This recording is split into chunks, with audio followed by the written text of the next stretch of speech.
It's been such a long time since Boston led the way. It's more than a feeling.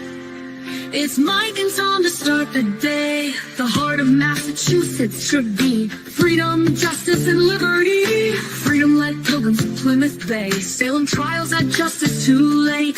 The sons of liberty spilled the tea, and then the redcoats spilled their blood. The shot heard around the world rang out from the Bay State. Boston strong and ready to defend. It's where revolution started and ends. It's been such a long time since Boston led the way. It's more than a feeling. It's Mike and Tom to start the day. Quincy Market, Freedom Trail, Charles River, Boston Harbor, Bunker Hill, Griffin's Wharf, Fenway Park, Old North Charge. It's been such a long time since Boston led the way. It's more than a feeling. It's Mike and Tom to start the day. Boom. Okay. Hey, yo, I already had that. Okay. Morning. Morning. Here we are. Live and beautiful downtown Court Center, Dedham. Yep. Beautiful out here today, Mike. Beautiful. That's a beautiful shot right there, man. That big eagle in the front of it? Yeah, up I top never there. noticed that. I just Yeah. saw that now. Huh. Hey, if you want to move yours to the big shot, I can go small. It's up to you. Okay. If you want to do it, it's up to you. Yeah. I know you got one arm and shit. Layout. People don't want to look at me. Nope. Layout. All right, again. Get there. Almost. Hey, it's Monday. Give us a break, people. Or just leave it the way you want. There you go. Yeah. All right. One of the mods will take care of it, I'm sure. You know what? I was reading a tweet by Catherine Patel about Mayor Wu. Yes, Captain Vitale. Yes. Yeah. And? They were protesting Wu yesterday, and 2 protesters were arrested by Wu. Really? Yep. There's no buffer zone over there, is there? No, she was just walking down the street. They were on the street, and these 2 guys, Sean and Jose, I think it's Jose, are on like an enemy of Mayor Wu. She has a list, like we know. Yes, she does. Yeah, she does. No. What these people need to do is get together with like Kraft or somebody like that. You know what I mean? And like get the money behind them, these protesters. Right. But that's a big ask for some, though. That's the thing, you know. Oh, big crash in 495. 2 people dead this morning. No. Wow. Yep, 4 minutes ago. Wow. Where? Haverhill. Haverhill. Up in Haverhill? Yeah. Wow. 2 dead. Wow, that sucks. 2 dead already this morning in Haverhill. Yes. 495. Accident? Yeah. Yeah. Wow. Oh, Always fatalities on that road. it's like 24. 24 is horrible. You can't, I mean, it's just, if I could not drive it, I don't. Yeah, 24 is tough. Trailer trucks on that Yep. road, and they fucking And fly. the trailer trucks are the ones that kind of get people going. No, but the people fly on that road. It's only 2 lanes, too. I don't know. So we had a good show, Mike, Saturday. Oh yeah, it was awesome, dude. Barry had a ton of energy, man. I was psyched. Yep. You know, he had a ton of energy. I was like, wow, good, awesome. Real smart, too. Very, very smart. Oh, look at this. Cop's daughter went to a fundraiser on Saturday for the craft. They raised $625,000 in 4 minutes. Oh, my word. Wow. Wow. Imagine getting Kraft involved with this. I know it's Suffolk County, but so what? Imagine getting him involved with the DA over at Suffolk. How much of an angle that would pull. They All of time us. out. Did you read the new thing with Yes. oh my. It's battle Yeah. of the DAs. Here we go. Who's They're gonna come all out on top? they're all fucking dirty, dude. Funny how that works, isn't it, Mike? Well, it's almost like they I shouldn't say Suffolk County dirty. DA is going down now. Yeah. I just think the DAs are they just do favors and they get caught. That's it. I don't know. You don't do the favor for the right person, or you do the favor for the right person, and Right. get an enemy. Right. Well, the thing about Kraft, and I don't know if he's better or best candidate. He's got so fucking much money behind him. Oh Jesus, yeah. Oh Mike, the money that guy's got. Oh, it's ridiculous. It's obviously $625,000 in 4 minutes is a fucking. That's These are all people. we need to these are get all Kieran people Reed's that- defense fund up there in front of them people. Right, that's what I'm saying. Like, even though he can getting behind getting the Suffolk DA, if he isn't like the current Suffolk DA, you know what I mean? If he gets behind the movement. Wow. DAs don't like going after DAs sometimes. No, No. but you have to understand it's political now, right? And that's definitely entered, hasn't it? Oh yeah, it's huge political moves now. Oh yeah. Meatball Morrissey did a Memorial Day walk down Quincy Center. You haven't seen him out of his house in fucking years. He made it. Hey, you see the article by Howie Carr over the weekend? Yeah. Was that awesome? He's putting things together, Mike. Oh yeah. Oh yeah. And someone else talked about. Thanks for the membership, Donna. Someone else was talking about the connection between Birchmore and Farwell's bail hearing on July 1st. Totally connected. People are putting it together. I just don't want to ram it down people's throats. You know what I mean? Yeah. I just Listen, the more and more I think about this, in the chat was Cop's daughter this morning, Mike. Think about this. You ready? Mm. Dude, they were going to set Lucky up the whole time. That's why they put John in the garage. They were going to find a place that he had plowed and stop and throw him out. So no matter what, it would be like that. That's wrong. That's wrong, dude. They were going to set Lucky up. The poor guy didn't deserve that. Yep. No need for that. I bet you Brian Higgins from Canton PD grabbed some kind of body bag to put John in to put in the back of a car. I don't know. I mean, that would be in the back of his car, wouldn't it? Well, who knows? His own government vehicle or another vehicle that was in. Because remember the one he opened the side up? There were 3 government vehicles there. Yeah, he went. So he grabbed a big duffel bag. You put something to put John in, so you don't get DNA in the car you're gonna transport him in. You know. You gotta put him in a duffel bag. Well, no, there was a body bag inside the duffel bag. Like a coroner's bag, a black one. Yeah. And they were gonna put him in that, then put him in a trunk and drive to where Lucky was, and then take him out and put him there, right? Yeah. He was never intended to be found in 34 Fairview, dude. You know that. No, he wasn't. No. Karen fucked the plan up. Jen called audible. Yep. So they could have got away with it too if they had gotten it on Lucky. Oh yeah, Lucky would have. They would have got manslaughter.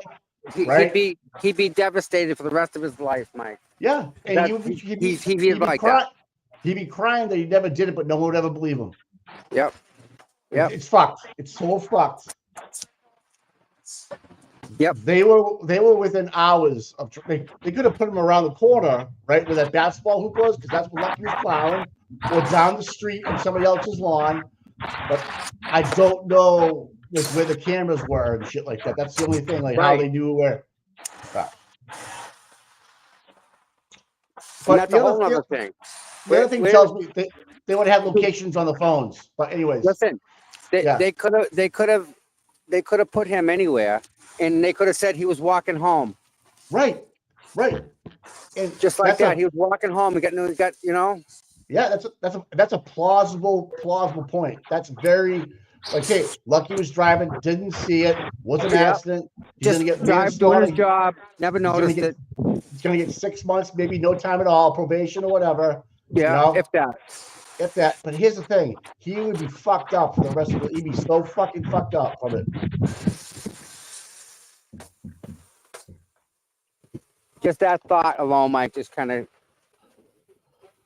Lucky bothers me. Whenever I see Lucky working around town, always give him a thumbs up and beep. He always smiles. Oh God, yeah, he's just a happy guy, Mike. He don't care. He don't care for none of the stuff that we do. Like he's not all wrapped up in that other bullshit. Nope. You know what I mean? He's just straight up. Nope. And I wonder if he's ever thought it through. Like if someone ever pulled him aside and said, "Hey, this was the original plan. I just wanted to let you know." Yeah. And he probably said, "What the fuck?" Because remember that alleged radio transmission at 4 a.m. that Peter Murphy talked about that went over the air? Yes, sir. Got no traction. That if you add that timeline together where Lucky was, where John was, it kind of fits a broad timeline between like 3 and 4. If they got John out of the house into some spot where Lucky had just plowed. No. It would have worked. I just the more I think about this morning, the more it makes my stomach just not all up. Because I mean, Lucky hasn't done anything. He's the best witness. He's got no fucking dog. You want to talk about no dog in the fight? He has no idea that he was going to be set up, or let's just call it allegedly set up. Because anybody that was Higgins, Albert. They know we're stupid to put John out here in the front lawn. We're absolutely stupid to put John out here in the front. They would have never had to break Karen's taillight. They would have never had to do anything. We just found John trying to walk home, blah, blah, blah, blah, blah. Then they could have said he was in the house, he left the house, walked home, right? I don't know. Because Karen kept on calling him and he went to voicemail. They can just say, well, he was still mad. You left him there. Did it go to voicemail or was the phone calls rejected? Did you see that information earlier? The amount of time, it's not constant. There's no constant. One was 5 seconds, one was 7 seconds. That's somebody denying a call. Hold on a minute. All right, so at 12:31:47, Jim McCabe texts to John O'Keefe, pull up behind me, looks out window. This is testimony. Okay. We know that ain't true. No. Okay. So Karen calls John 7 times. Okay. Between 12:30 and 12:36 a.m. And then from 12:27 to 12:50, Jen and texts John O'Keefe 12 times, looks out the window 6 times, and 6 calls are deleted. Jen McCabe testified that she saw the car pull away at 12:45. Okay, so if you go back to Karen Reed's first communication, was it a text or was it a phone call to John O'Keefe after she dropped him off the house? Right. So this is what I have. Text, like, what's up? This is what I have. 12:24 to 12:25. John O'Keefe arrives. GPS data doesn't move until 6:15 after that. That's Garino. At 12:27, Jen McCabe texts John O'Keefe here. If that's in the phone extraction.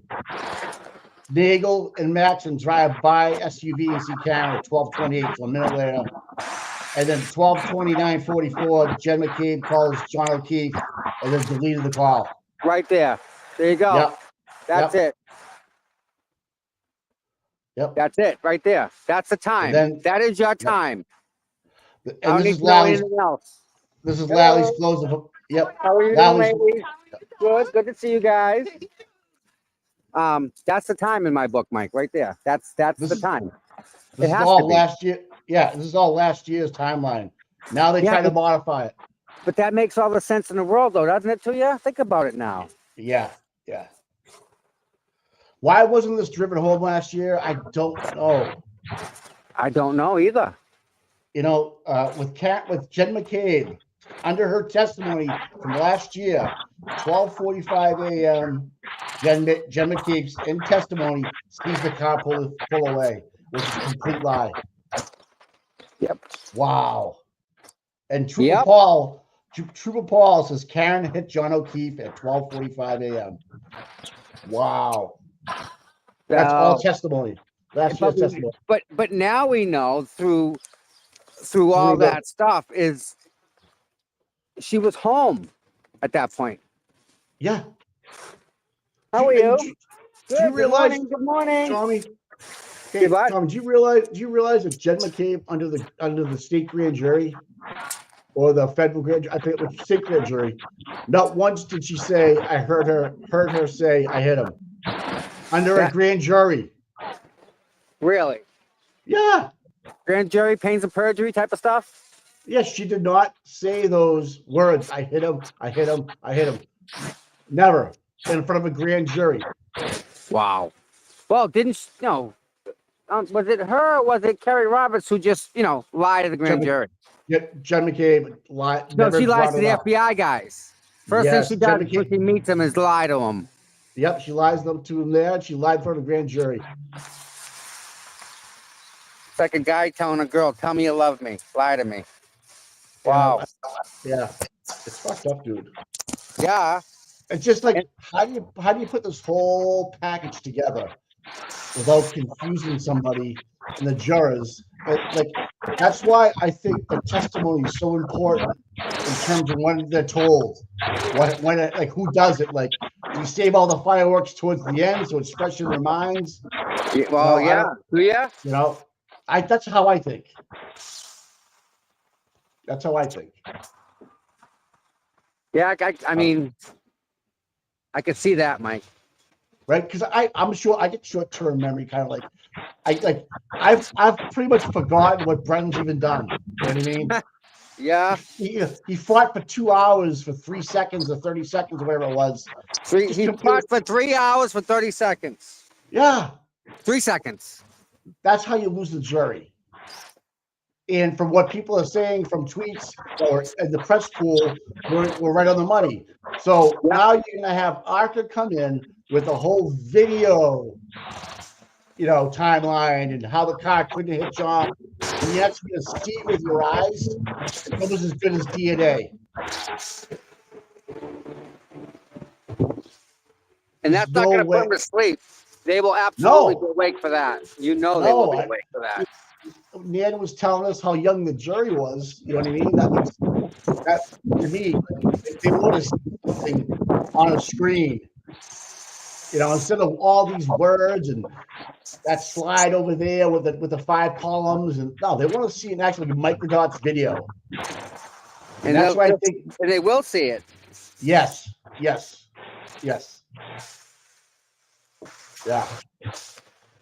And I think you call Proctor like we talked about Saturday night. Well, that's a whole thing. You got to call him. Yeah. I don't know how you can't at this point. I mean, you really got to. Yeah, I would call everybody. You have use your bullets. Well, the problem you have is that then you have Hank taking 5 days to cross Proctor. Well, that's not going to take. Can we move this along, Mr. Brennan? Yeah, that's you're right. But I know that Brennan's got a strategy for that. But how can it go wrong when you have the lead investigator, case manager, lead trooper, whatever you want to call them, getting fired? You got to bring it into it. Yeah. Yep, you're right. I don't know. But again, how, Mike? Right? How?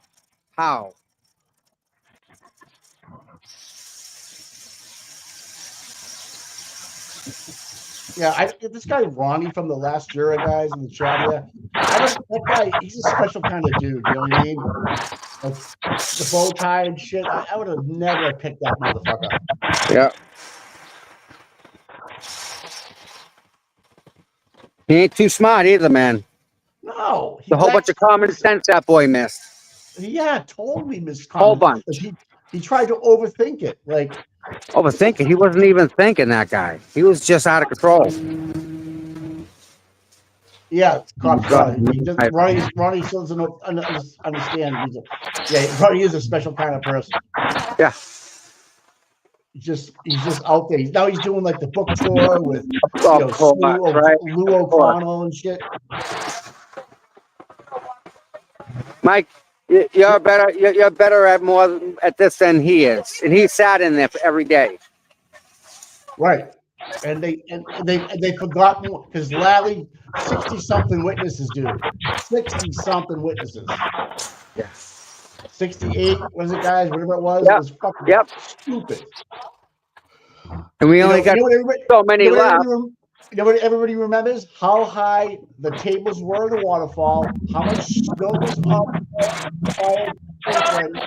right? That's what they remember. It's weird shit like that. Hey, Tommy. Yeah. Your boy. Yeah, I gotta go say hi to him. Be careful, man. Good to see you. Man, good to see you. Last time I was over here, I ended up in a sling. Really? Yeah. What the hell happened? Yeah, that dude over there picked me up and carried me over there. What? Yeah, wrong side of the street. I was right there. All right. Yeah. He told me that Friday I can stand right there, and that Monday he comes over and grabs me and says, "Let's go." What? Yeah. Yeah. You still do your thing. Yeah, that's all we're doing. Me and Mike, you know how me and Mike go. We're doing like that. Hey, you stay out of trouble. He's been here from day one too. This guy. He knows what's going on. It'd be kind of cool if he had his own phone out taking a video for us. Yeah. Yeah. He's like right there. I don't know what you're doing, but are you in the danger zone? I was. I'm out now. I'm out. Yeah, don't fuck around. I got bail money, but don't fuck around. Yeah, I only got one shoulder left, bud.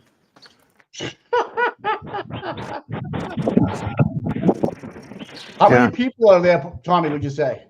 More than usual? Yeah. Good. Some good people here today. Yeah. Some people that are just, here to support Karen. We have 1, 2, 3, 4, 5, 6, 7, 8, 9, 10, 11, 12, 13, 14, 15, 17 people here, and there's probably a handful down. Yeah, I was going to ask you what's going on down the street. Yeah, okay. Yeah. They got to do the super secret stuff over there. Yeah. I want to give a big shout out to my beautiful wife. Anniversary today. Oh, happy anniversary, Mikey! Hey, how many years? It's a lot. All right, good. No, good. Nice. It's like day one. I tell you, man, it's great. It's great when you find the right one.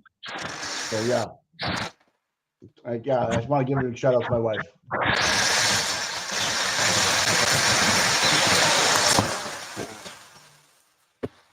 Oh! Every time I see a blue shirt coming in, Tom, I get the fucking. Yeah. Hopefully, if he's gonna say something to you, hopefully he's a little polite. Yeah, I got a lot to say. Well, don't. Yeah. You gotta, and you're a witness now, dude. Yeah.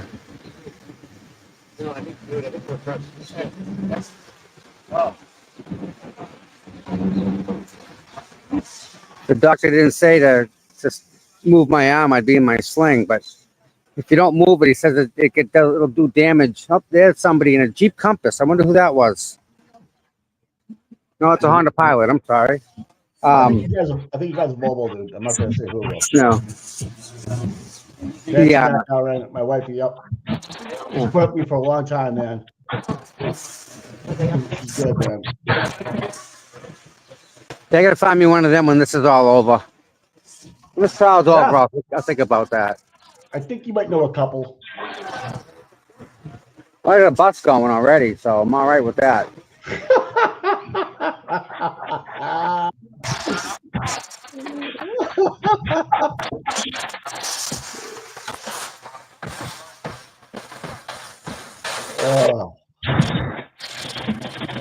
Is anybody sitting in the paddy wagon? No, not yet. That ain't fair. I'm doing what I was told to do.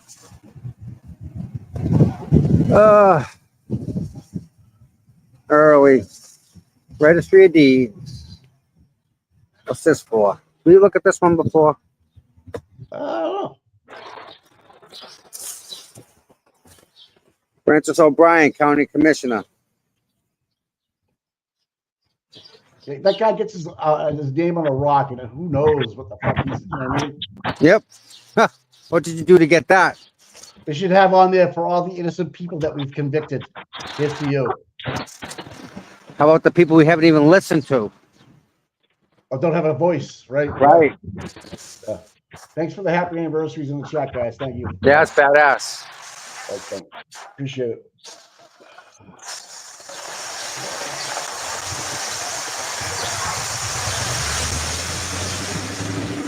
But the town, yeah, the Norfolk County clerk gets a fucking plaque. What the fuck? How many favors did he do? Yeah. And how many times did that go or not get in front of somebody? Just that, pull them papers.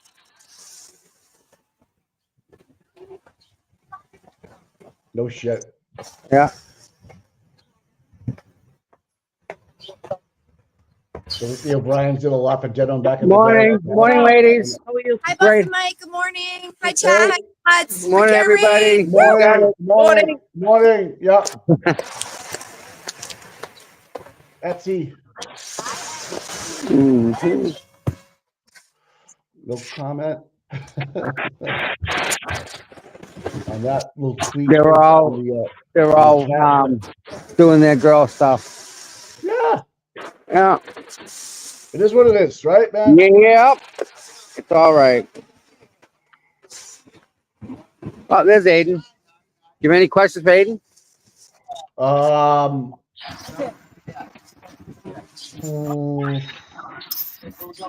Will he be live tweeting? Yeah, you can. I got clarification.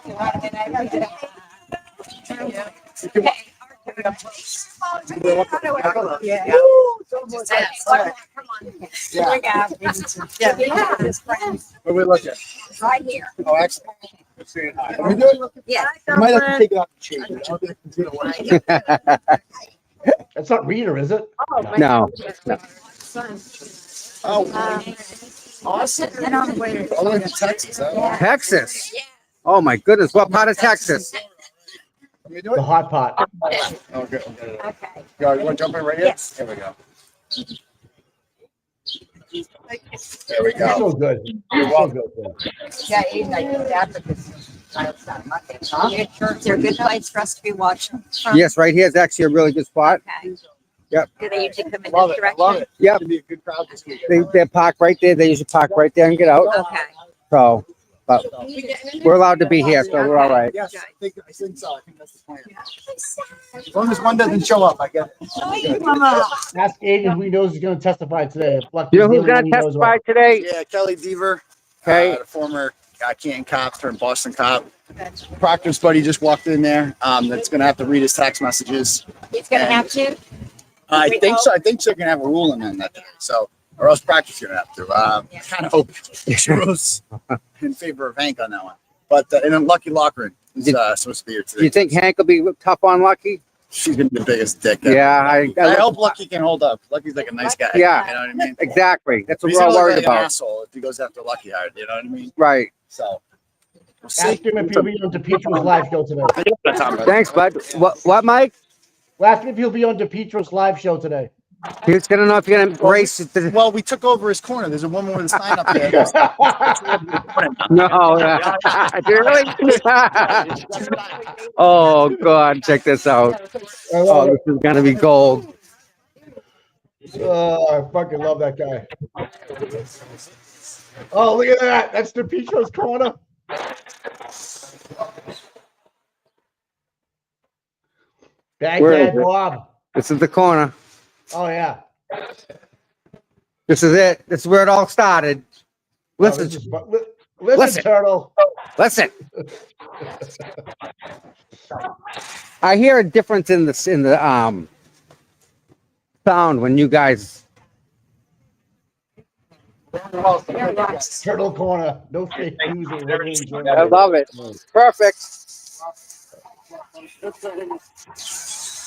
I like the layout you got going now. That's good. Oh, that's awesome. I love that. That's freaking awesome. CPU. Yes. How are you, my Good. dear? How are you? Good. How you I been? only know you from YouTube. Okay. That's, Yeah, all right. yeah, Where you from? Revere. Revere. Yeah. Well, Peabody. Revere. Yeah. First time here? First time. What do you Yep. think so far? Florida. Florida? What part of Florida? Oh, there you go. They're here now. I was just signing on, and I just saw the couple, and I'm like, shit. Kathy, I feel it. Listen, Turtle.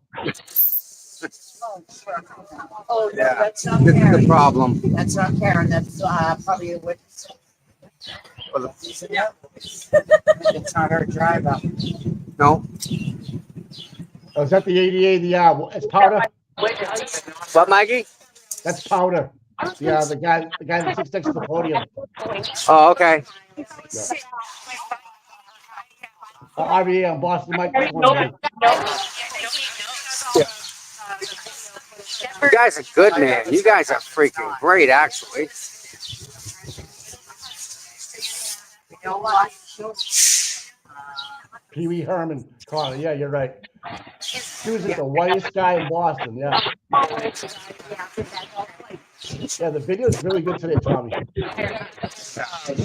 mean, like they're like people are gonna like storm the gates or something, man. This is Yeah, funny. this is- We got a fucking long load truck right in front of us.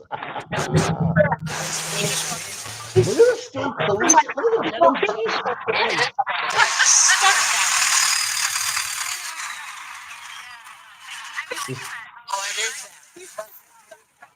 So the buffer zone is not, you can't go on the court steps and you can go across the street, but you can't wear any gear of free carrying. Oh God, I read the Boston accent. No, but are you Boston? Oh no, that's Boston B. No. Okay, I'm surprised she's not on here though. Boston B on here? We don't see her. All right. I actually have her shirt, Kathy. Did those shirts that you made for everybody, right? So I just have the leftovers. Yeah, I think there's Yeah, four. the audio's, But I didn't know if It's where if we we're had at. more contributions, we'd buy more equipment. I have no idea. I can look at break or whatever. Oh man, I would love to see Turtle Boy and DePietro debate. I just thought that'd be funny. That would be too funny. I think DePietro's got a sense of humor. Like I really do. I think he could be funny. Yeah, I Maybe. know lots of these got one. I have no shirt. I told her. I'd still like to see it. I think Aiden will do good there. Oh my God. Forget about Plevin. Just go after DePietro to debate. And I would love to see Aiden with Joe Rogan. Absolutely. I didn't know who she Oh, was. there's Aiden getting up right next to the is that Aiden over there? No. Yeah. Yeah. He just crossed No, the street. she's at Kathy's house. Wonder where he's going. Did we miss Karen or no? No, she's in there. She's in the car still, just talking. Yep. Karen, you're listening. What's up? What's up? Look at we used to help her walk to court with no fucking money around her. Hey, big shout out to everybody that was standing out yesterday at Washington Street in Canton. Thank you so much. That was awesome. You know? All new people from Texas and all over. Florida, Georgia. Not Kentucky. You from Georgia? Yes, sir. What part? Augusta. Augusta. Okay. All right. That's Nice. First time down here, obviously, right? For this. Okay. Yes.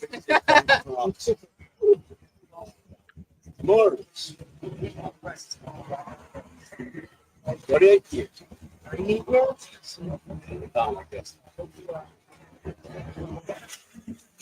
Oh, I know. She's been around. It's a big thing. Tom had a cortisone shot, guys, in the chat, so we're not sure. What Yeah, the and it's exact not detail- helping. Well, it will eventually. Oh, damn It's it. like it's like oil, dude. It just gets in there, it'll seep in and fill the cracks. Yeah, well, It's gonna be a bit. It's gonna be like a week. I don't like them poking and stuff. Yeah. So yeah, so we got the text message guy. That's Proctor's friends. Texas, we got Texas. Oh yeah, we got Texas, Florida, Georgia. But that no, I'm talking about the That's a report. testify. Oh, testify. Okay. Yeah, you have Deber from. Is that a golf cart? What is that? There's a lesson. Jeez, is that a mower? Yeah. Listen, next day at Normandy Farm in Sacramento, Poison. Thanks, guys. You're welcome, Jim. Thanks, buddy.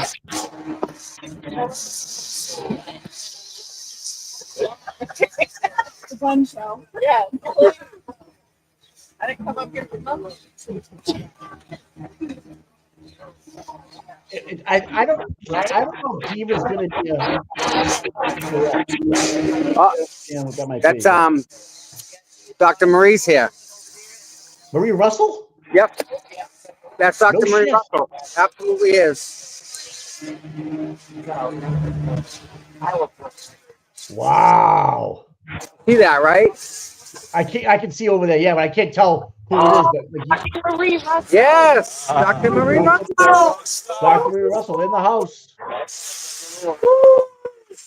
That's huge.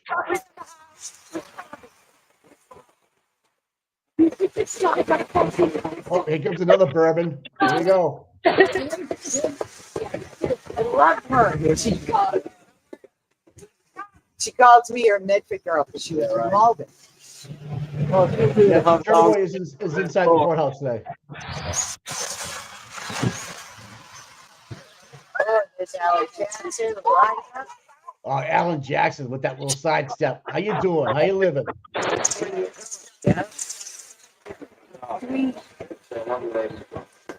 Look at the blue wave over there. Holy shit. That's more security than she's ever had with nobody around her. There's Liz. Good morning, Dr. Russell. Liza. Good morning, Dr. Russell. It's your Medford friend. God bless you.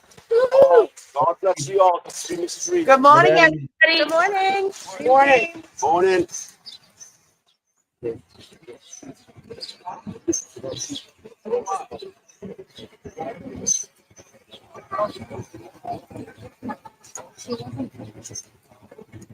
Oh my God, I can't believe fucking Marie Russell's here. Get the fuck out of here. Today's gonna be a good day, boys and girls. Everybody's fired up over there. She's gonna be on. She's gonna be on for at least 2 days. Easy. Frank. Hank is gonna be a Tuesday. He better not. He better not be mean to her. Yeah. I mean, you know he's gonna be mean to her, but he's not gonna get any. Yeah, if he's gonna be mean to her, that's gonna be fucking awful.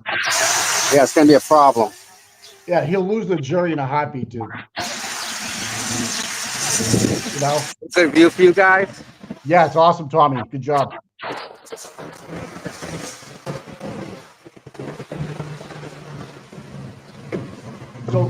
So I guess they're prepared if Can't hear you. What? I guess they're going to be prepared if Deber goes quick and the text guy goes quick. They're going to put Russell right up there.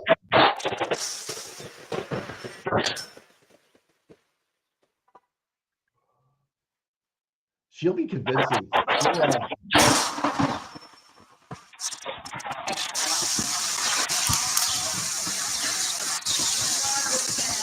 Have you seen Karen go in yet or no? No. That's interesting, yeah.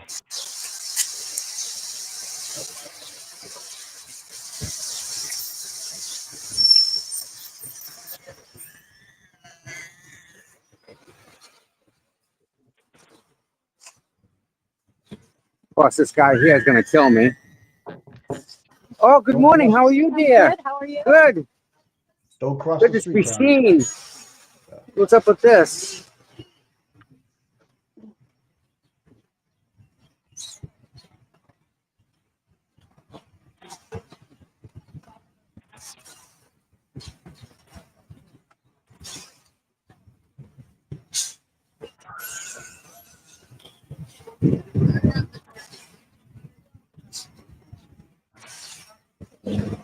I'm gonna be pissed if I can't see. Because this fool. Because of what, buddy? I'm gonna be pissed if I can't see because of the bus in front of me. Because this is Oh, the exact reason why I asked to stand over there. Yeah. Exact reason.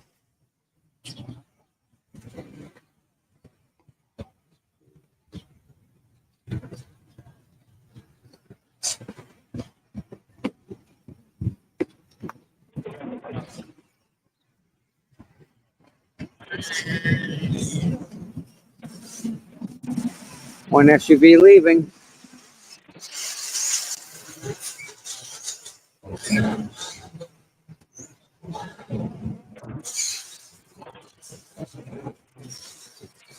Tom, if you get there early enough, could you park in one of these spots right there, or are they all state police? State police. All right. Yep. I think I can hear Karen. Yep, That's that's her. behind me. That's Lally. All right. Lally. All right. Defeated already. You know what? After watching Brennan, I like Lally more and more. Yes, Karen. Traffic must be fucking horrible. Yep.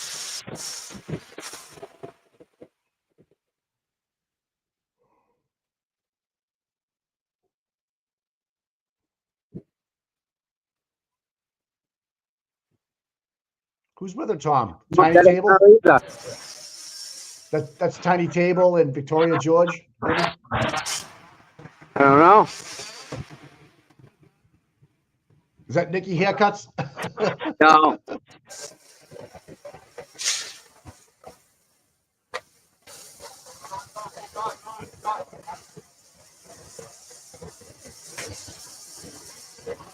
That's a Tiny Table for sure.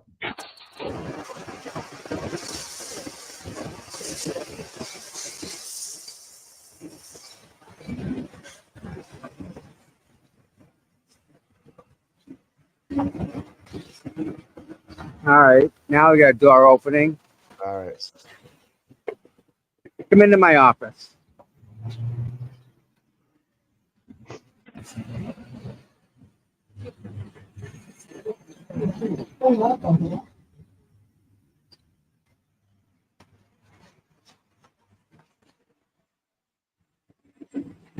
Isn't it funny? This Oh, state come police are on. the same people that tried to frame her.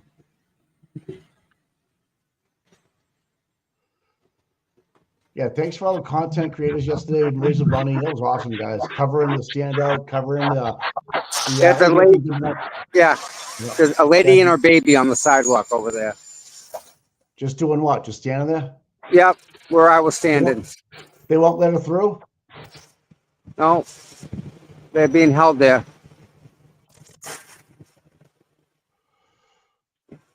Hey, Nan's going to be on Just Serve tonight. Yes. That's gonna be a good show. Yeah, I didn't realize that Linda was from Jersey. A couple of Jersey girls going at it. Be awesome. Oh, all right. Yeah. Yeah, it was great having Nan on Friday too. For the 8 hours. You know, that was awesome. Jesus Christ. That was a long day. That wasn't the yes, it is, isn't it? Yeah. Yeah, Melanie, Lear, and Beverell had a stream yesterday. That was good. We took the day off. The Jerks had a stream yesterday. Ryan LTL with Royals was awesome. Yeah, this is gonna suck. No. Just yeah.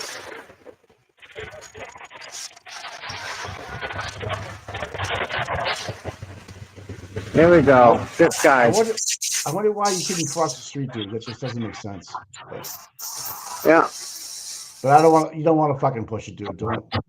And again, right? Do you really want to push it? No.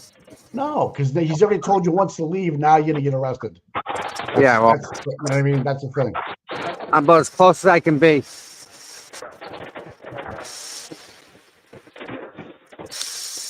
Yeah, but we gotta start talking about Mayor. gotta bring that up because what they're doing with they're taking away your First Amendment in the city now. Yep. Mayor Wu. Yep. And if you get a chance, if you follow Joe Rogan, please tweet out to him. Tell him that you want to see Dr. Turtleboy on his show. Yes, I saw that. Joe Rogan made a comment. Who do you want to see me have on? Yeah. I made a comment to that. Yep. So please see that. Please reach out to him. He's got 3.5 million people that have reached out to him. I'm sure they're not all lost, but it's really important. It's really important for this movement. If you're looking for Joe Rogan's handle on Twitter, it's Joe Rogan, one word, HQ. Okay? At Joe Rogan HQ.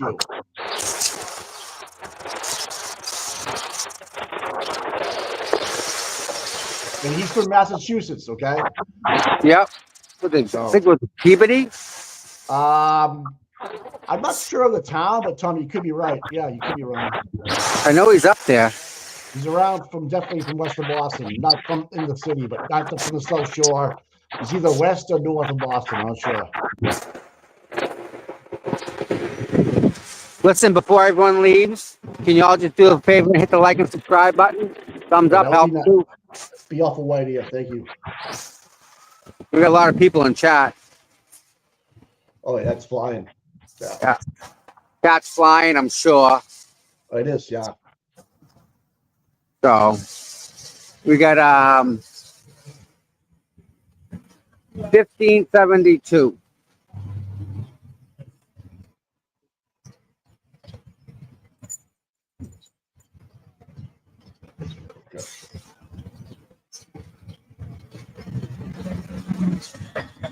You get a bunch of people on this morning too, Tommy. Yeah. We got a good morning stream before church. We all went to church this morning. I think there's a lot of early birds in our community. Yes, I believe so. Yeah. So. And we just, share what we do with them. Yeah. Oh yeah. I think Lou O'Donnell's brother's here in a uniform. Right. Did you see a Subaru pull in? She drives the only Subaru Cruiser they make.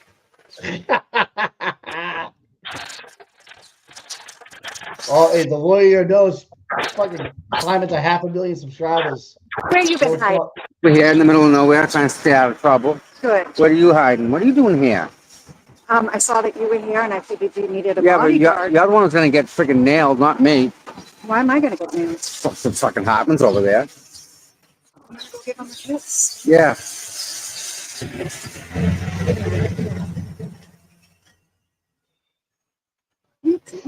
Cleaning your knees off. Why?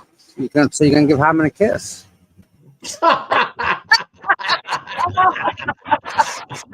Oh, Tommy. It's okay. You messed with me the other day. This is just Kristen. It's okay. Say good morning. This is the that gets me in trouble. You want to jump on the bus and take it over hostage? No, but this is the route that I usually drive that gets me in trouble. Which is the trouble route? Yeah. Okay. $31 an hour. Drive a school bus part-time. No, that's wrong. It's definitely wrong. $34.50. Well, they round up. Right. They round up. That's all. So if anybody wants a job as a bus driver, $34.50 an hour. We're hiring. I get a hiring bonus.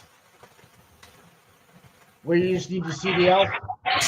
Yep. No, you see it's the special. Yep. You need a CDL. They do. They'll train you. They have health insurance and stuff like that, Kristen? Or no? Health insurance. Dental. Okay. Summers off with pay. Yep. Whenever it snows out, with pay. Yep. Yeah. That's not You bad. get all the vacation weeks off with pay. I might do that. I like that. Seriously, it's like The mother's hours, Mike. It's a really easy job. Yeah. I would. You driving a bus that big is easy? No way. Not in your I life. can drive that. I know you can, but no. Better than I can drive my own vehicle. That's not an easy job, girl. Yes, it is. No way. No way. How many hours a week do you get, Kristen? Minimum is 20. Nice. But you can do, like, depending on what your route is, you can get up to like 30, 35. And then you can do sports trips. Oh, I got you. Yeah. You can go to field trips. Nice. And then, like, let's say they go to Canopy Lake or Six Flags or something, you get in free. Wow, man. Let's stop right here. Yep. Bus drivers always get in free. Olivia Niles in the chat. Good morning, Olivia. Morning, Olivia. Morning, Olivia. Donkey's in the chat. Somebody's here. It's Karen. In the silver. Oh, I think that might be. Yeah. Does Kristen know that Dr. Russell's here? Yeah, Dr. Russell's here. We know that. I saw that. Yeah. Yeah, Dr. Russell's a good one. Yeah, so the fan's up on the screen. Oh, boy. That's going to be Karen down there. No, maybe not.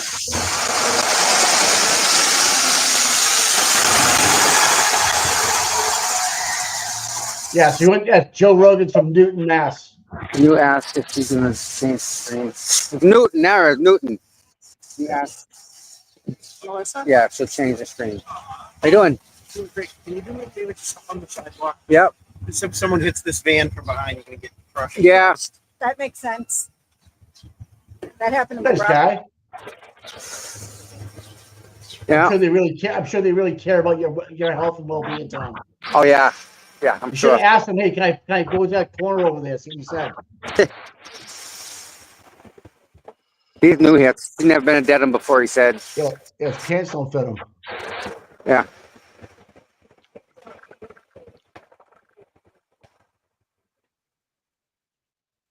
Gene, you stand up on the sidewalk. Yep. Because the van might get hit from behind. in this chat. I thought we had a chat so that you weren't in it, so we didn't bother you while you were alive. Yeah. And are you in it? Jesus. No, I'm not in that one. Oh. Donkey. The fan's up. We got the fan going. Yeah. Yeah, awesome. Check. Yeah.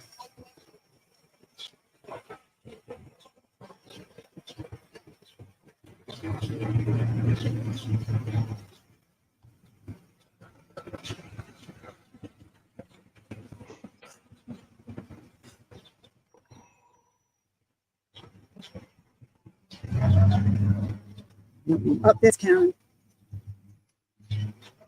Yeah, I can tell by the way she walks.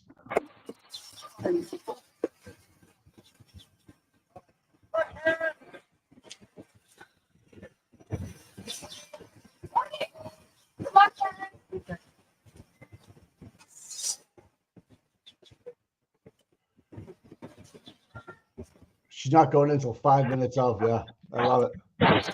Wow, clerk of the year. Thanks for being a member for 6 months. Wow. And God forbid any animals. Lucky Locker. That's right.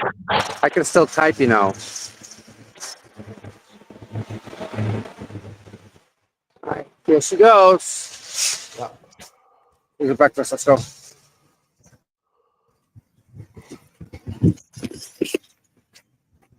I'm Are cleaning. you going? That was funny. Okay. Is anybody else coming? I didn't ask. Okay. You gonna put the fan up, bro? Or you? What are you? Yeah, no, they're on it. They're on it. All right, pal. The fans got it. They already got it going. So, but yeah, we're gonna take a walk down the street, get some breakfast, and I can swap the fan over then. Whatever you want to do. Yeah, I get control. So. Hello? Yeah. Oh, no, I'm just picking it up. What a nice day. Yes, it is a beautiful day today.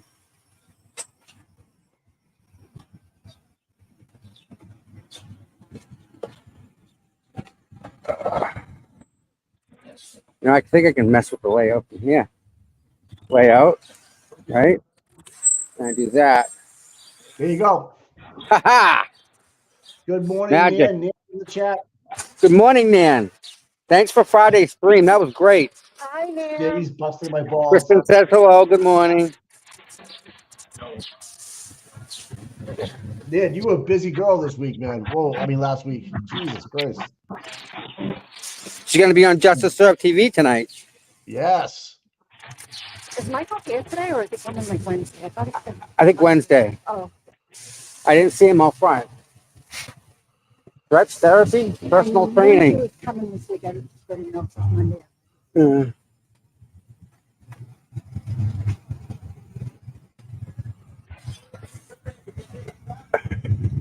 Mike's anniversary today. Woohoo! Yeah. Wedding anniversary. Yeah. Your poor wife. I think they make out together pretty good. I think they do well. Try. Yeah. I went to high school with his wife. Oh, no kidding. I did. Yes. Yes. Well, something happened. Either one of you guys are in trouble, so you guys are on the good side of people. That's a good thing. Yeah. My wife was a nerd.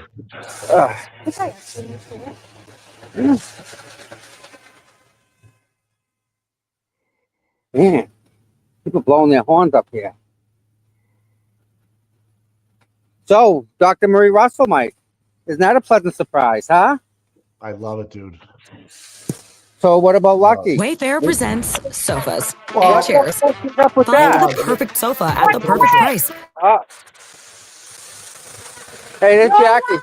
Hi, Jackie. How are you? You're alive. Yeah. Warning. Jackie's doing a great job driving the bus. She's very, very conscious of what's going on. Is school out yet or no? School's out when? End of June? June 24th. June 24th. Wow, Jesus. Yep. My son gets out the 17th. Is he in high school? Can't. Canton. Do you not know my son? Yeah. That little kid? Oh, my. I mean, Yep. Don't touch them wires right there. See them two wires?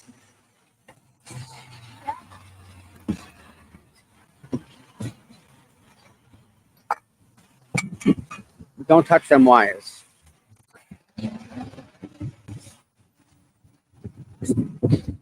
Supposed to be low voltage, but I wouldn't trust them. Yep. Morning, guys. How are you? Alabama got out May 22nd. Wow. How many years have been married? Yeah, a long time.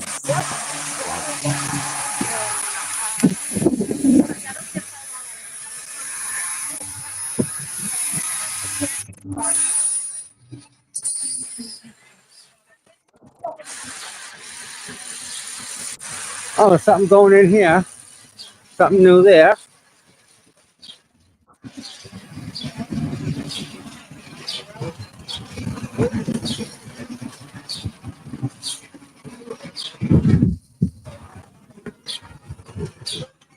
outside seating. Yep. Thank you. You're welcome, ladies.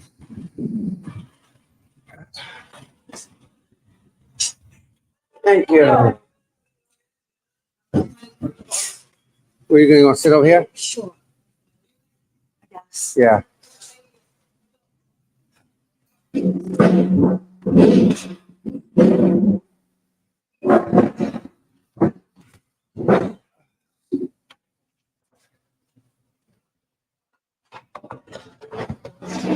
All right. We get to How many see. sidebars today? Here we are. See, I can flip this around.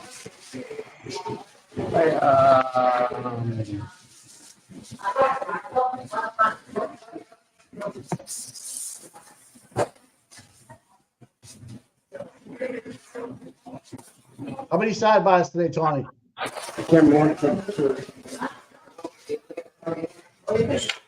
Better? Yeah, looks good. How Here many we go. sidebars today? How many sidebars? Oh, how many sidebars today? Full day.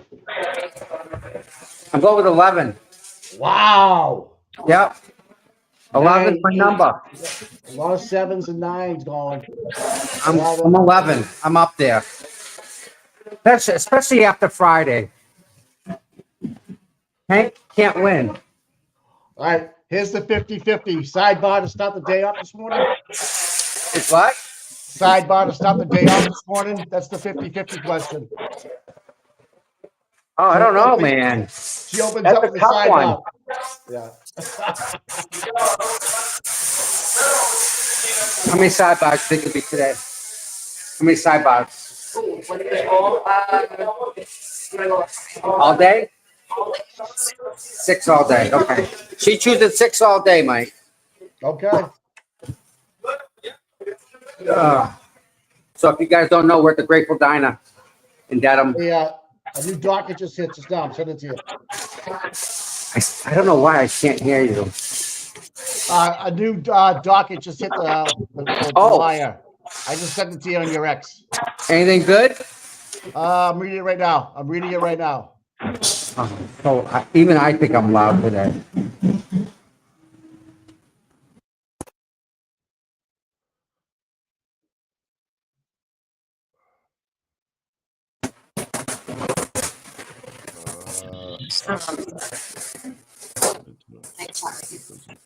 Yeah, hold on. I just retweeted it.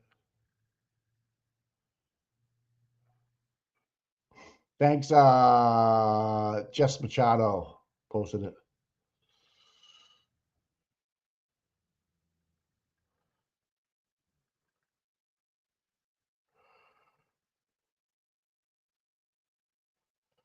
Yes, the glare. Dr. Russell is in the house.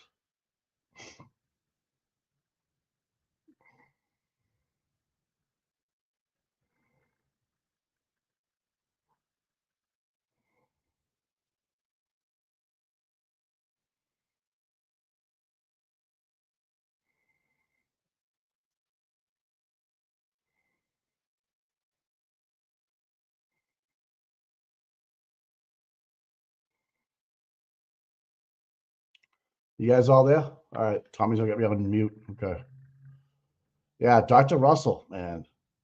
Remember she got voided and fucking Spanky was a douchebag. If he is a douchebag in front of the jury with Dr. Russell, he's gonna look like an asshole. Look at like total fucking asshole.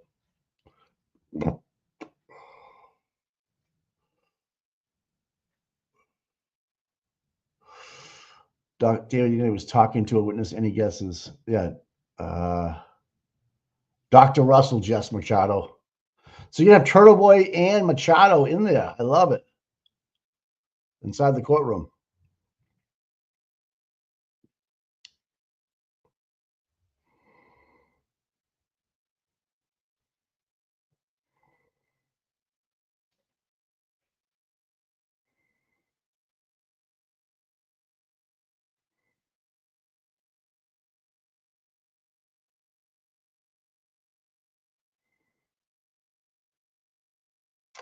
Yeah, I can't wait, man. So it's 9:05. We're not starting on time as usual. Hey.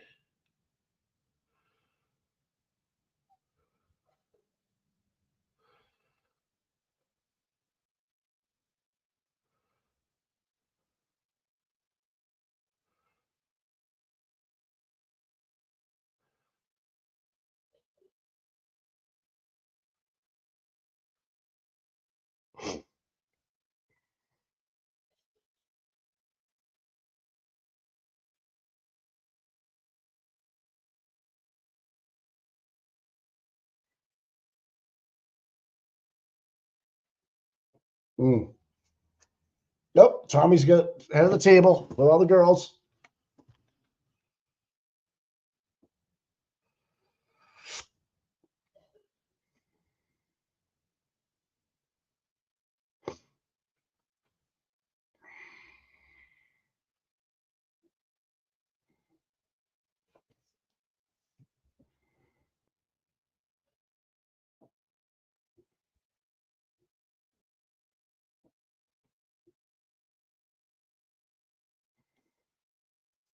It's good to have Aiden on this morning too.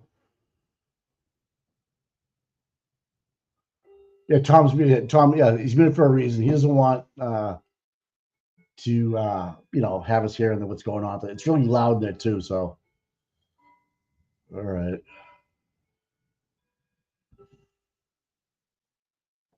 Anyways, it was a good weekend, man. We had a special guest on Saturday night, the Saturday night shit show. Good, but we went like 2.5 hours. Went by really quick. We had Barry on.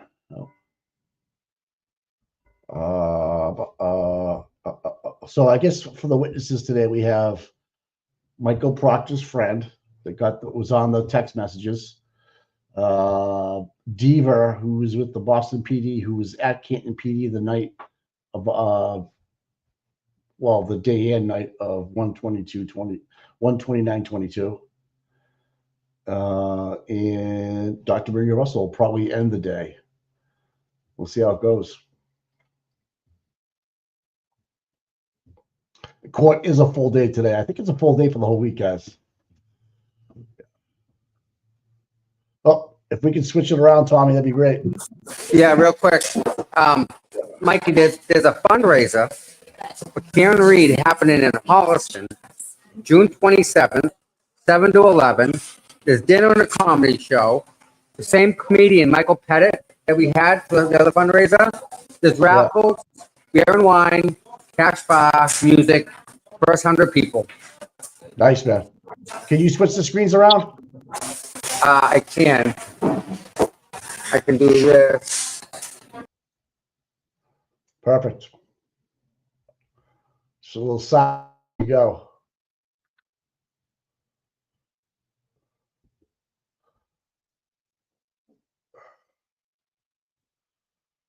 Someone help me get with the sound, people.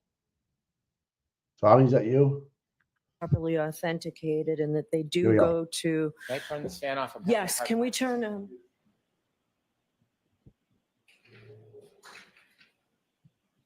Thank you. So I do find that they're properly authenticated, and I find that they come in as they go to the state of mind of Trooper Proctor, specifically as that goes to potentially reflecting any bias or omissions in the police investigation. So I'll give a limiting instruction at the time they come in. I understand that what was still remaining with disagreement are in orange. So I've got rulings on those. I don't think we need argument. We've heard plenty of argument on this. So regarding the first page with the numbers, I think we should do it the way I inquired about them last week, with just the last 2 numbers, not the last 4. So those reductions will have to be made. I think the first page with disagreement is on page 02537. Is that right? Correct. Okay, so the first one from Bird saying something stinks, I'm going to allow that in. And then there's a message that you both agree to in yellow. And then for the orange, all I'm going to let in out of that is gotta be, and that's where it ends. So you'll have to redact out the rest of that, Ms. Giannetti. And the next page, and the only other one was 02539, is that right? Correct.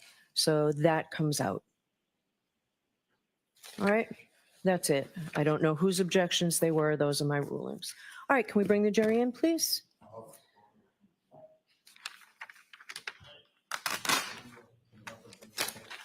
That looks good today. Tony, do you want? So this is for they're coming in with the friend, not Proctor. So that maybe more will get let in with Proctor. Who knows?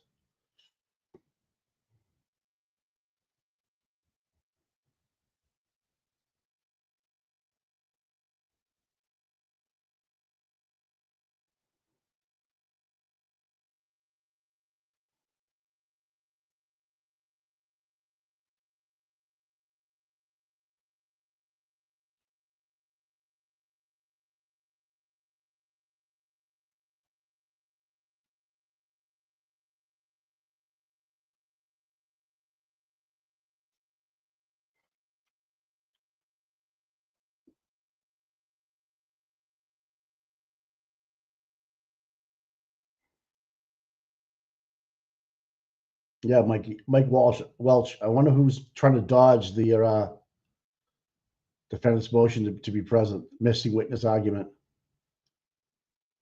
I wonder who that is. You think that's I don't know who that is.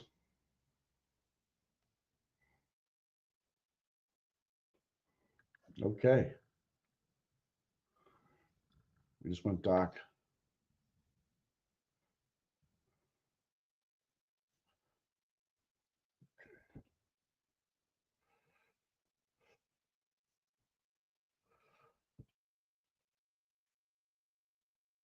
Thanks, Danielle.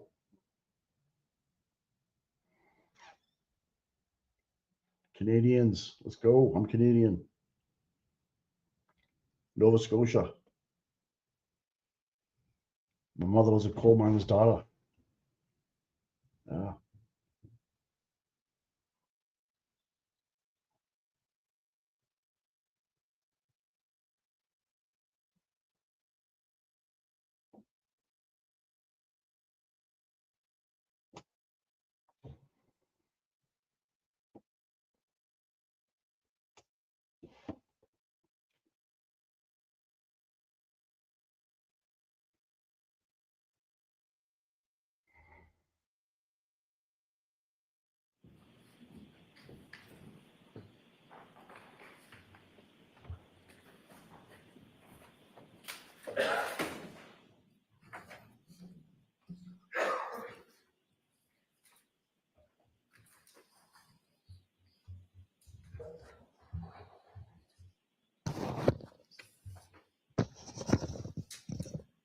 Hear ye, hear ye, hear ye. All persons having anything to do before the Honorable Beverly Canoni, the Justice of the Superior Court, holding in Dedham within and for the County of Norfolk. Draw near, give your attendance, and you shall be heard. God save the Commonwealth of Massachusetts. This court is in session. Please be seated. So good morning again, counsel. Good morning, Ms. Reed. Good morning, jurors. I hope you had a nice weekend. I do have those questions I need to ask you. Was everyone able to follow my instructions and refrain from discussing this case with anyone since we left on Friday? Yes. Everyone said yes or nodded affirmatively. Were you also able to follow the instructions and refrain from doing any independent research or investigation into this case? Everyone said yes or nodded affirmatively. Did anyone happen to see, hear, or read anything about this case since we left last week? Yes. All right, thank you very much. Ms. Giannetti? Jimmy 2 Cubes McDermott, did you get the mimosa, please?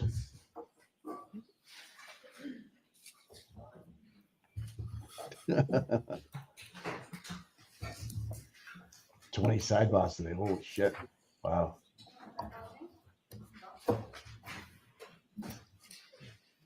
Oh, the court reporter looks a nice jacket on today.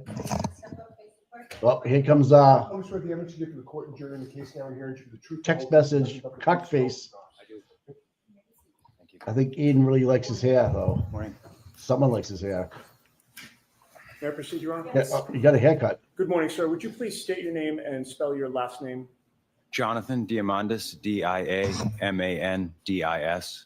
Sir, do you know former trooper Michael Proctor? I do. How do you know him? We've been friends since middle school, approximately 30 years. And in what town? Canton, Massachusetts. Did you Welcome to graduate my high school hometown. with Michael Proctor? I did. When was that? 2000. How close did you remain in contact with Michael Proctor after high school? Very close. Do you have his cell number? I do. How often have you texted him over the years? Frequently. And when you text him, is that direct one-to-one or part of a group chat or both? Both. And I want to direct your attention to one particular group chat that had 9 people on it. Do you know the one I'm referring to? I do. And what one is that? It's one that's been in existence for many years. We've been texting on that text chain for 10 plus years, I would suggest. Okay. And over those 10 years, the members of that group chat, I'm not asking you for names, but if you could tell me, where are these people from? How do you know them? We all grew up together and went to school together at some point. All from Canton? All from Canton. And with regard to the 9 people on that group chat, you're one of them? Correct. And whether or not Michael Proctor is on that group chat with the rest of your high school friends as well? He is, yes. May I have the exhibit that was marked for identification, please? I apologize, I don't recall the triple letter. Would have been the last one from Friday.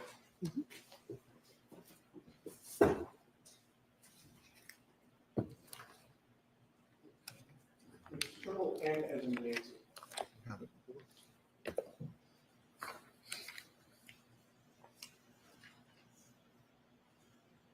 And Your Honor, may I approach the witness for the purpose of handling Yes. this?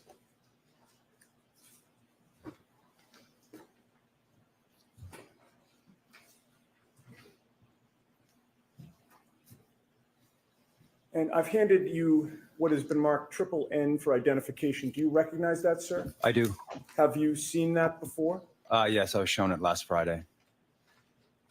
And what do you recognize it to be? A portion of our text chain.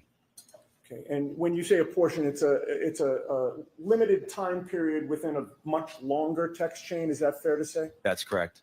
And with regard to how you're able to recognize it, I'd like to just ask you a few questions. First of all, on the first page of that document, do you see a series of phone numbers? I do. And do you recognize your phone number on that text chain? Yes. And having reviewed that text chain on Friday, did you see that you had actually sent one text of the whole body of text that's included in what has been marked triple N for identification? Yes. In order to send that text message as of late January, early February of 2022, did your phone have a passcode on it? Yes. Have you had that for several years? Yes. In order to send a text chain, do you have to enter the passcode to your phone first to unlock it? Correct. And so it would have been you who sent that message. Yes. And having reviewed the content of that text chain, were you able to identify which entries were typed and sent by Michael Proctor? Yes. Who is he on that text chain? He's listed as local user. Okay, and it says local user, and there's a bunch of letters and numbers after that. Correct. Everybody else is identified by a phone number, Yes, or a nickname. and actually, even the ones with a nickname have a phone number, correct? Correct. Yes. So 3 of them have nicknames, correct? Yeah, I see 2 on the first page here. Do you see of the Oh, third on the bottom. Yes, I see 3. So you see Yeah, 3 there. Yes. Yes. And so of the 9, we have 3 nicknames with phone numbers, right? Mm-hmm. Yes. We have 8 phone numbers total, right? Yes. And 1 local user. Correct. And you've testified the local user is Michael Proctor. Correct. And having known Michael Proctor for as long as you have, does he have any nicknames? He does. And what are his nicknames? Chip and Bear.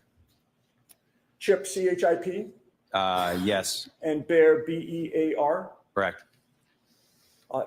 And having reviewed that text chain, is that a true and accurate document documenting the texts that were sent in that chain for the time period that is listed on triple N for identification? Yes.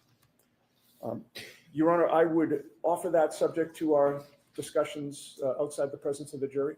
Okay.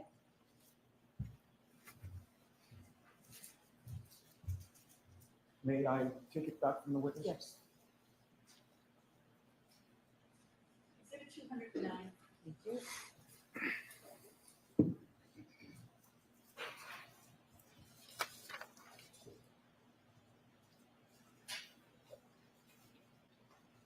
I have no further questions. Thank you, sir. Thank you. Can I have exhibit What? 209 when it's ready, please? Thank you. No further questions. Interesting. Good morning, sir. Good morning. Have we met before? On Friday, I saw you. We didn't meet. You had been friends with Mr. Proctor for about 30 years. Yes, Are you still friends with him? I am. Are you still close with him? I am. You were on a text chain with Mr. Proctor over the years. Correct. Did that include other friends of yours and Mr. Proctor's? Did. The extent of that text chain, did it go back many, many years? Yes. Have you ever looked at any records that summarize some of that text chain? Yes. Did it note that there were over 38,000 texts in that group?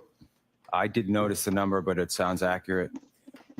When there is conversations in that group, do you always respond to the conversation? No. There's a particular section or segment of those 38,707 text messages that were shown to you. Did you see that document? I did. Are you familiar with it now that you've seen it? Now that I've seen it, yes.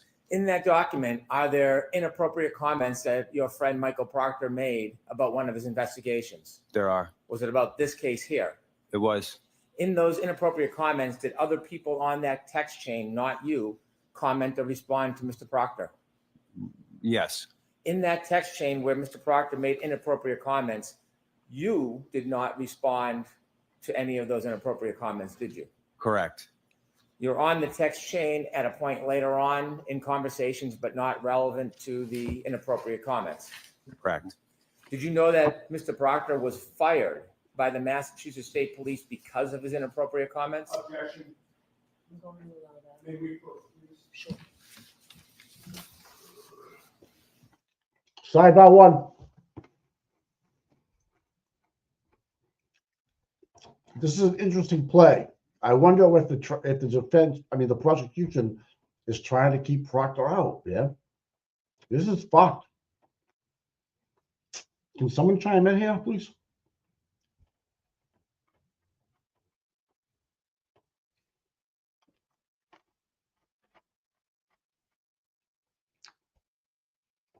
I don't see Aaron. Paul looks good today. This chinny chin chin. Why don't they want to look at the camera? It's like odd. They're like, I feel shame. I feel shame. Dan, what's going on?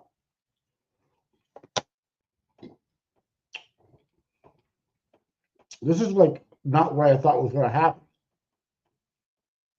They're trying to get Proctor. I guess what are they trying to do? Hank is trying to say Proctor was fired for inappropriate comments, not for bias. Okay. Thanks, man. Hank is trying to say Proctor was fired for inappropriate comments, not for being biased. Thank you, Danny.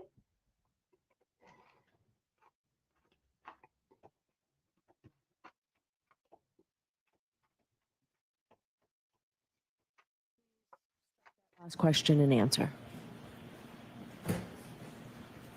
Hi, Liza. Morning.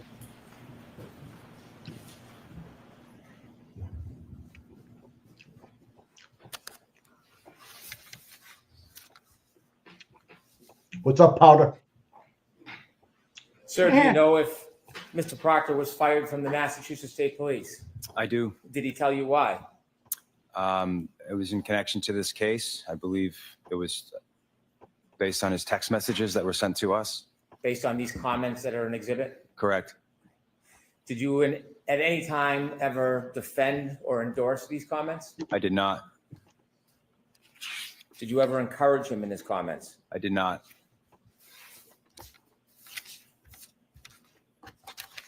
May I approach? Yes. I'm handing you exhibit 209. Thank you.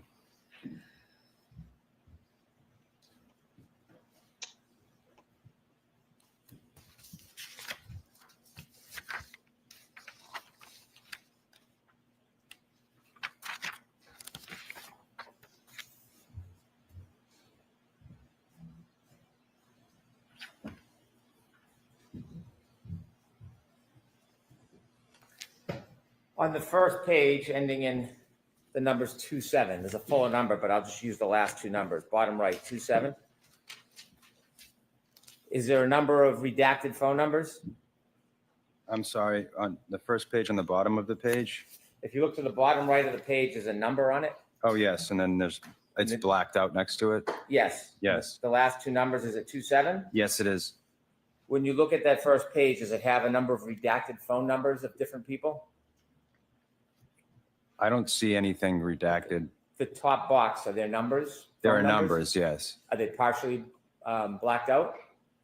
No, the display names, it just lists phone numbers. Okay. Are those numbers you recognize as the group of friends, including Michael Proctor? They are. As you read down that first box and go down to number of messages, do you see that? Oh, yes. Is it 38,707? Yes. Is that for a time period between October 18, 2021 and August 31st, 2022? Yes. Wow. I'd like you to look at the third text message that begins with Chip. Without saying who it is, do you recognize that as one of the people in the group? I do. And what did the person write? Chip, name of that BPD cop. And at the time this conversation was happening, were you part of this immediate conversation? I was not. Turn the page. Bottom right number is ending in 28. Do you see that page? Yes. Okay. Instead of a name, there's a local user with an ID. Is that Mr. Proctor's? Yes, it is.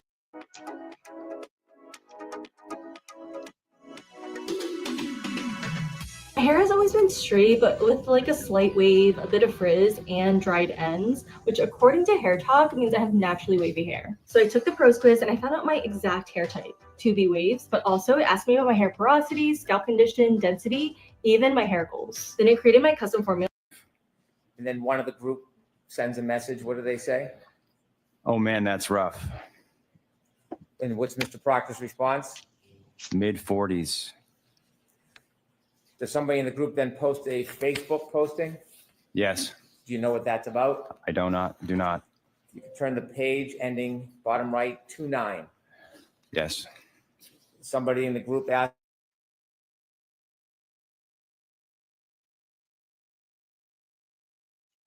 Volume. Thanks, guys.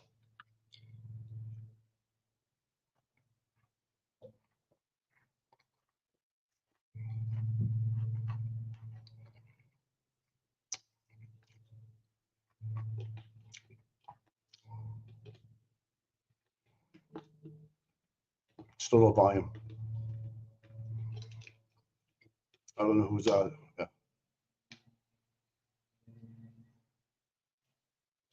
Nope.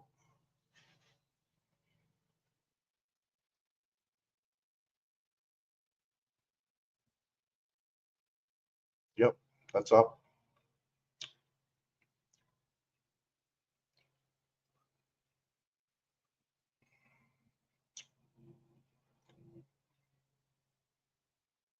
Yeah, we're just trying to. We switched. I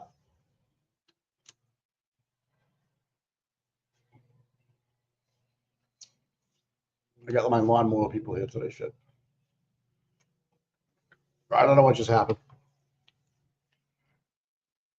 People are on it.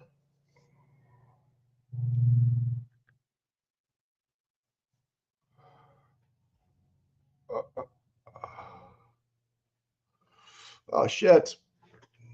Hold on.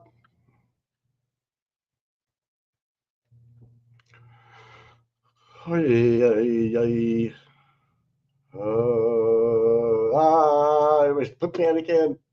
No, still can't hear it, guys. I don't know what's going on. Technical difficulties. Technical difficulties. Whoop, whoop, whoop, whoop. People are panicking on the backside.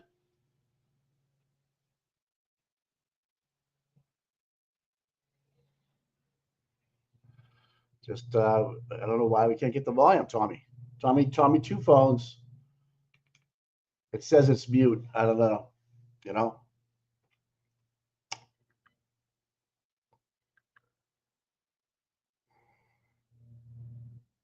Now we're over to Court TV.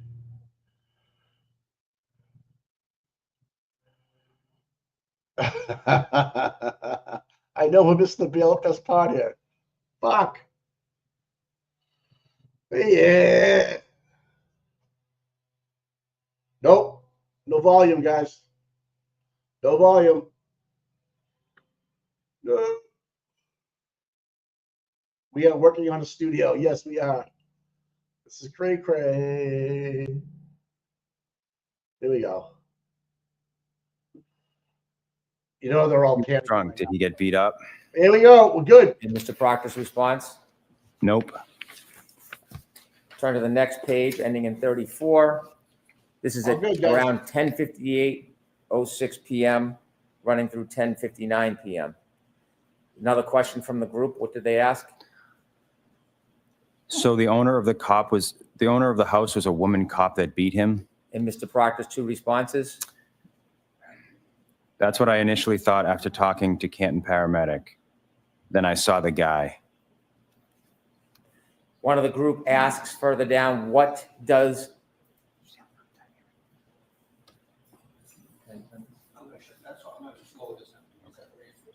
Sir, if you could either speak much louder or bring the microphone closer. We have a couple fans back here. It's just difficult to hear you. Okay, sorry about that. That's not your fault. If we can keep our voice up. So one of the group asks, what does, quote, she waffled him, quote, end quote, mean? And then asks, what's the story? Does Mr. Proctor return? He does. What does he say? She hit him with her car.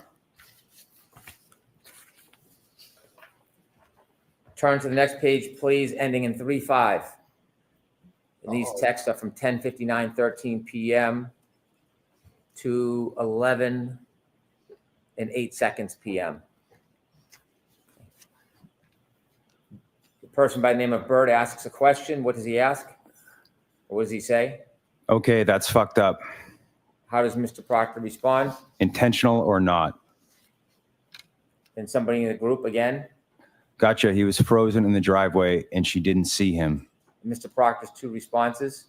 That's another animal we won't be able to prove. And the next one. They arrived at the house together, got into an argument. She was driving and left. What does the friend say? What's the name of the Canton cop living in Canton? The other one involved. What does Mr. Proctor say? Biffed him.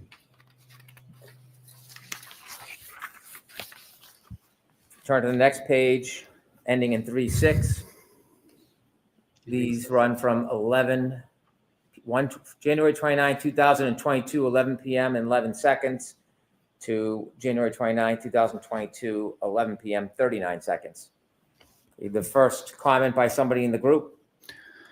The BPD have any jurisdiction here because it was their own? And then if you could look where there's a comment from Whitey at 11 p.m., 27 seconds.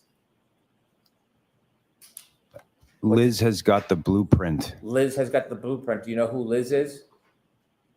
No. Okay. And what's the next comment by Mr. Proctor? Nah, Cat. It's the total opposite. They have to rescue themselves. Would it mean, recuse themselves, thank excuse you. me. Recuse themselves? Yes. And then a comment by somebody in the group? Laughed at. Liz has got the blueprint. On the next page, Mr. Proctor's comment?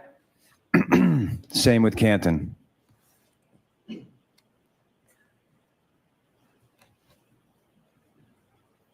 At January 29, 2022, 11:02 p.m. and 15 seconds, there's a comment from one person in the group, number ending in 5051. Could you read that? But I assume you guys are out to make it cut and dry since it involves cops. Next comment by Bird. Something stinks. And the comment by Mr. Proctor. Yeah, but there will be some serious charges brought on the girl. And the beginning of the next sentence is gotta be. And finally, the last comment on that page. She hot at least. And that's a question mark. Yes. Turn the page, please. Ending in 3-8. No one doesn't want to be there. These messages begin at 11:05:57 p.m., run through 11:06:39 p.m. on January 29, 2022. Does it begin with comments from Mr. Proctor? It does. Could you read all of them, please? These are not my words. I'm not really comfortable reading these. Do I have to say these words out loud? So I'm going to see you at sidebar. He's a good guy. He's an all right guy. I mean, I'm not gonna lie, man. He's got respect.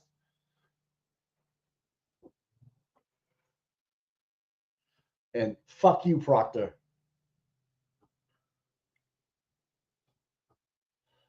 Hey, you know, you gotta do what you gotta do. Karen's life is on the line here. I don't give a fuck. Say the words, dude. That was quick.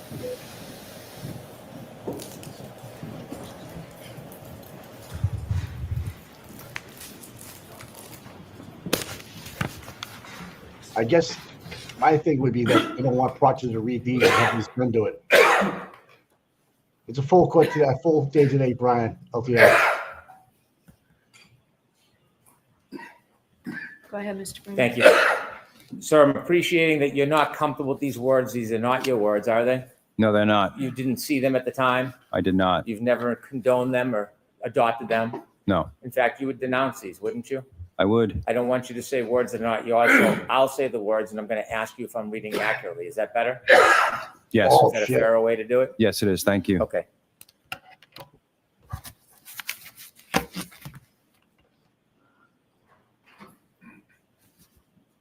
On January 29, 2022, 11 p.m., 5 minutes, 57 seconds.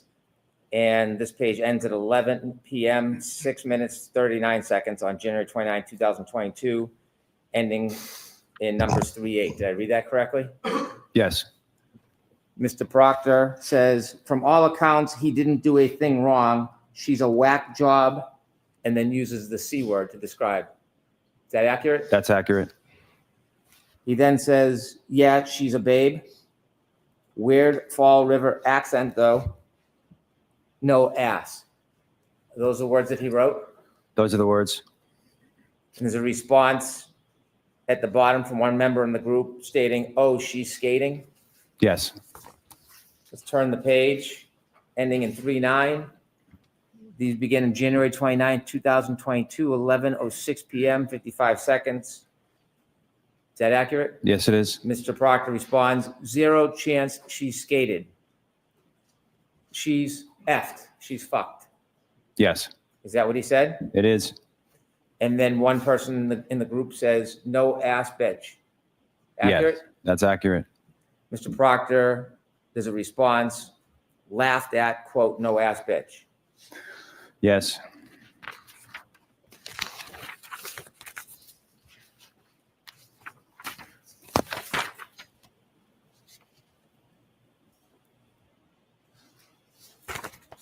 If you could turn to the page that ends in 4-3.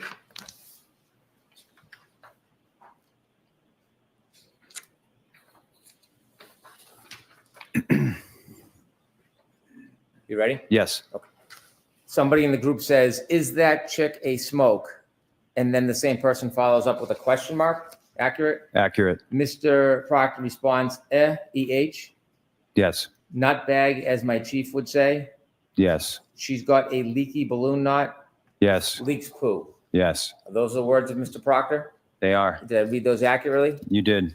And then a person in the group says, what are you guzzling on? And this is on, well, let me take a step back to be more clear. The comments I just read, those weren't on January 29th. Those were on February 2nd, 2022. Correct. And the time is 12:50 p.m. 12:50 and 5 seconds p.m. begin the page. Yes, yes, beginning of the page, So yes. these are different in time than the ones we read before, the series of text messages. Correct. Okay. And then at the bottom, one of the members of the group says, what are you guzzling on? Correct. And that's still February 2nd, 2022, and that's at 1:51:33 p.m. Yes. And then if you can turn to page that ends on with numbers 44. Yes. And this is on February 2nd, 2022, 1:52:24. Mr. Proctor says, nothing, writing a warrant. That's accurate. There are no further text messages? Mr. Proctor? Yes, or anybody in this group that you have as part of this exhibit. That was not the last comment. Okay, let me look. Okay. Is there another YouTube video? There is.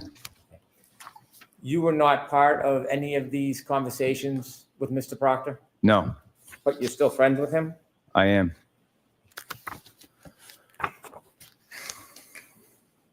In your conversations with Mr. Proctor, has he ever suggested that he planted evidence in this case or any other case? No, In your conversations with Mr. Proctor, has he ever suggested framing a defendant, including this defendant? absolutely not. In all your conversations with Mr. Proctor, has he ever suggested tampering with evidence in this case or? Families eat a lot. Good thing there's Dash Pass. Order groceries with Dash Pass and get $0 delivery fees on your order. So while you may feel like you're stocking the pantry 8 days a week, your wallet doesn't. Save more on groceries with Dash Pass. Start your free 30-day trial. Okay. Hello?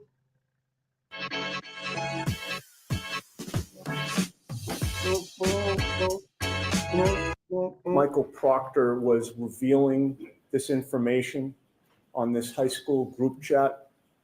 Was this information public? I have no memory one way or the other.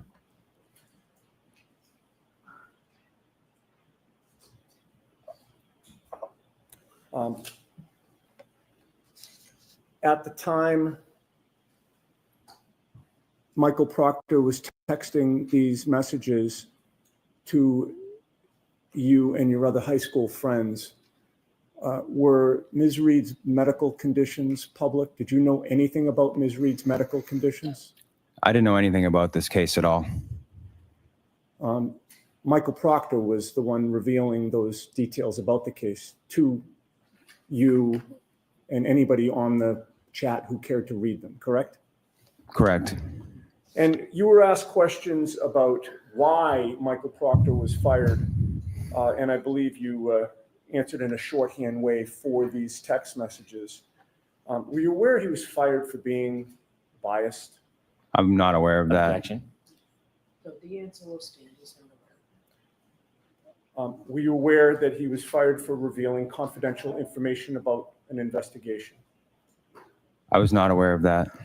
And were you aware that he was also fired for conduct unbecoming a state trooper and a lead investigator in this case? I was not aware of that. I have no further questions.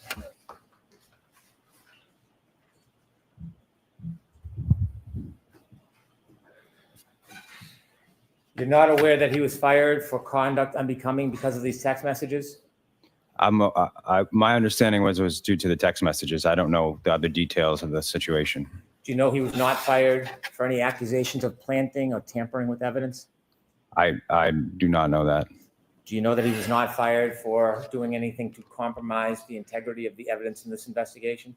I do not know that. Oh, yeah. All right. Yeah. So, sir, I am going to let you step down. And then, folks, I have an instruction for you that I should have read at the time that text messages came in. You can leave them right with Madam Court Reporter. Thank you. And you're all set. Thank you.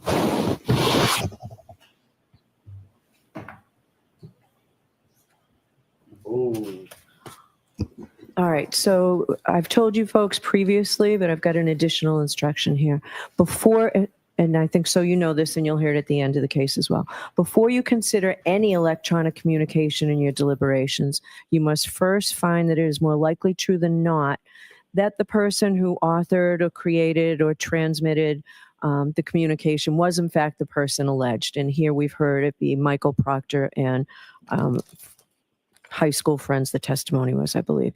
If you do not find it is more likely true than not that the person alleged to have created or sent these messages, then you may not consider the electronic communication in deciding this case. And also here, this text message chain was not being admitted for the truth of what's in the chain, but solely for the limited purpose of weighing the text as they go to Michael Proctor's state of mind, and more specifically, whether or not that state of mind reflects any bias or omissions in the police investigations. So, all right, is there another witness this morning? Okay. We would ask Officer Kelly Deber to join us, please. Okay. Kelly Deber. Another fucking kid cop. Now it's BPD. She was at the station the night of the so-called incident. She might be hostile. Who knows? Tell me.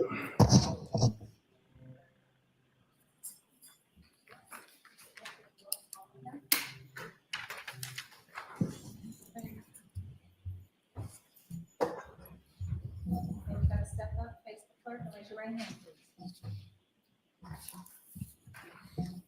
You solemnly swear the evidence you give the court during the case now and hearing the truth, the whole truth, and nothing but the truth, so help you God. I do. Good morning. She would say good morning. Morning. Morning, ma'am. May I inquire? Yes.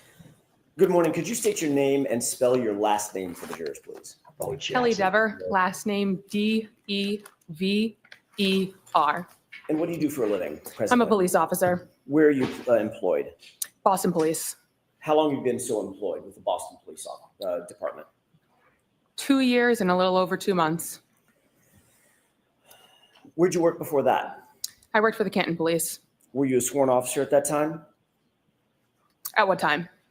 When I you was worked for the employed there? When you were employed by the Canton Police Department? Yes, I was. As a sworn police officer? Yes. Okay. What was your duty assignment in January of 2022? I was a patrol officer. You're familiar with the case that's presently before the bench, correct? In some capacity, yes. Commonwealth versus Karen Reed. Yes. All right. Did you ever prepare any kind of report based on any of your conduct or your connection with this case, if there was any connection with this case, while you were a Canton police officer? No. Were you ever interviewed by any member of the Canton Police Department in furtherance of their investigation related to the death of John O'Keefe? No. Were you ever interviewed by the Massachusetts State Police? No. Let me finish the question. I got to finish the question, then you can answer. It works a little better that way. Were you ever interviewed by any member of the Massachusetts State Police? Yeah, she's got first and in furtherance of their investigation into the death of God. John O'Keefe? No. Were you ever interviewed by either the Canton Police Department or the Massachusetts State Police with regard to any of your observations on January 28th or January 29th, 2022? No. And you never wrote a report about your observations or any observations that you had on January 28th or January 29th, 2022, correct? No. That was a double negative. Let me try that a different way. Did you ever write a report about your observations related to January 28th, 2022, January 29th, 2022? No. Thank you. As a matter of fact, the first time you were ever interviewed in connection with anything having to do with this case or this investigation related to the death of John O'Keefe was by a separate law enforcement agency, not the Massachusetts State Police, not the Canton Police Department, correct? Yes. That was in August of 2023. Is that right? Yes. Do you remember the exact date? No.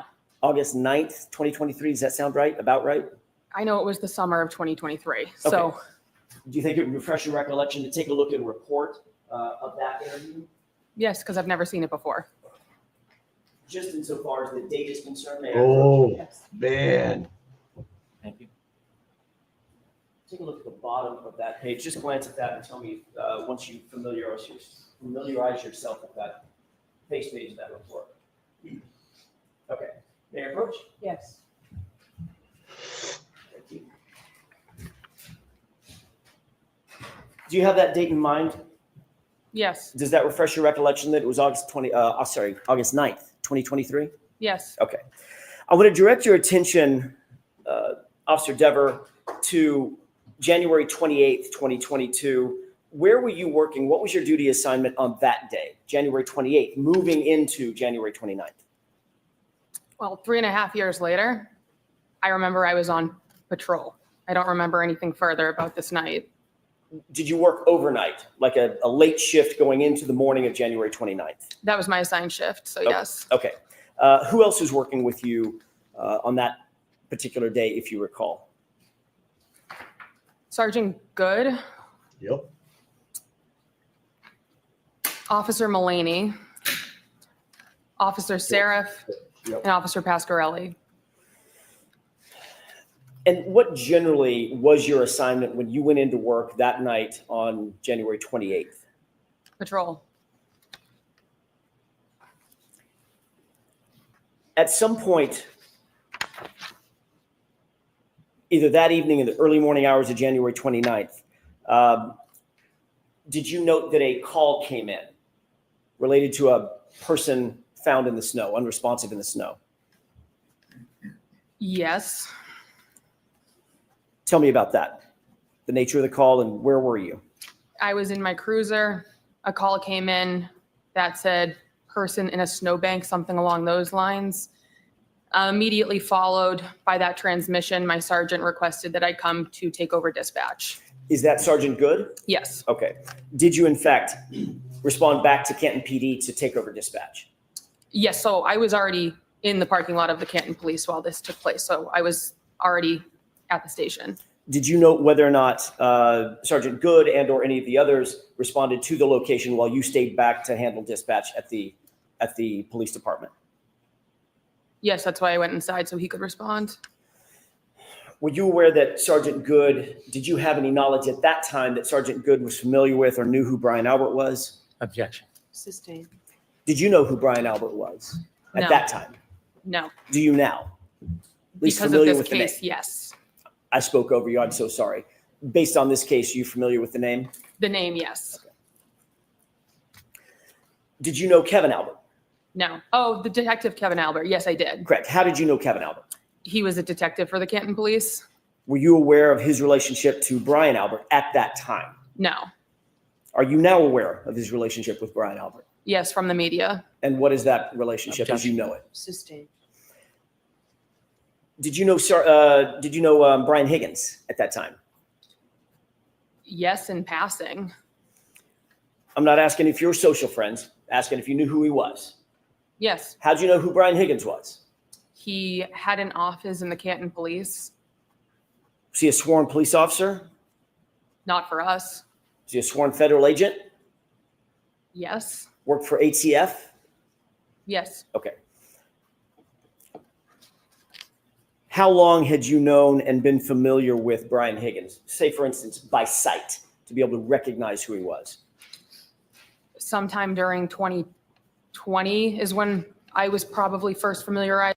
I never let my hair air dry naturally until today. My hair has always been kind of frizzy and brittle, but I'm finally figuring it out. I decided to try pros after going down a rabbit hole on TikTok, and I took their quiz, which helped me figure out that I might have 2B C waves. I'm excited to try a wavy hair routine that's customized for me. So I just washed my hair with my custom Pros shampoo and conditioner. They smell amazing, and I think they already started to bring some of my waves out. Next step is using my custom curl. What are we?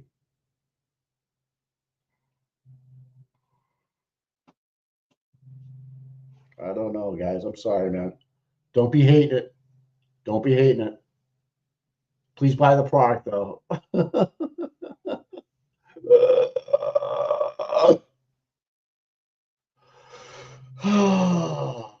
You guys got to teach me how to do this. I can totally handle this. You guys just got to give me the fucking tools where to do this. But, you know, we look like a bunch of rookies. I don't know what we're doing with that. It's been years since I've been in that room. They were somewhere in the room. Where cameras were in the Canton Police Department, I don't recall. The media's Can we switch the, Tommy, can we switch, yeah. I can't speak on what's my recollection and what's been media provided. There are cameras. I don't know where on my memory.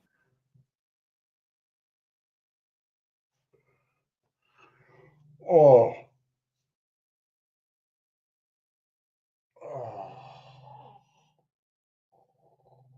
I do. Were there monitors that you could look at that showed security camera footage from inside Canton PD, different areas, hallways, corridors, offices, the Sallyport, for instance. So 2.5 years since You keep saying 2.5 years later. So let her finish her answer and then ask a question. Sure. It's been years since I've been in that room. They were somewhere in the room. Where cameras were in the Canton Police Department, I don't recall. The media's provided me information since this case took place, and I can't speak on what's my recollection and what's been media provided. There are cameras. I don't know where on my memory where they are. So has the media informed you that there were internal security Objection. monitors at the dispatch location? So the objection is sustained. Next question. What do you recall from the dispatch room, as you put it? Let's go with 30. In terms of monitors. I remember there was a computer screen that had information about current calls, and then there was a 911 screen next to that. Those are the two computers that I would have been positioned in front of during this time.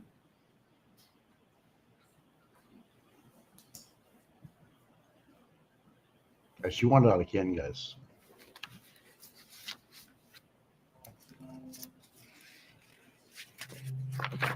As a dispatch officer, by the way, you were a sworn officer at Yes. that time, correct? Uniform, badge, gun, the whole works, right? Yes.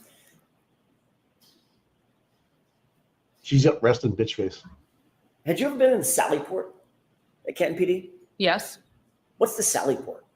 A Sallyport is a garage, essentially. Okay. You're aware that the Sallyport garage had a camera, a security camera?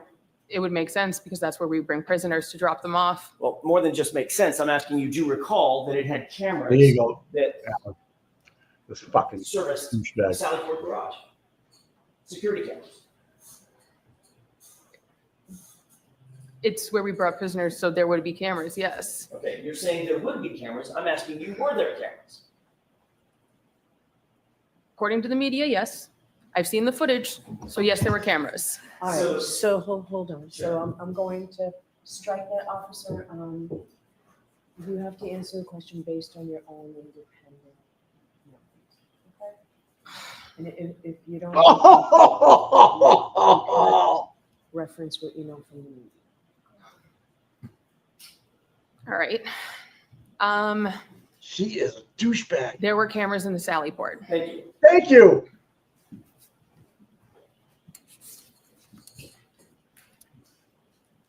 What the fuck?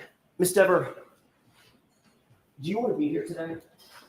I have no relation to this case, I so didn't ask you that. I asked you if you want to be here today. Objection. This isn't direct. So it's your witness. I understand. She can, no comments, just questions, not I understand that.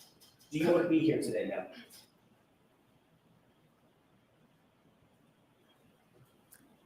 I am put on the stand in a murder trial. I don't know why I'm here. I have no connection to this case. You have no idea why you're here? You've never talked to me. Nobody on the fence seems to talk to me since prior to the first trial. So I don't have any idea why I'm here. No clue whatsoever, as you sit here, why you might have been called to the stand. No. Are you uncomfortable testifying? No, it's part of my job. You're a professional police officer, correct? Correct. That means you're a professional witness to a certain degree, correct? In the crimes that I've gone on the stand before, yes, I have been. And you understand the oath? Yes, I do. What is that oath? The oath is to tell the truth. The whole truth and nothing but the truth, correct? Objection. Sustained. I'll rephrase it. Is there more to that oath when you raise your right hand as a witness? I'm objecting. So I'm going to see it's out there for justice. Sure. The jury already hates her. The jury already hates her. Did Turtle Boy make it in to the press?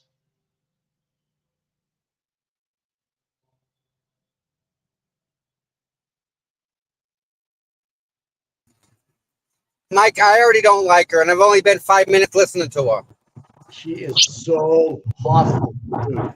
And it's our witness. It's our witness. This is not right. I don't. She seems prepped. No, we would have prepped her. Yeah. I don't know, man.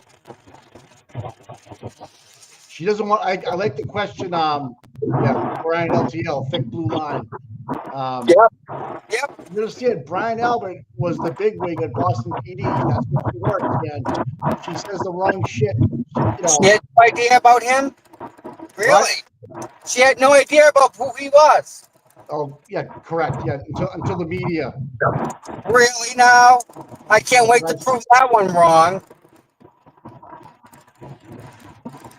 Wow. Wow. Thin blue line. He's right. She's on it. Yep.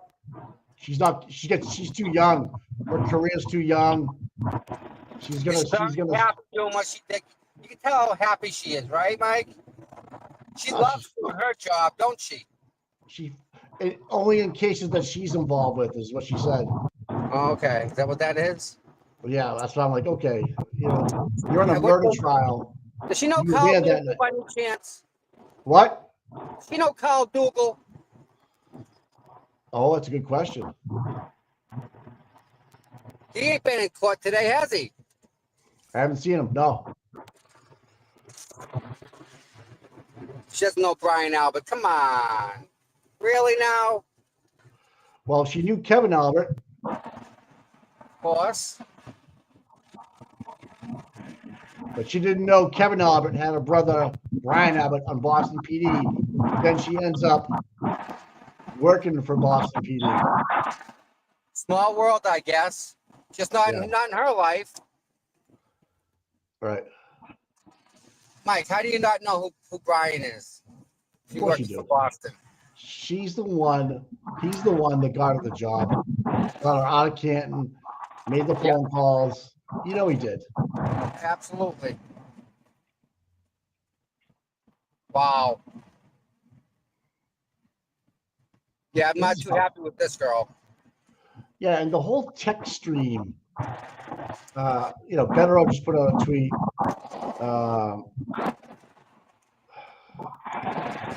You have to see the big picture here with the texts.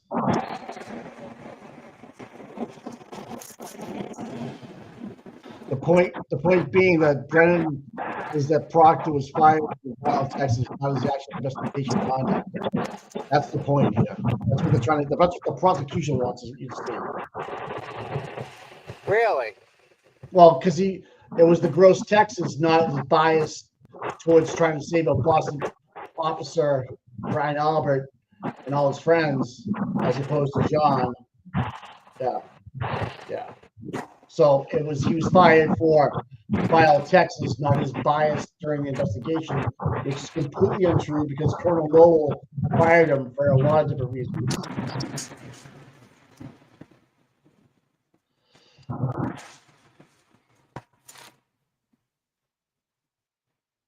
Wow. Yeah, and even Bedrow says this witness is being held hostage by a blue wall. This should be closed. This should be a closed hearing, a ruling on having her declared a hostile witness. Yeah. Wow. Thank you, Your Honor. May I inquire? Yes. Thank you.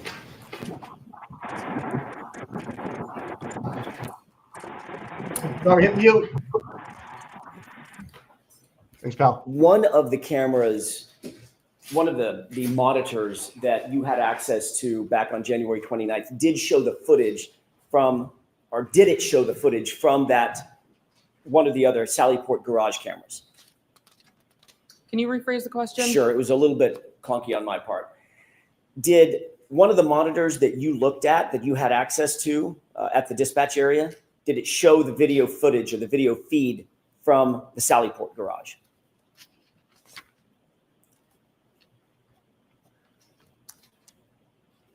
So I already said I don't remember where in dispatch the screen with the cameras was. There was a camera in the Sallyport. So if I'm going to make the assumption, then yes, of course. But now that's an assumption. I'm not asking you for an assumption, ma'am. I'm asking you, did one of the feeds, now we're talking about the camera, the other side of the camera is the feed. Do you recall whether or not there was footage that you could see on a monitor in the dispatch area? 5 things people love about Look Optic progressive readers. I can see Jesus. clearly, like I'm going to go with yes. Okay. My clarification. How long? So I don't know what that means. So what do you mean you're going to go with yes? Is your answer yes? Come on.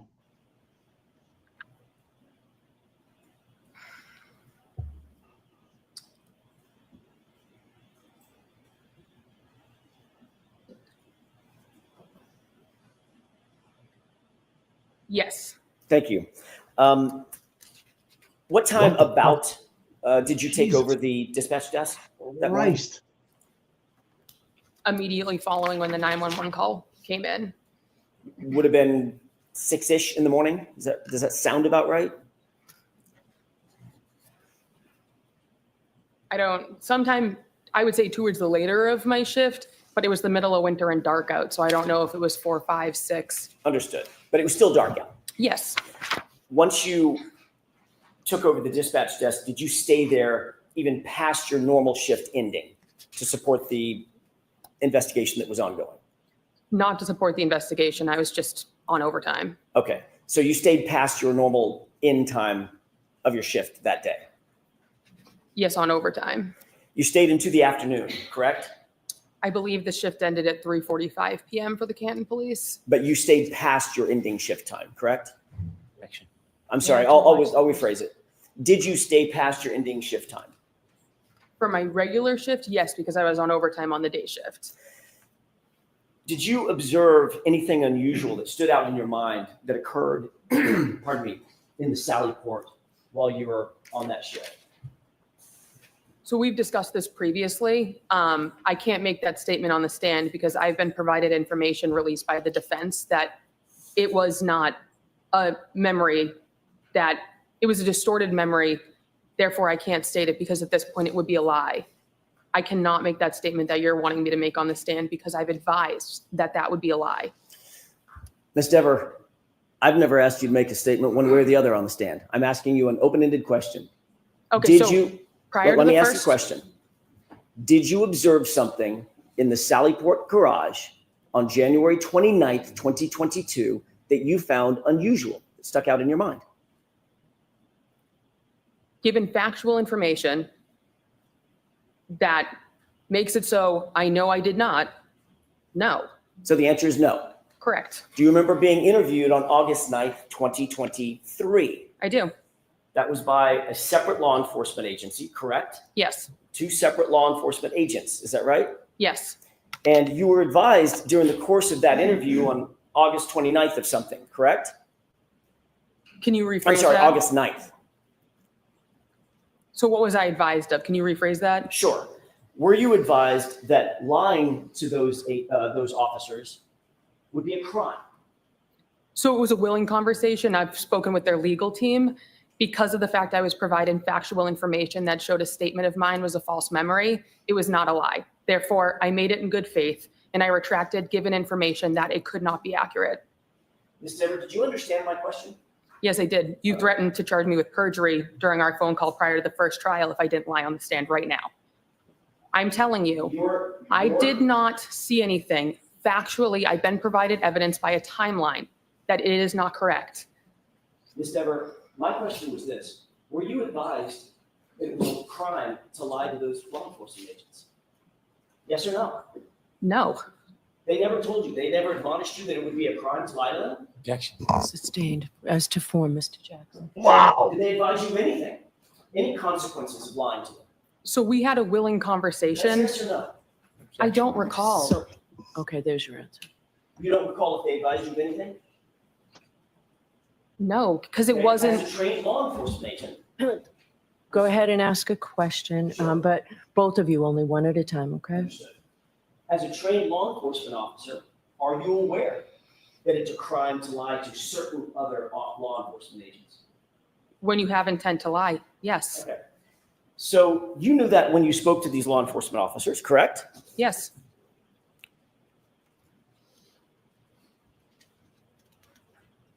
Did you tell these law enforcement officers that you, in fact, saw Brian Higgins and Chief Berkowitz go into the Sallyport with the Objection. SUV?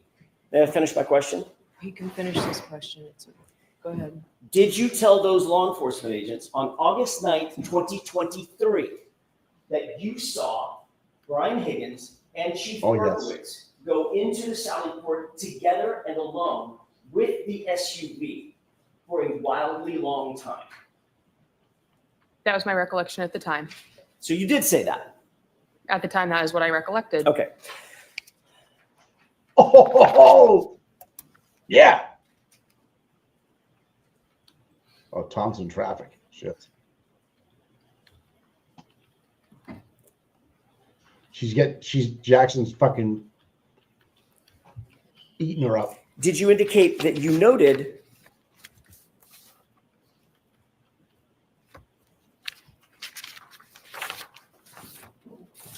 I may have just a moment, Your Honor. Sure.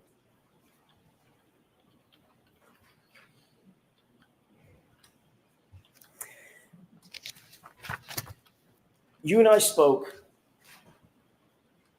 along with Mr. Unetti and Ms. Little on a conference call last year sometime. You remember that?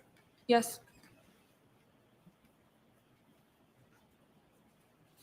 Between the time that you were interviewed on August 9th, 2023, and when we spoke sometime in maybe it was April or so of last year, does that sound about right? Yes.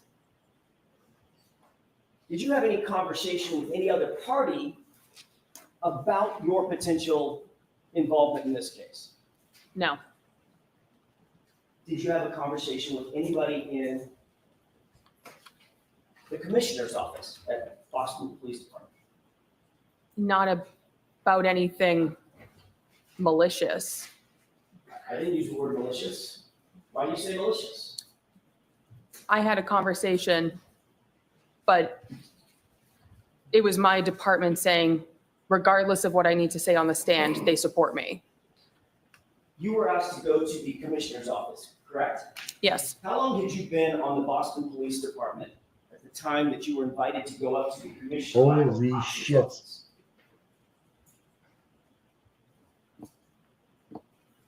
It had to have been before the first trial. So, and I know it was when the agency released information to outside people. That's not my question. Okay, so I don't recall. Okay. You don't recall how long you had been on the force, generally, at the time that you were called up to the commissioner's office, on the Boston Police Department? No. Was it 5 years, 2 years, 2 months? Give me a ballpark. So I've been on the department for 2 years and 2 months. I would say somewhere in the range of a year. Okay. Yes. Did you find it unusual would you call yourself a rookie back then? Yes. Did you find it unusual that a rookie police officer would be called up to the commissioner's office personally to discuss a matter? It was a reflection of how good of a leader he is. It was not anything that I found unusual, given the fact he is someone who wanted to show support for his officer. So I'm guessing all of your training class or all of your entry classes at Boston PD, they've all gone up to the commissioner's office as well? I don't know anyone else who's been in this particular circumstance. Do you know anybody else who's been called up to the commissioner's office at your level at the Boston Police Department? Objection. Sustained.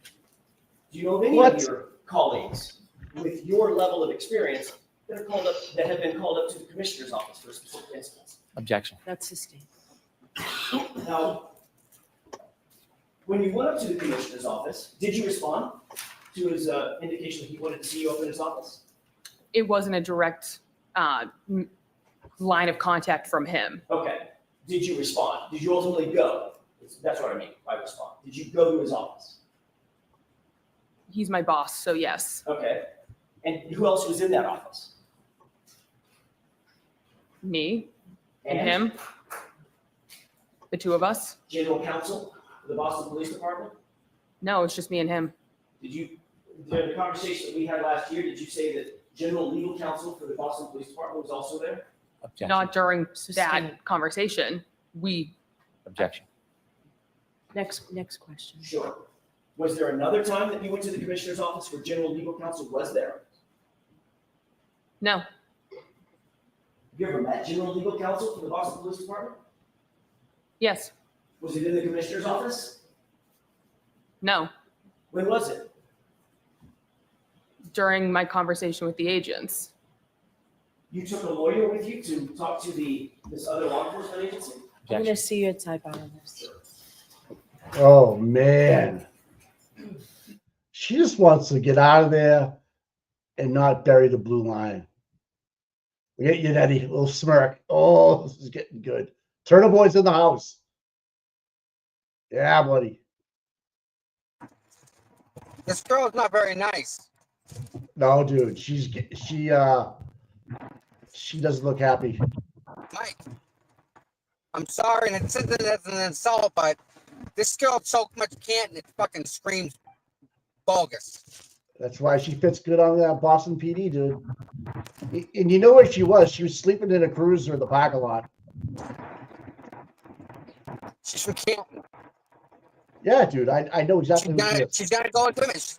She probably lives in Canton. She did for a long time when she was on Canton PD. I knew exactly who she was. Still does. So she's not gonna go after. She's not gonna walk all over anybody. No, she doesn't live in Canton still. She lives in the city. Okay. Yeah.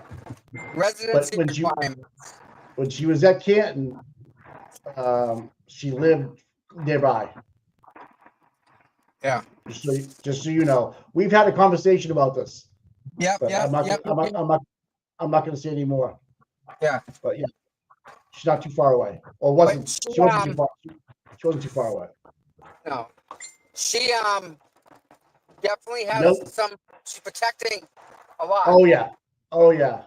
Oh yeah. Her parents still live here and shit like that too. Yep. Yep. I mean, just her job. She can go back. Oh, what the fuck? Hey, Mike. That's not us. That's YouTube, dude. I know. We gotta get YouTube We gotta get YouTube Premium. I have YouTube Premium. Other people that have YouTube Premium, same shit's happening to them. No. Yes. I have YouTube Premium. Is anyone else having an issue with YouTube Premium today? No. No. Somebody else in one of our moderators in our chat's having a problem, and then a different thing around here. Tommy, let's just move on. Sidebar. Megan, talk to Mike. We'll go to the sidebar. You haven't met Megan yet. You're gonna like Megan. You're gonna like Megan. I don't care. Sidebar. Yeah. Anyways, did you see the text from Dan? Yeah. Yeah. All right.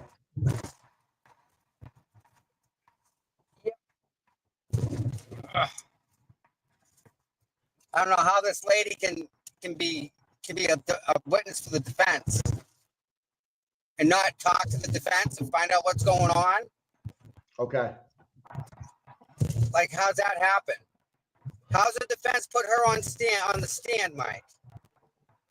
Well, let me tell you something, Tom. If another agency, i.e. FBI, interviewed her, she's got the goods. She's got the goods. They don't just pull you up rando. She just admitted that she saw. She's just saying, she's admitting that she saw Berkowitz and Proctor, not Berkowitz and was it Higgins in the Sallyport for a crazy long time. So there you go.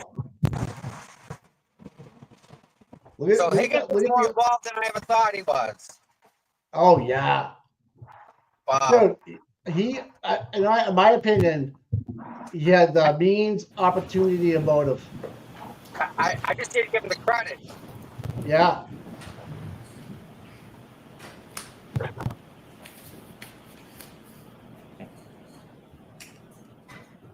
The O'Keefe's won't even look at her. They look at Your Honor. Yeah. Yes. Thank you. Ms. Dever, when we left off, I was asking you about the meeting at the commissioner's office. And I want to clear this up. Was general legal counsel in that office or not when you had a meeting with the commissioner, Michael Cox? No, it was just me and the commissioner. At some point, did the commissioner say to you that Boston Police Department, insofar as your connection to this case is concerned, Boston Police Department fully supports you? Yes. Did he also say, do the right thing?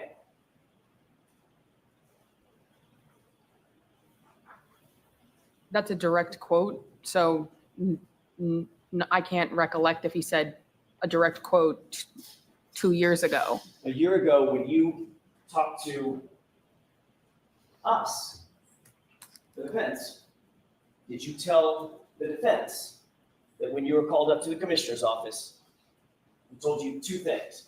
Commissioner Cox told you, number one, the Boston Police Department supports you, and Officer Deber, do the right thing. So he said my name correctly. He said Deber, and That's my mistake. Let's see, like, you want me to repeat the question so I get So, that right? Mr. Jackson, let's go ahead and answer, please. yes, and he said nothing with the intent of guiding me one way or the I didn't ask you other. what his intent was, madam. I asked you what he said to you. What were his words to you?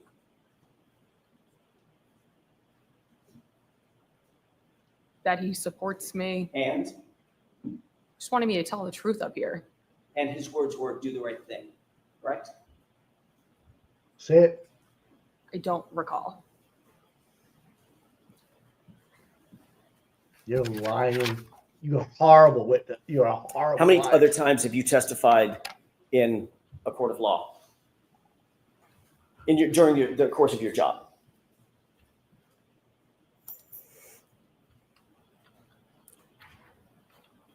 Two dozen, 3 dozen.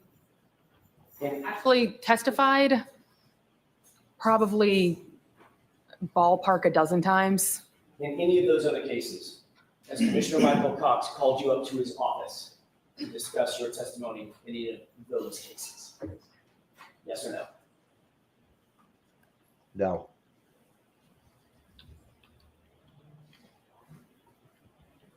No.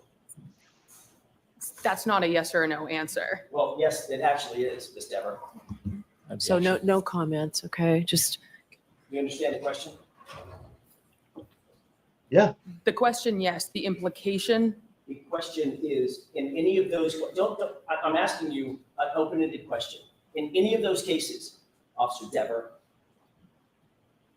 not including this one, has Commissioner Michael Cox ordered you up to his office to discuss your testimony? no. Thank you. Jesus fucking Christ.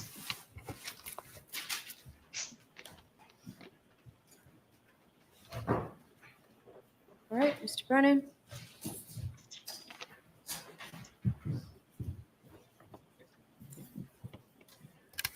Good morning. Good morning, sir. My name's Hank Brennan. We have never met before. Correct. Have you ever spoken to me before? No.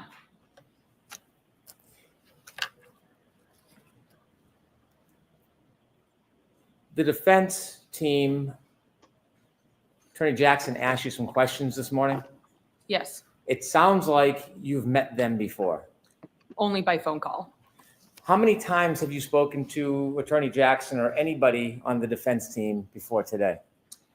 Prior to the first trial, it was one phone call where we discussed the case. Outside of that, there may have been one other phone call before the first trial, but it wasn't a discussion of the case. And then prior to this trial, I received a phone call that said, confirm you will be available for one of these days. Other than confirming you'd be available, was there any discussion before this trial with anybody on the defense? Not about this case, no. So the conversation, the substantive conversation was before the past event last year? Yes, a year and a few months ago. You worked at the Canton Police Department? Yes, I did. You were a police officer? Yes, I was. And it sounds like on January 29, 2022, at some point you were asked to attend the desk? Yes. The desk is at the front of the police department where you see people coming in and out of the police station? Yes, there's glass windows. That night, did you have any difficulty with your memory of the specific things that you saw that night? I was never on the scene. I never spoke to a witness. I never met a victim. I never spoke with a suspect. This was just a random shift for me 3.5 years ago at a desk that I wasn't asked to recollect for over or about 1.5 years after the occurrences of that night. Did law enforcement, not the state police or Canton police, did law enforcement ask you about your memory sometime after that night? The agents asked me about 1.5 years later. It was the August of 2023 meeting. So actually 1 year and 8 months later was the first time I ever spoke about this case. When they spoke to you 1 year and 8 months later, did you suggest or share or tell them that you might have seen Chief Berkowitz and Mr. Higgins near the Sallyport area? I told them on the day of that I saw that. I didn't make any indications it was anything bad. I just said I saw them. And it was in good faith that I believed I saw that. That was the extent of that comment. So you had told them you believed you saw Mr. Berkowitz and Mr. Higgins in the Sallyport area that day? On January 29th during my day shift, yes. Did you then learn any information that helped you remember when your shift ended that day? So I know my shift ended at 3:45 p.m. So I know that I left then. That wasn't ever one of my questions.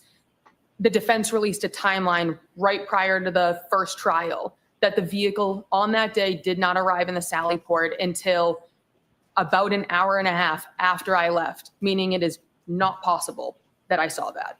When you saw this information, did you think about your memory?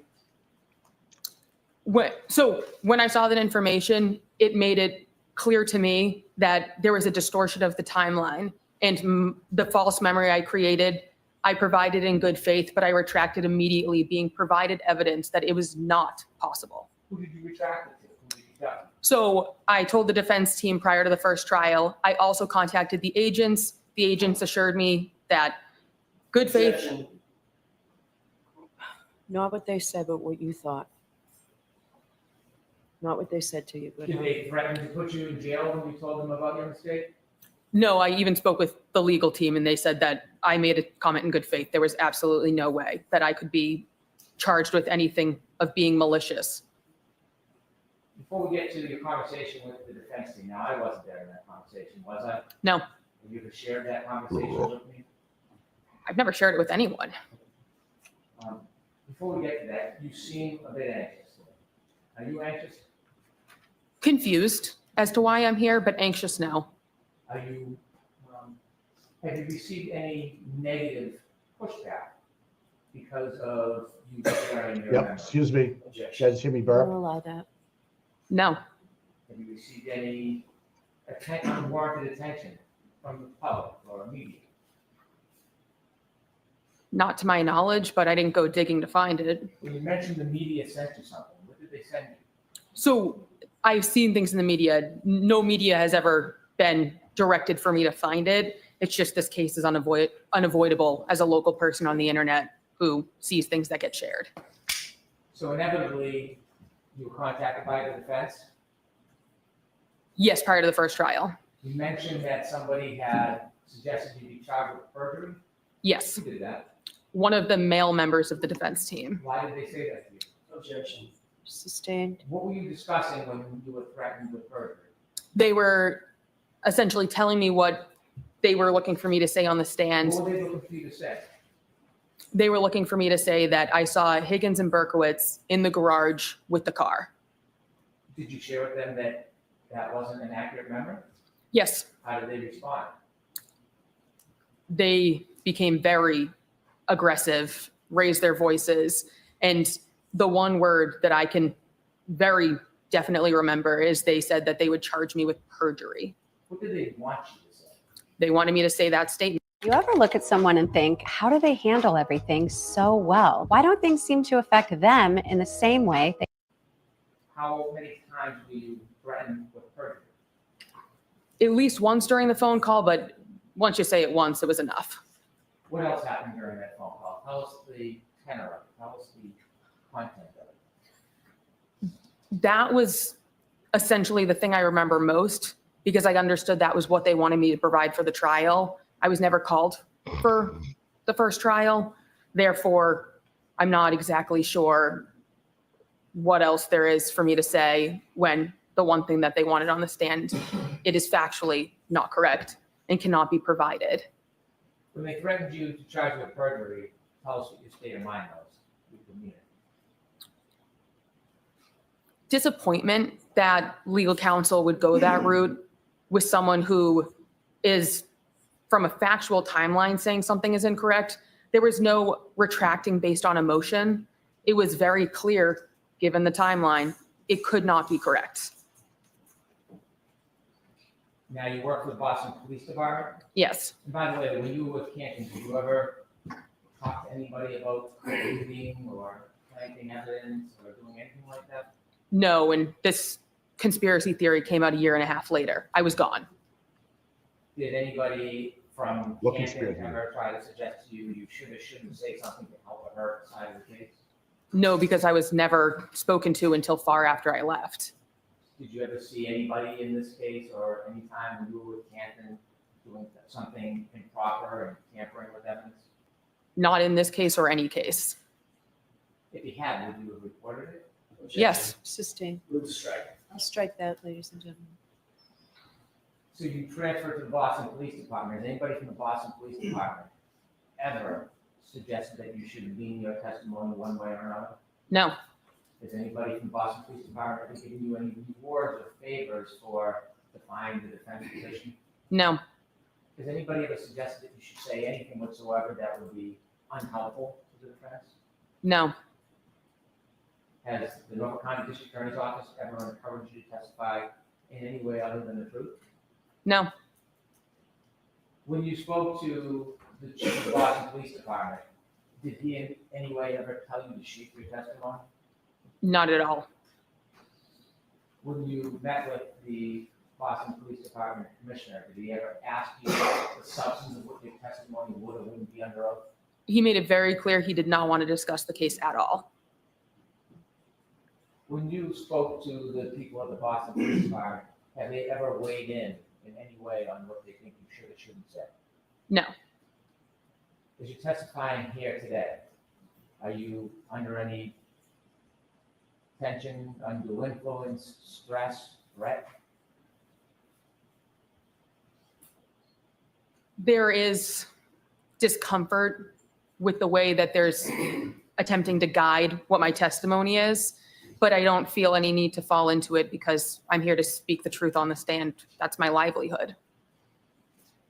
When you were threatened with perjury, how long was that conversation?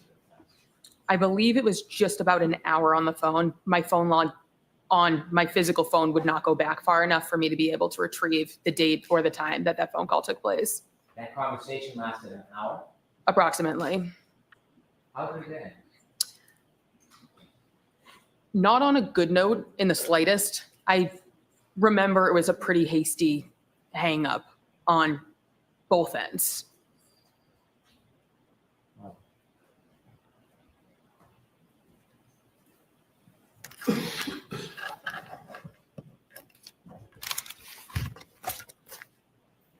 Thank you for your time.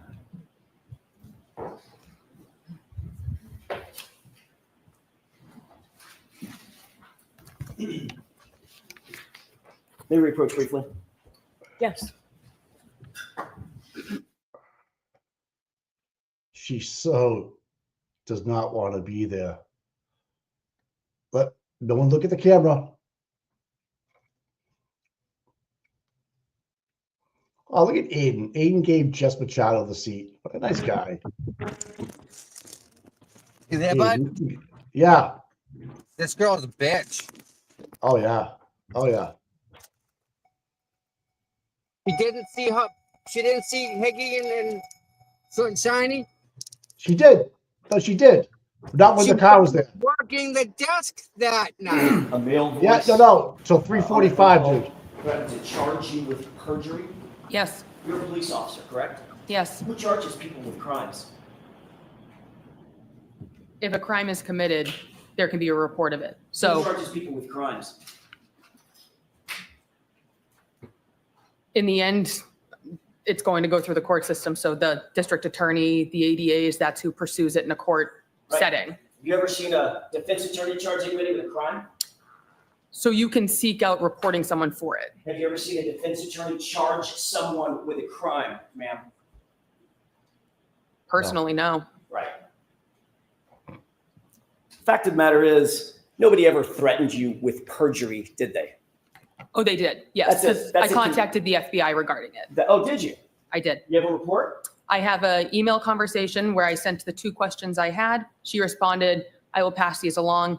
I was contacted by their legal team. They reassured me perjury was not applicable because I made a statement in good faith. Upon further information, I retracted it, corrected it, and made it clear that I could no longer say it because I knew that it was not a clear reflection of the events that took place. That's a mouthful. Yes. My question is, do you have a report from the FBI saying that you reported that someone on the Karen Reed defense team threatened to charge you, your words, with perjury? You have a report to that effect?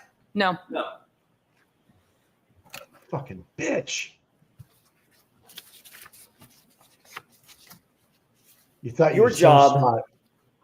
As a police officer, get back in the fucking patrol car, is to be objective, isn't it? Yes. You don't see me today. You're not supposed to take an adversarial position against one side or the other, correct? I don't.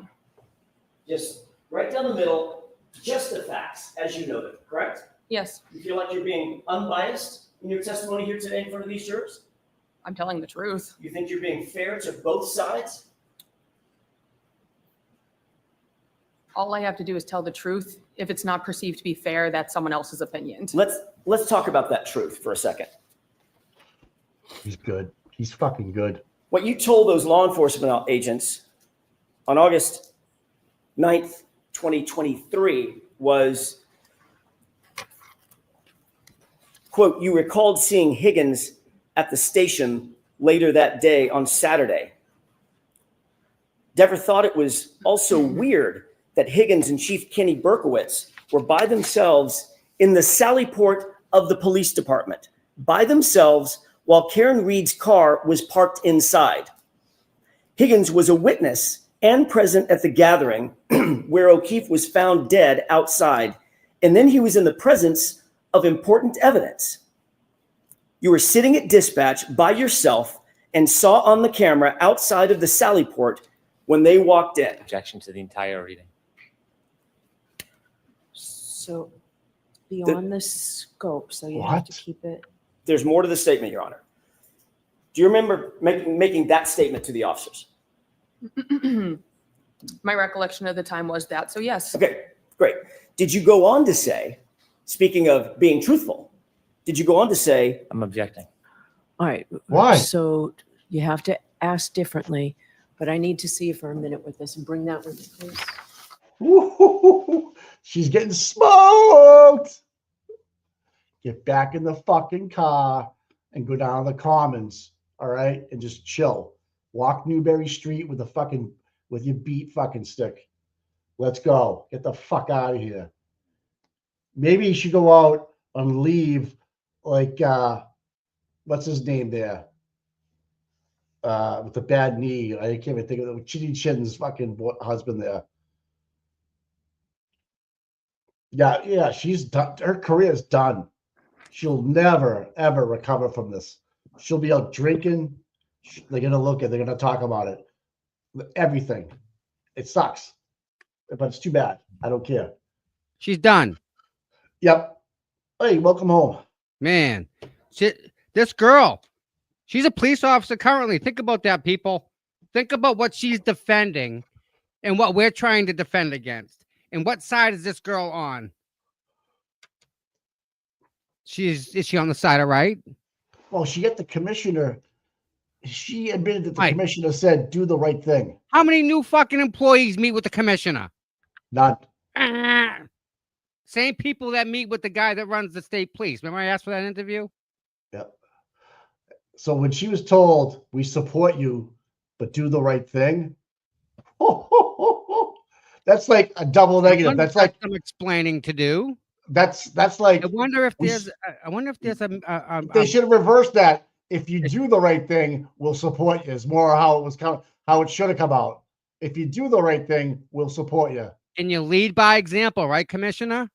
And you lead by, you're the number one guy. Buck stops with you, right, bud? The commission did not say the right thing. No, he didn't. Do the right thing. She did not say. Yeah. She just admitted that she did. He said, do the right thing, not say the right thing. Oh, there you go. Play on words. Sorry about that, guys. Yeah, the commissioner has entered the. Yeah, she thinks she's. Oh God, if you guys only knew what I know about this girl. Oh my God. Oh my God. Like, oh. As you know, I've been arrested 3 times in this town, right? That's all I'm going to say. That's all I'm going to say. She's not a nice person. No, she never arrested me. But she just has that. I'm so much better than you. I am entitled. I'm from Canton. Poor Mikey. What's my whatever. I just love how AJ just get his little look at his face of ha ha. Brennan the rat. I know I can't. May I inquire? Yes. Thank you. Using the right weight matters. The body pod lets you easily understand what is the fastest way. Them being Brian Higgins and Chief Ken Berkowitz. You never saw them leave, but you recalled thinking to yourself that they were in the Sallyport for a wildly long time together in there, end quote. Did you say that? That was my recollection of the time. Okay. So yes. Have you ever heard of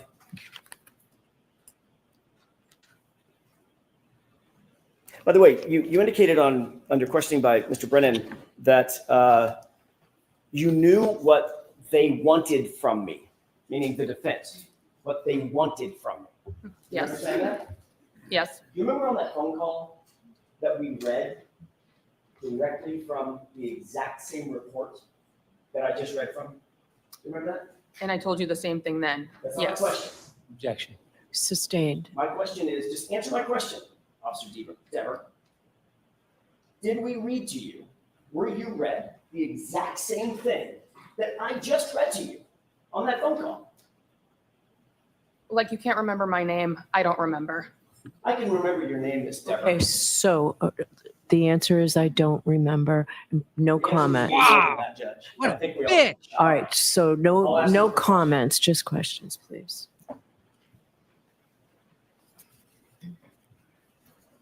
Do you recall us telling you that we were looking for the truth about your objection comments? I'm going to allow it. That we were looking for the truth. Which I gave you, yes.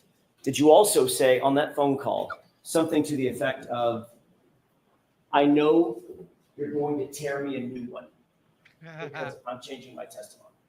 Changing, no. But you're trying to do that. Did you say, I know you're going to tear me a new one? That's what you're trying to do, so yes. Actually, what you said was, you're going to tear me a new asshole, didn't you? I don't recall that, so that's putting words in my mouth. I'm not asking you to put words in your mouth. I'm asking you if you remember saying that during that phone call. Oh, I know you're going to tear me a new asshole. I don't recall. Okay.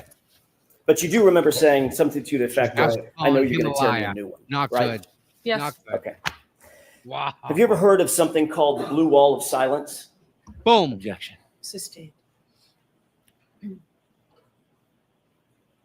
you think it's important for police officers to protect one another in the field and out? She's done. Can't answer this question.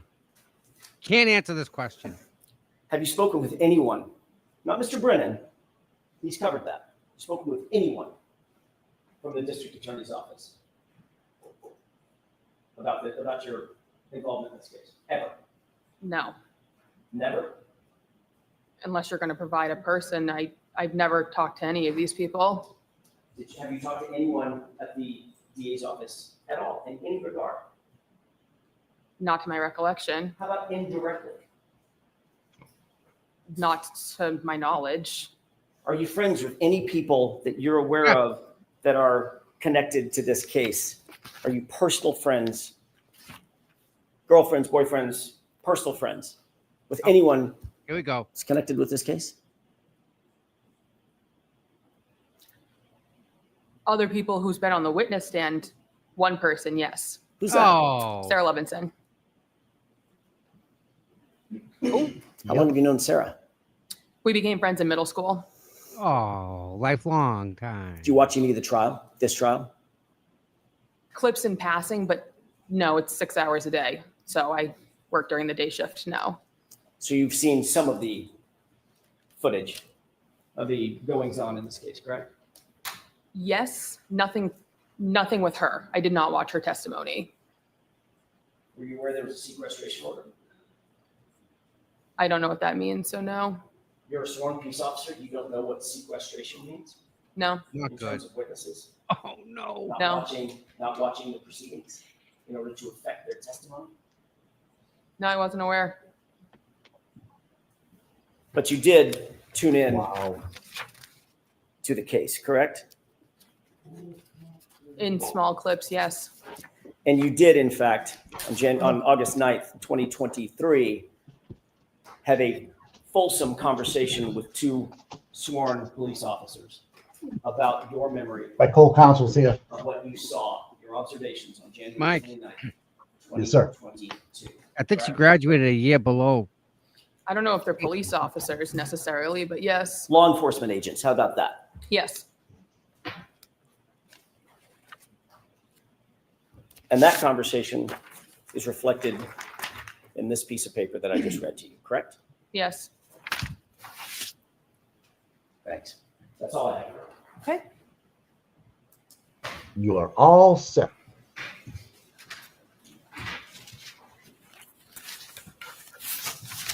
Somebody buy this Were one you across. subpoenaed by the Commonwealth in this case? No. You were subpoenaed by the defense.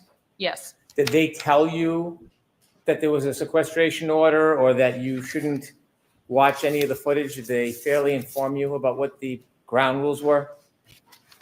No, and I wasn't part of the first trial, so I had no idea about anything to do with this trial.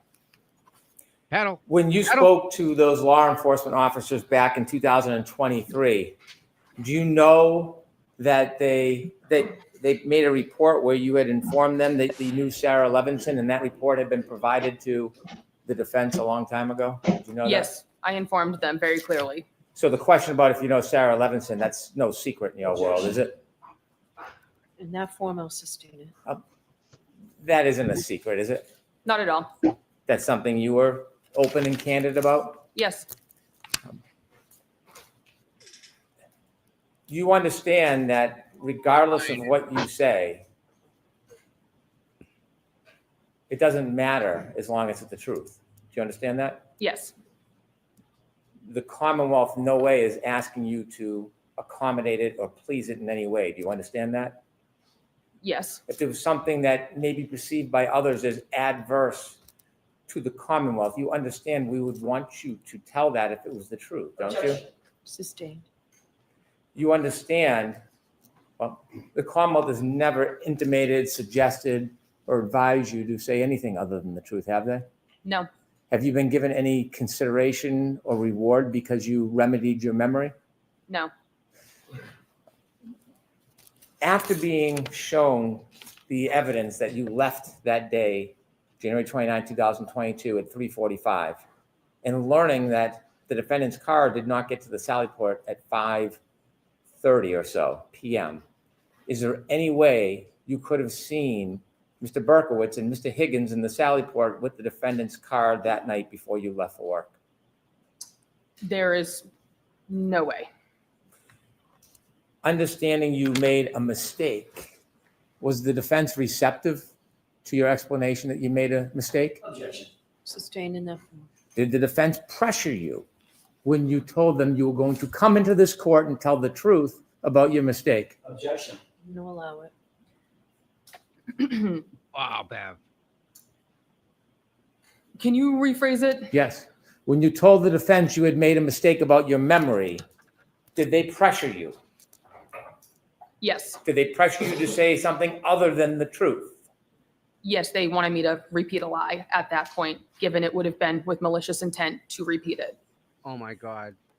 understanding a lawyer has no power to charge with contempt, does that change the reality of whether or not you were threatened? Let me ask it a different way. Thank you. She's You not were that asked smart. questions about whether or not you knew who could take out charges for a crime. Yes? Yes. Okay. Regardless of whether an attorney has that power, were you threatened that there'd be a charge of perjury if you didn't comply with the defense wishes in this case? Yes. And knowing you were going to come into court, given this experience you had with the defense,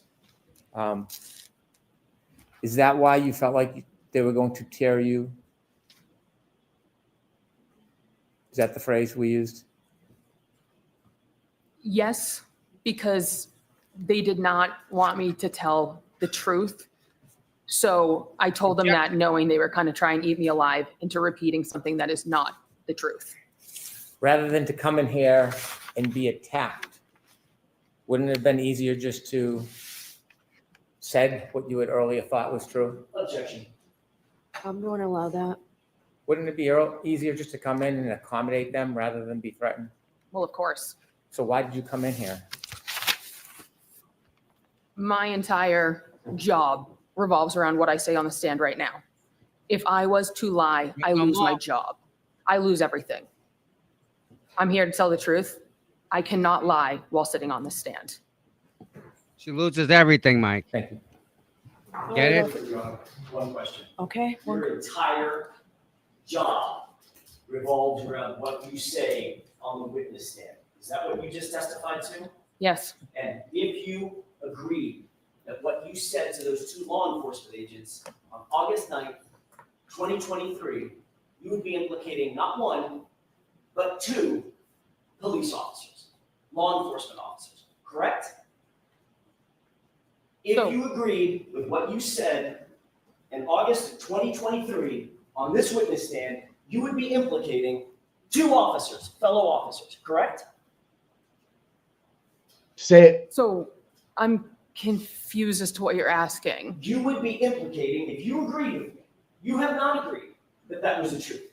You've now indicated that what you told to law enforcement agents in August of 2023 was a lie.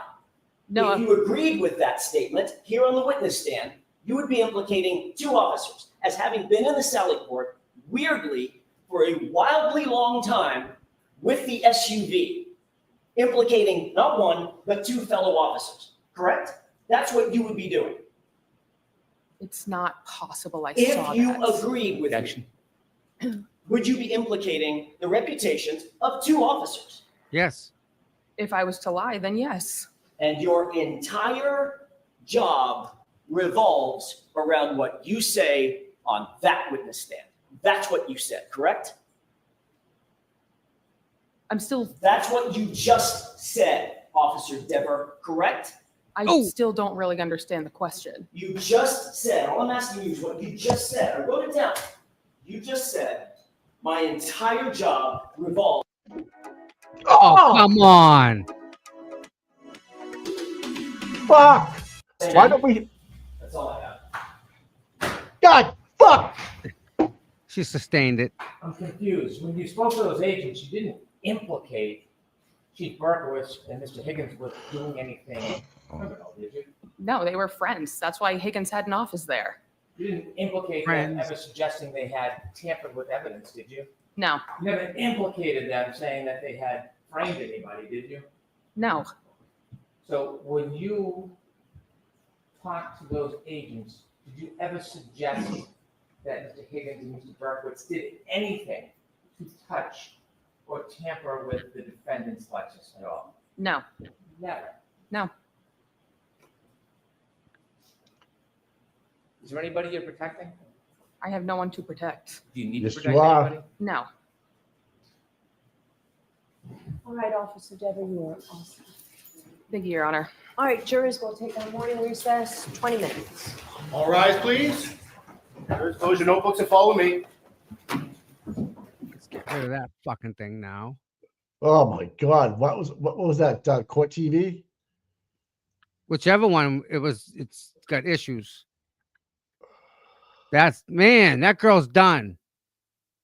Mike, that didn't go well, dude. That's not good.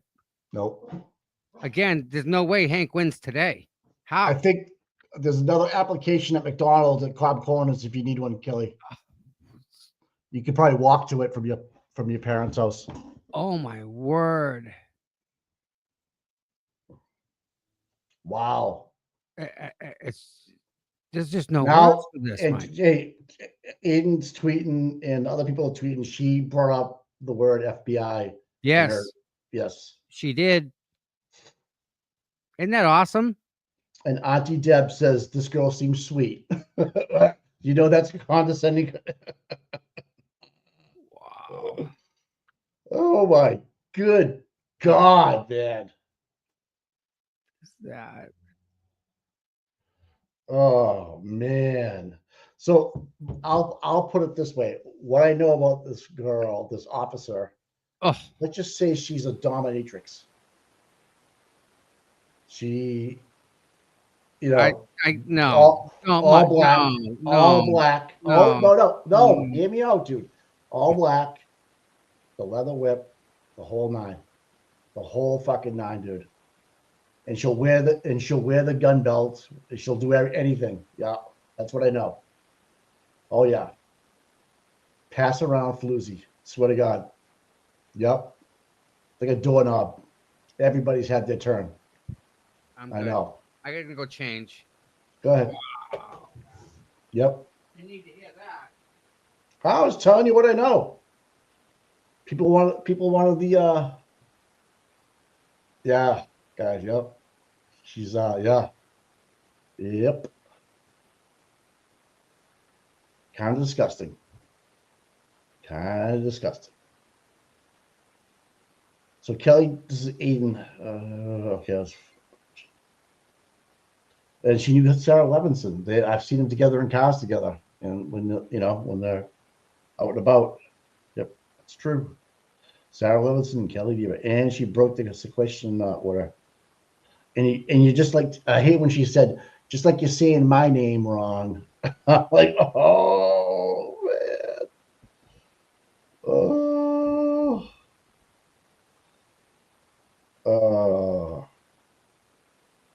This is great. LTL Media, yes. Thick blue line, yeah. Blue wall is right, B. Now, how can the O'Keefes not see this? Mary Jo, thanks for being a member for 2 months. So, yeah, anything like that where you get the name Commissioner Cox telling you to do the right thing, yeah. You just went on the overnight shift in the worst part of town. Yep. But then they get, it's just going to be, and God forbid any animals, Lucky. Lucky's up next, guys.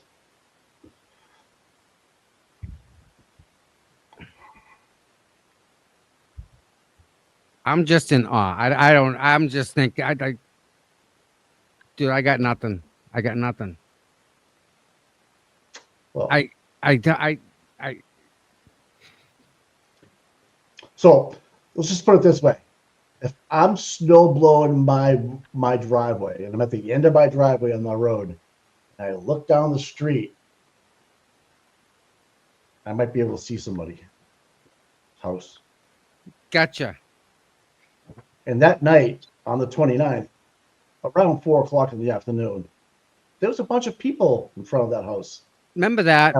Having a conversation. They were yelling and screaming. Remember when they kind of? Yeah, remember that? Yeah. One was in a police uniform with a big overcoat, yellow on. I thought somebody was going to get hurt. I thought somebody was going to get hurt because there's a lot of this going on. Mm-hmm. And so, yeah, I found that very interesting. Especially when you have two people that are armed. Usually arguments don't go well that way, Mike. Yeah, I've seen a lot of people at that house. Just hanging out for half an hour or so, and then taking off.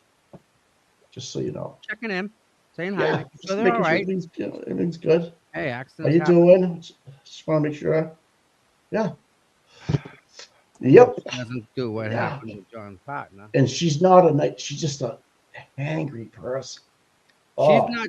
I can tell you, somebody made that girl mad at one point, and she ain't forgotten about it. Well, but I think she was. I think before this, even she was just that way. Yeah, guys, just real quick, that one of my other mods said they had a problem with YouTube Premium too. I looked, my subscription doesn't even renew until the 7th. So Yeah, dude, it's I'm not not that, right? I don't know what it is. I'm kind of like, what the frig? It's not fair to you guys to have that keep happening, you know? I mean, and then again, it could be, are these other people getting ads, right? Talk. Let's be professional here. We'll own it. We'll own up to it. It's our fault. Yeah, I want to know what's wrong with it so I can fix it so shit don't happen again, guy. I'm kind of like this. To me, this shit don't happen. Tom, when you're on the controls and you're at the house, that we run smooth. Not When necessarily. That's not always true. When you're on location, there's always a hiccup. Because we try and do so much with that. Because Well, we're trying to manage 2 different places at once, guy. And the court, which is third. If you give Boston Mikey, we'll get you. I'll get you my login. I just gotta once I log in over there, you'll have me. You'll be me. So once you give Boston Mikey a little juice, I know Get I you want all it. the juice, baby. You're getting full And tap today. I can help out when you need me to. Just pull the tap down. I think if I just log in over there, you'll have my control panel, and you'll see it's. I don't want you having access to my computer. No, Tom, I don't. We'll take care of it. Check. It's not hard. It's easy. If you just give me a password to log in, I can do that. Some commands like that. Shelby has. Yeah. Or Sammy has. I can do all I that. can do it. Let's see the bog boomer working. Yeah, I see, guys. Here's the thing. I was in front of computers my whole career, so I choose not to be in front of them. I fucking hate them. People don't Me understand too. how much I hate them. So when you tell me you can do it, then I'm all set. I go, yeah, go ahead, do it. I don't want nothing to do with it. My brother's an IT guy. This is what he does. He writes code. My nephew writes code. I'm around it all the time. I want nothing to do with it. Hottest person I ever knew is my brother. That dude, he's born knowing shit. I don't know how he knows. He just does. Smart. Like, where'd you learn that? How'd you get there? I stress out Sammy. Sammy, come on. That's not fair. It's all how you handle stress. You did it too. Okay. I don't know what that means. It's a commercial. Sammy and I have been having this conversation for a long time. I know. I don't know. Someone's gonna take accountability for this, and I'm willing to do that if I have the juice. We can do that. Until then, listen. Do you have hot tub nudes? Do you have presented your bottom of your screen now? Yeah. Okay. We're not going to do it right now. Let's just love each other up a little bit today. Come on. Oh, okay. All right. It's not hard. It's just, I know you can do it. It's not hard. I know I can't. I've done it before. I just don't. Here's the problem. But time out. Here's the problem. Are you ready? What? My account, okay? The one that I pay for. Yeah. Let's see. How many people have access to that from how many different locations? You don't think YouTube can ask me, hey, you sure you're logging in from this place at this time? I get them all day long. Oh, yeah. And StreamYard's the same way. Yeah, so I can pay for up to 12 people if I want. Right. There's no need to go to 12 because that's the only thing. It's the only thing you get. So I didn't do it. Yeah, but no. I'm just saying I can spend a lot more money and get whatever we need. Okay. You know what I mean? Like whatever you want to do. I can, we can get the flock cameras for the back of your car. We can we can do whatever you want. Did you read the text? Did you read the text from Dan? Yeah. Okay. I'm cool with that. Yeah. All right. Listen. I don't know what I don't know what I don't know.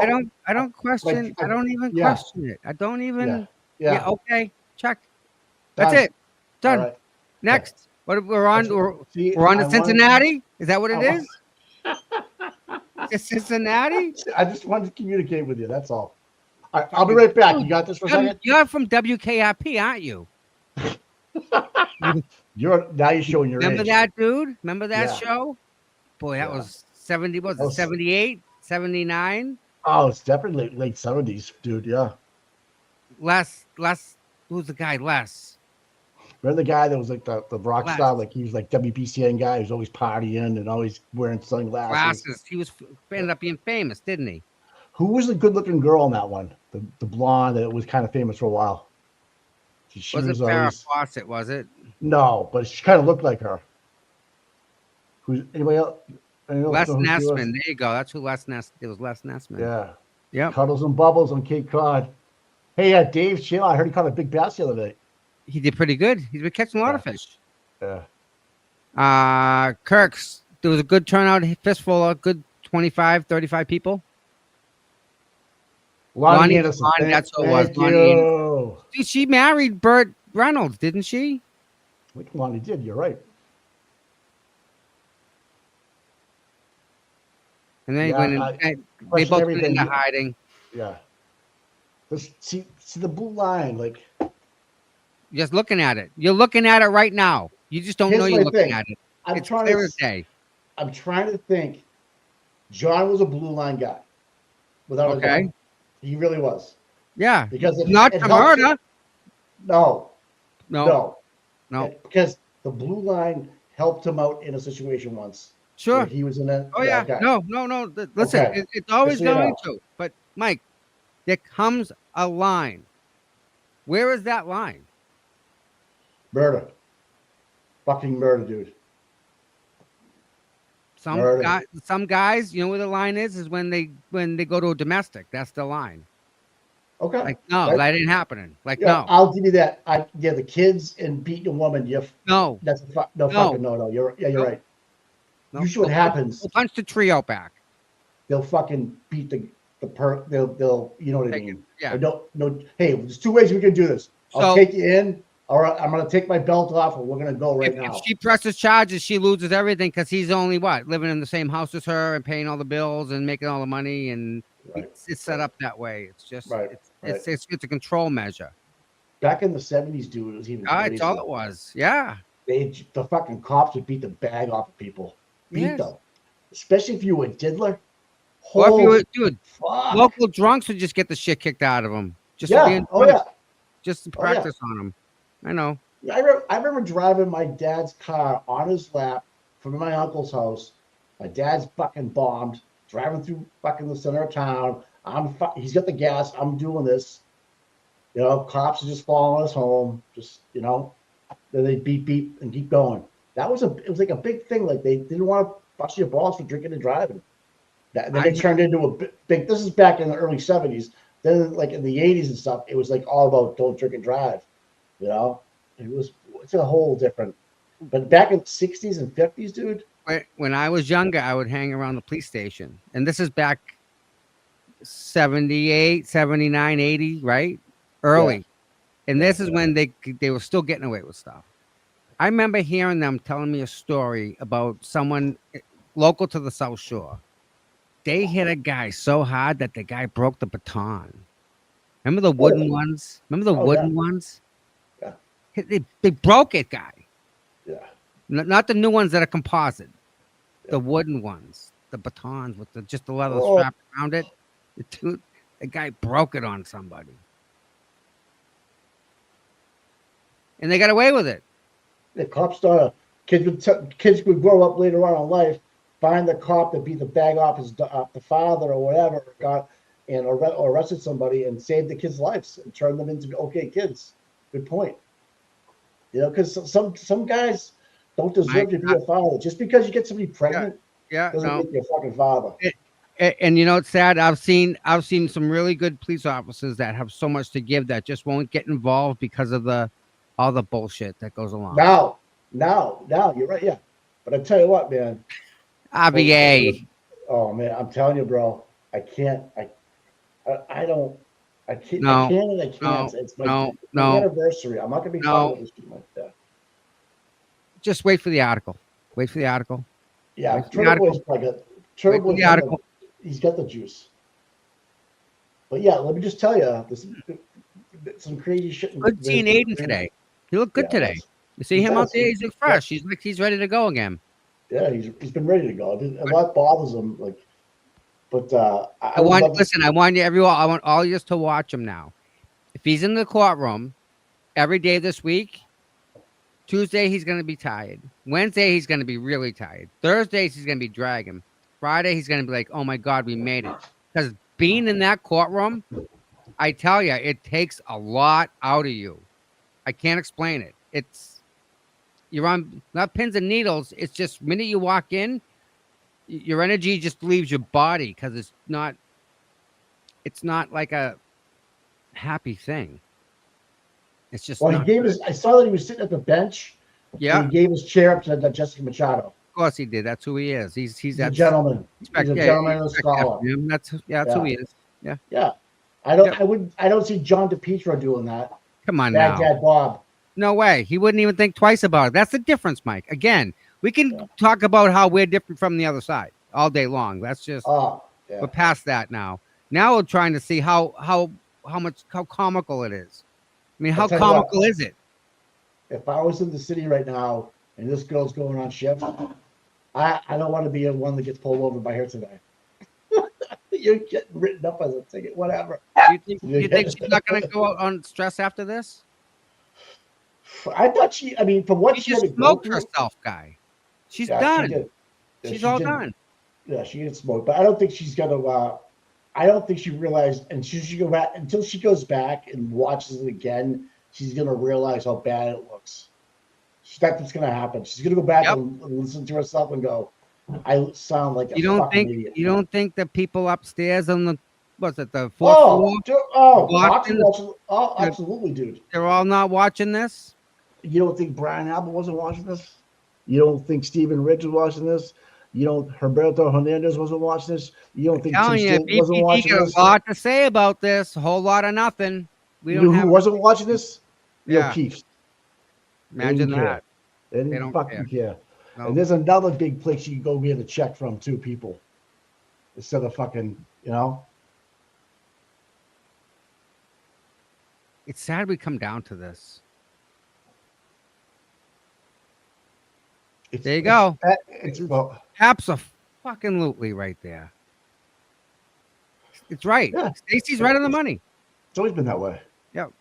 They're their own little world, guys. They really are. They're in their own bubble. And it's us against them. It really is. And if you don't bother them, they won't bother you. But as soon as you get involved with that world, there is no friendship anymore. You're the bad guy. They're the good guy. They're going to take you out, and they're all going to stick together. People don't realize that the people that the cops going to worry about aren't the people on the street. It's the other cops. The other cops are the ones that, it's beyond high school. High school, when you used to snap each other with towels. You got me last week. You used to wet that towel and just crack the kid in the ass. Yeah. Crap. You know what I'm saying? To wrap the towel up and you just snap the kid. I can't wait till it gets cut. But go ahead, yeah. Snap the kid in the ass. Is that what you said? Yeah. Okay. Little locker room wrestling going on. Yeah, remember you didn't play sports in high school. I know exactly. So you know that crack from the other row lock is over, right? You know that snap. Yeah. Okay. Yeah. So you're saying that the police departments are like a big fucking locker room. That's all it is, Boot. That's all it is. And I wish it was better than that, but that's pretty much on the level that everyone can understand it. It's that. Do you think the federal you got me last week? I'm getting you this week. I'm gonna get you, and they're gonna wait till your back is turned, and you're not gonna hear the fucking thing coming and crack. That's what happens, Mike. Kind of like when you're on your way to being maybe a chief of police in Kin, but you get caught maybe sleeping or doing something on the side of the road on your shift. Like that. One of your buddies that you thought was your buddy reports you. And once a report is filed, the report is filed. It keeps climbing if it wants to. Who goes in and pulls that paper? Because once that paper's pulled, it doesn't exist. Because you know what? I did my job, and that's the best thing in the world.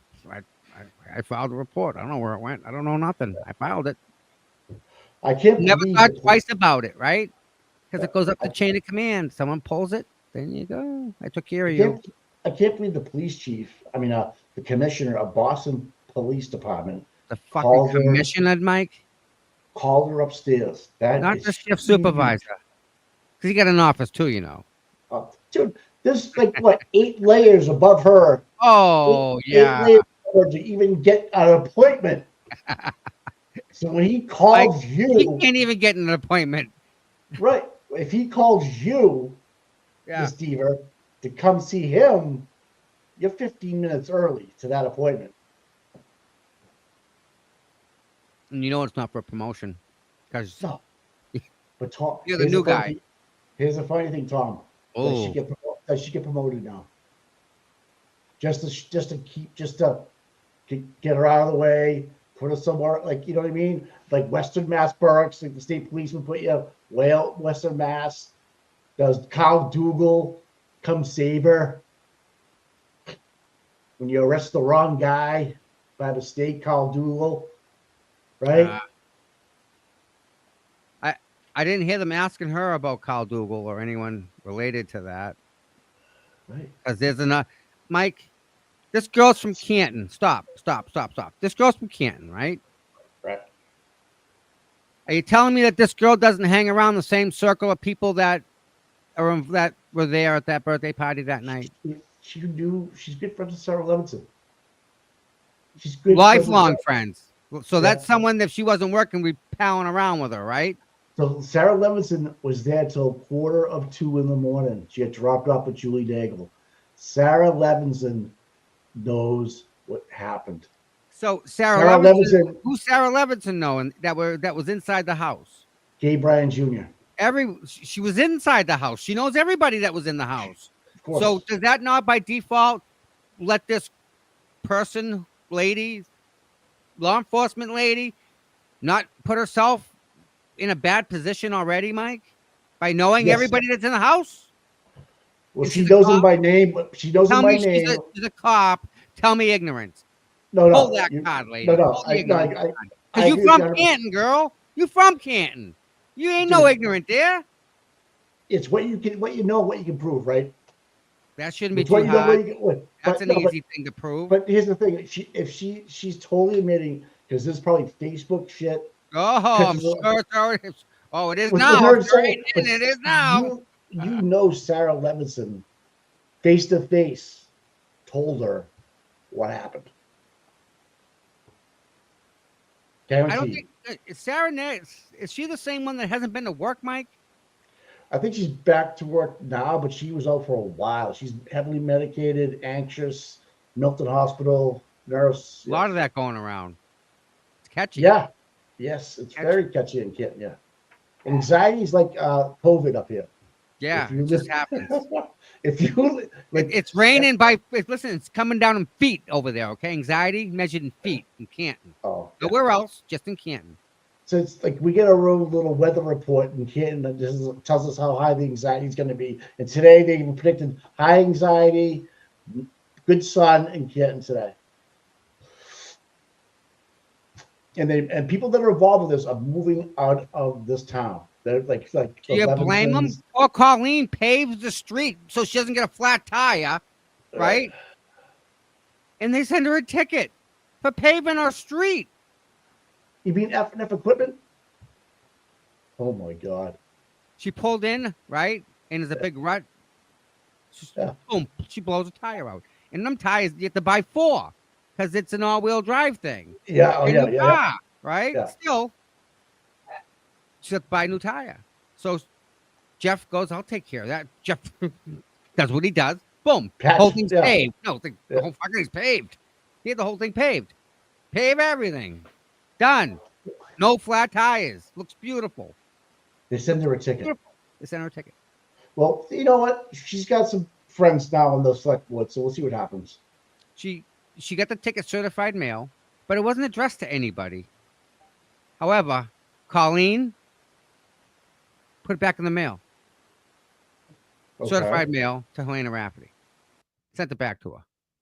Okay. So Helena, got 28 days left. I wonder if she wants a ticket or two.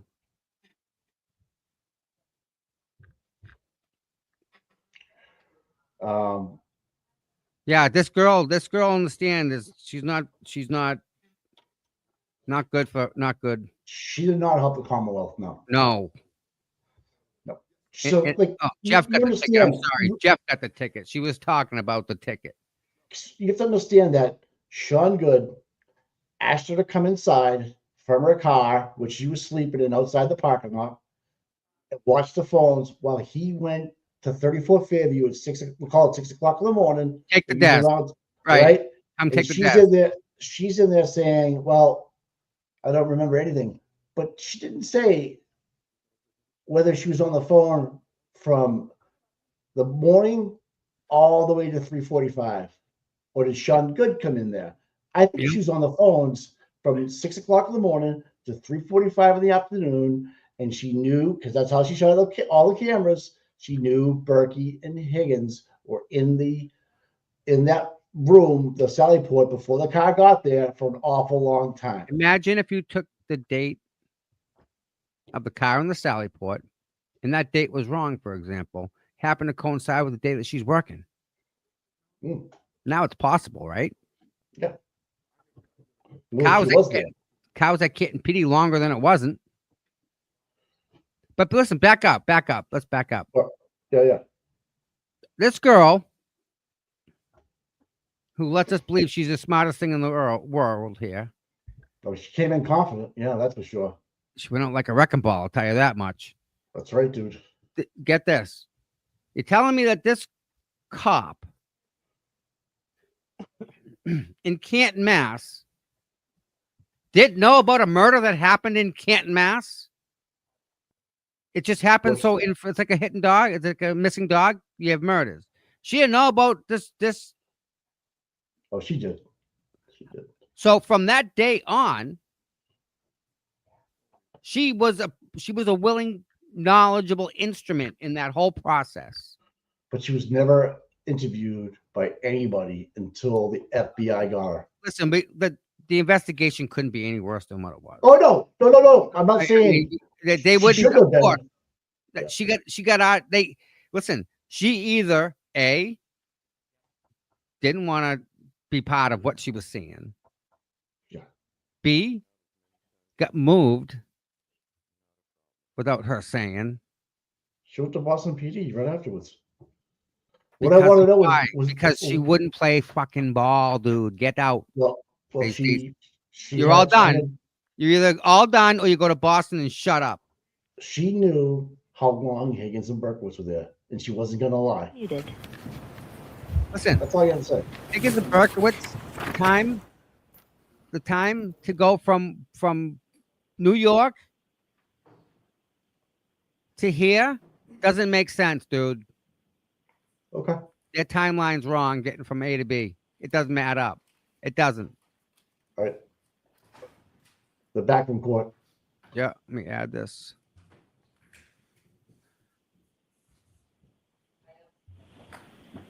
Boom. Yeah. Damn, yeah. Even though she was paid until 3:45, doesn't mean shit. She could have been there longer, hanging around. Can you move So, my face? Mr. Alessi, you're at the podium. Who is your witness? Thank you, Your Honor. The defense calls Dr. Marie Russell. Yay. Like her. All right, I'll be right back.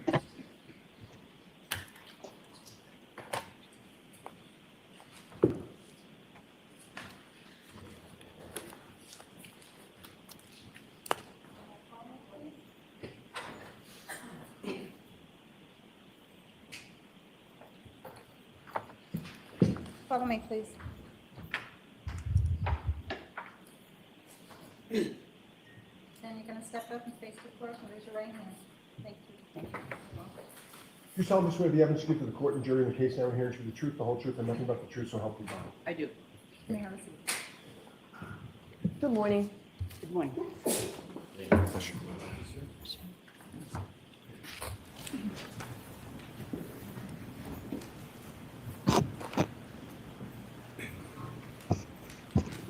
All right, morning. Mr. Alessi, whenever you're ready. Thank you, Your Honor. Good morning. Good morning. Could you please state your full name and spell your last name and introduce yourself to the jury? Yes, Marie Russell, Russell. Can you summarize your professional background? Yes, I am an emergency physician and a forensic pathologist. How long have you been an emergency medicine physician? For over 30 years. How long have you been a forensic pathologist?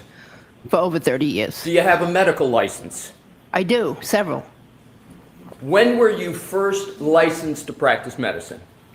In 1988. What medical licenses do you currently hold?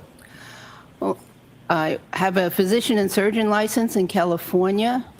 I have a medical license in Massachusetts, New York, and Idaho. Where did you attend college? I attended both MIT and Northeastern University here in Massachusetts. I'm sorry. Oh, it's in Pardon my Massachusetts. interruption. When did you attend pre-med and what was your major for MIT? Yes, when I was at MIT, that was in 1972 to early 1974, I took pre-med courses. My major was biology, but I took pre-med courses. Did you obtain a degree from MIT? No. Why not? Unfortunately, my mother became sick with cancer, and I ended up going back to New York. Where did you ultimately obtain your bachelor's degree, and which degree was it? Well, after my mother passed away, I came back to Massachusetts, and ultimately I obtained my degree at Northeastern University.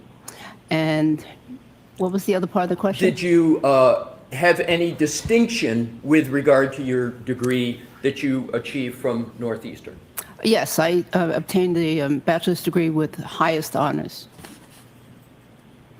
After college, did you go on to receive a Doctor of Medicine? Yes. Where did you attend medical school and when did you obtain your medical degree? I attended the University of Massachusetts in Worcester medical school, and I obtained the medical degree in 1987. Did you complete any residencies? And if you also could just explain to the jury very briefly what a residency is. Yes. I completed an internship and residency in emergency medicine initially. And what that is internship is and residency both are very intense years of study and training and getting experience in a particular area. So I obtained the internship, I completed the internship and residency in emergency medicine. Where did you obtain those internships and residencies? Well, I was interested in emergency medicine, so I went to Los Angeles because they had a very, very busy emergency medicine program. And it may be obvious, but let's just make it perfectly clear. Why is Los Angeles very busy for an emergency medicine practice? Well, it's a big city, and in this particular hospital that I was at, it was right in the heart of the city. It was in the, near the downtown, but it was in a very, very busy and underserved area, so it was very busy. Did you complete any fellowships, and could you please explain to the jury the significance and prestige of a fellowship? Yes, so after my residency in emergency medicine, I then decided to do a second residency. And that was in pathology, in anatomic pathology. Pathology, of course, is the study of disease. And so I did the 2 years of anatomic pathology, also at the same busy medical center. And after that, I did a fellowship, 2-year fellowship in forensic pathology at the Los Angeles County Medical Examiner's Office. What did your forensic pathology fellowship involve? Well, forensic pathology training involves the investigation of deaths, usually sudden and unexpected deaths. And so I investigated many death cases. I performed over 500 autopsies at the medical examiner's office for sudden and unexplained, sometimes unexplained, sometimes very obvious deaths, but sudden deaths. And then in addition to that, there were classroom hours, there was on-scene time, there was time in the crime lab. We spent a week at the crime lab. I spent some time at the FBI. So it was a very, very comprehensive training program. Approximately how many autopsies were you performing a day? Oh, usually 1 to 2, unless there was another assignment. In addition to performing the 1 or 2 autopsies a day, did you attend any conferences or participate in any forensic case discussions as part of the fellowship? Yes, so it was very organized, and we had conferences on some, mostly Thursdays, but also sometimes on Tuesdays. Interesting case conferences or very structured lectures. You spoke of cases. Can you briefly tell the jury so they have an understanding of the type of cases that you would typically work on as part of your forensic pathology fellowship? Well, there were many unexplained deaths, so some of them would be natural deaths in somebody who might be a little younger than usual old age. And then there were cases where there might be a drug overdose.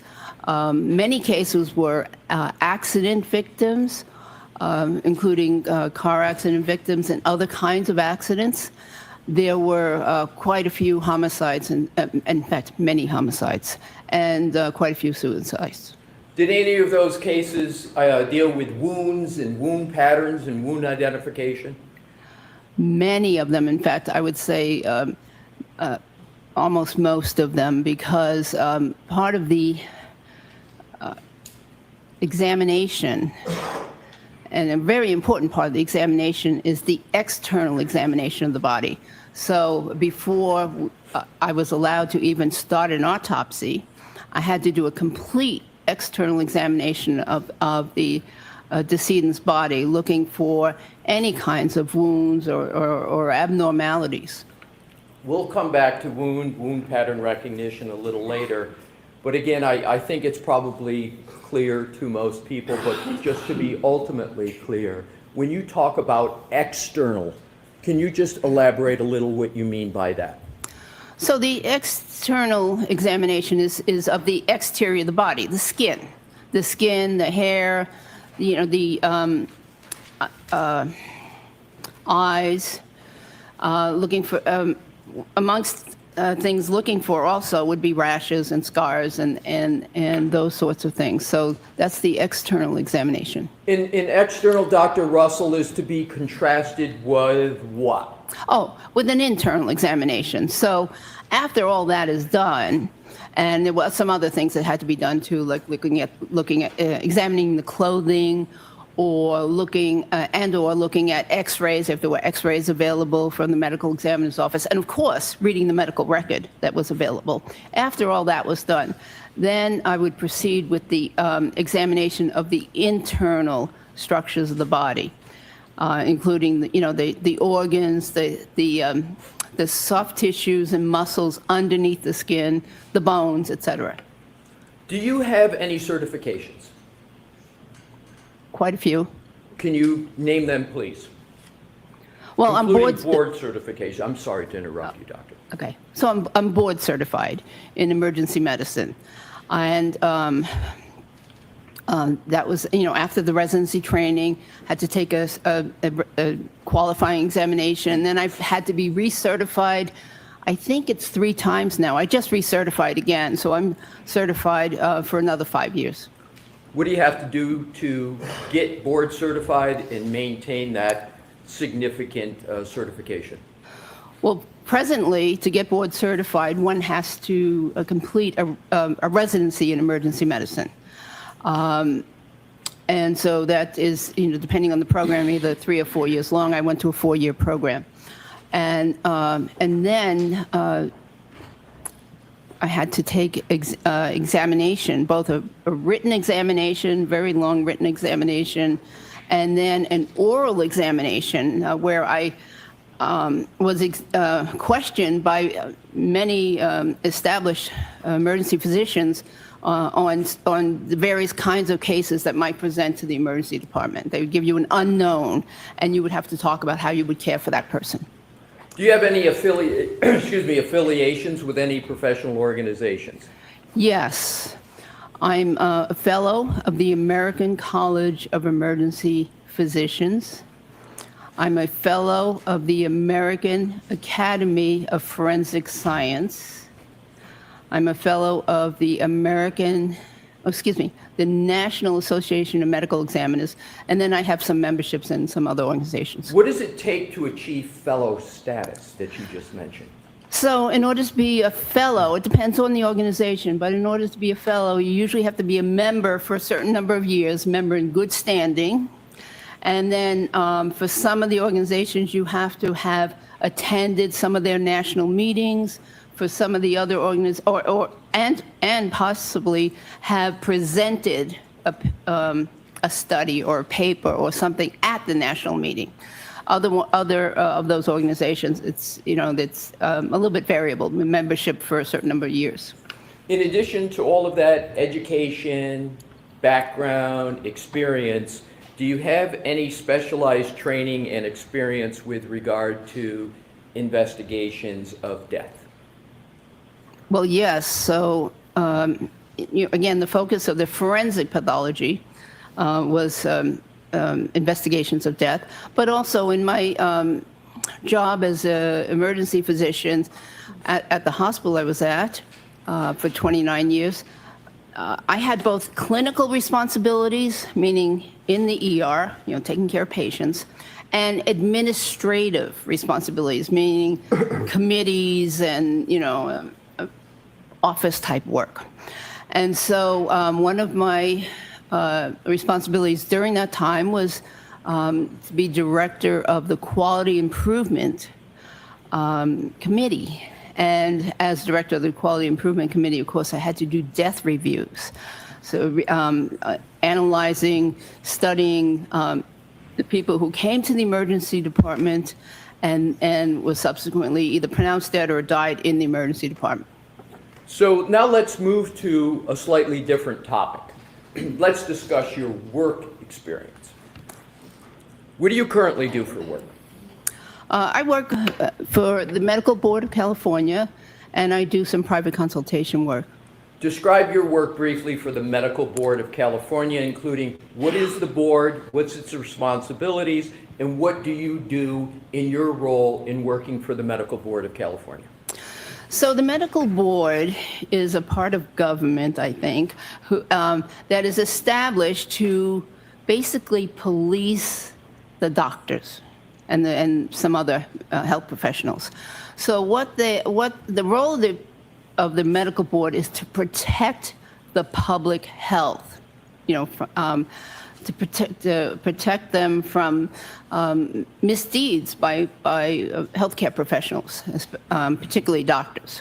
So, would you like me to go on? So in terms of the medical board, just a last question with regard to that. What type of knowledge do you have to have with regard to the practice of medicine to be able to assist the board in evaluating whether certain doctors have met the standard of care in a whole host of areas of the practice of medicine? What type of knowledge do you have to have? Well, you certainly have to be up to date. You have to be quite knowledgeable on current treatment standards, what is considered the actual standard practice of medicine, and be up to date on literature and what things that are currently accepted as the good practice of medicine. Prior to your current role, where did you work and when? Well, before becoming a doctor, Just so we can do it for maybe a little more for the jury, if you could go just before the medical board where you were, or do you want to do it from the beginning? Whatever way is best for you, doctor. Doesn't really matter. Most recently, I worked for the state of California, the prison system. I was the medical director of the, or what they call the chief medical executive of one of the high security prisons in California. I did that for 5 years after retiring from my Los Angeles County job, which I held for 29 years. And briefly describe generally your duties in that role. So as chief medical executive, it was my duty basically to run the medical department. So I hired physicians, I supervised the physicians, made sure that they were providing the standard of care to the inmates that they were assigned to take care of. I reviewed many of their charts. I reviewed transfers and requests for services outside, such as specialty services, orthopedic surgery services, and other kinds of services. And I reviewed every single death that occurred during my years there. So you just said you investigated every single death that occurred at the prison during your time in that role? Yes. Approximately how many death investigations were there that you performed? I think approximately 60. Now,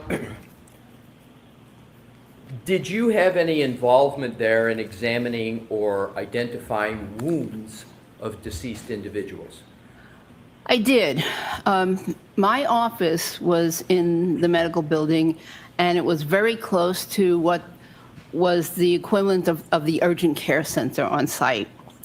And so when the patients would come in with an extreme injury, a very serious injury, or near death, I would frequently go over right to the urgent care because that was my specialty. That was, my interest. And even though there was a doctor or another practitioner assigned to care for the patient, I would oversee that. And I would also, examine the patients, look for wounds, look for, signs of injuries. There were some, in some of these cases, there were some deaths, and I would examine those bodies very carefully for any kinds of wounds, just like I had done in the coroner's office for those years. To move this along, before you became the chief medical executive at Courtroom, where did you work and what did you do? So I worked for 29 years, I worked at what's called the Los Angeles County USC Medical Center. Now, I know that's a lot to say. It was a county hospital that was affiliated with a medical school. It used to be called, prior to that, prior to when I got there, it was called General Hospital. It was a 19-story building, General Hospital, well known.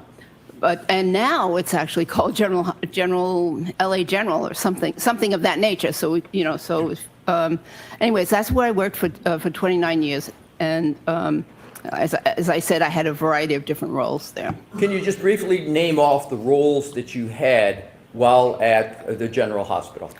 So, as I mentioned earlier, there was always a clinical component to what I did. I always had shifts in the emergency department where I had to see patients and supervise interns, residents, physician assistants, nurse practitioners. So in addition to seeing my own patients, I would also supervise them as they were seeing their patients. So that was the clinical role. Then there was an administrative role, and my administrative roles ranged from director of what they called life support training, which provided training to the trauma surgeons and the neurosurgeons regarding things such as advanced trauma life support, and also to ER doctors. So director of life support training, director of QA. For many years I was director of the jail unit, which was a very unique unit at this hospital. For a hospital, it was a very unique unit in that it had three components: a dedicated ER, for jail patients or patients in custody, a dedicated clinic for in custody patients, and a dedicated inpatient. So it's three sections dedicated to in custody services. I was medical director of that for a while. In addition to all that, were you also a professor? I was an assistant professor. Assistant professor.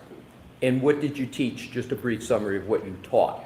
Well, most of my teaching was clinical, bedside teaching, rather than in lecture halls. I would occasionally give lectures to the residents, the residency group, which was about 50 doctors. And those residents are medical doctors, correct? Yes, they are. Yes, Yep. they are medical doctors. So I would occasionally give lectures to them, but a lot of the teaching was actual bedside teaching.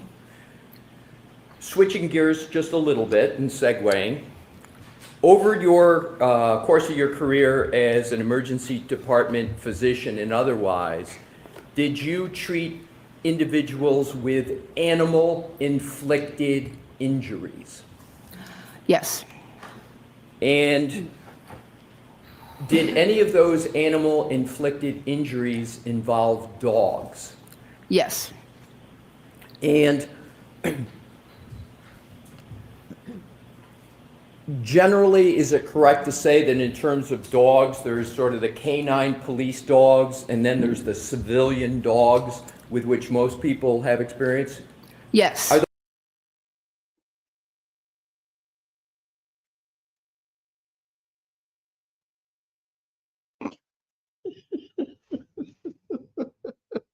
Stop it. Stop it. Get that on X, will you? Stop it. Oh, God. Generally, Obach, yeah. puncture wounds, Oh, my maybe, God. some slight avulsions, skin defects, slight skin defects, usually not major. Whereas in the canine or trained police dog bites, the wounds I saw, were extensive wounds where there was extensive ripping, tearing, crushing of tissue, and many times even injuries to the muscles and blood vessels underneath.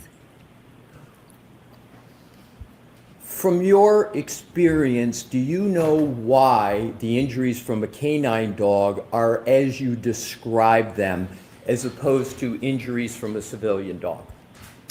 Well, in the LA area at that time, the dogs were taught to bite and hold.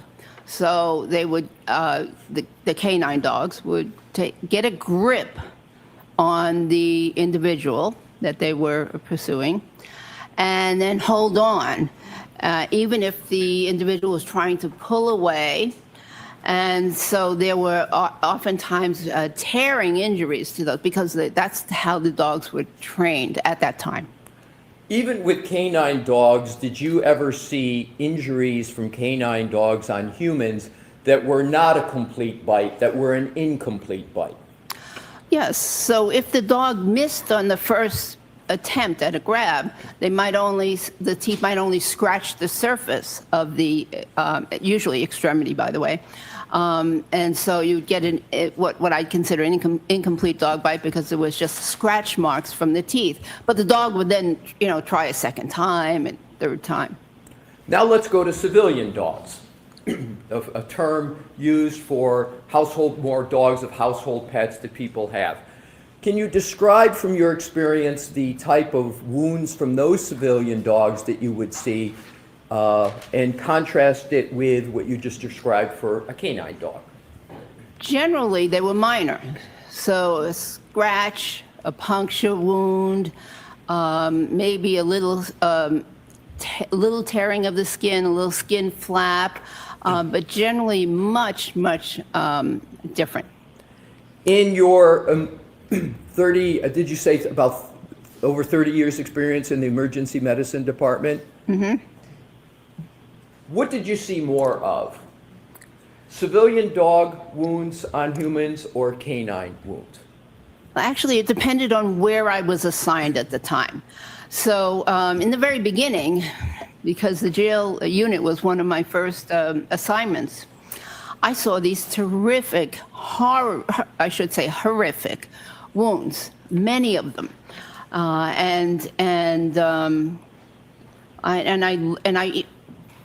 I learned that what was in the textbooks about how to treat them was so wrong because these patients many of them needed hospital admission, intravenous antibiotics, and many of them needed surgery.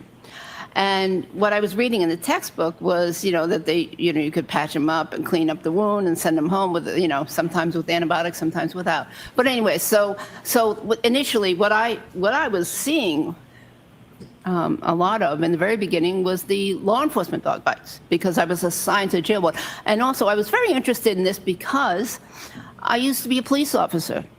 And before going to medical school, I was a full-time police officer here in Massachusetts for 7 years.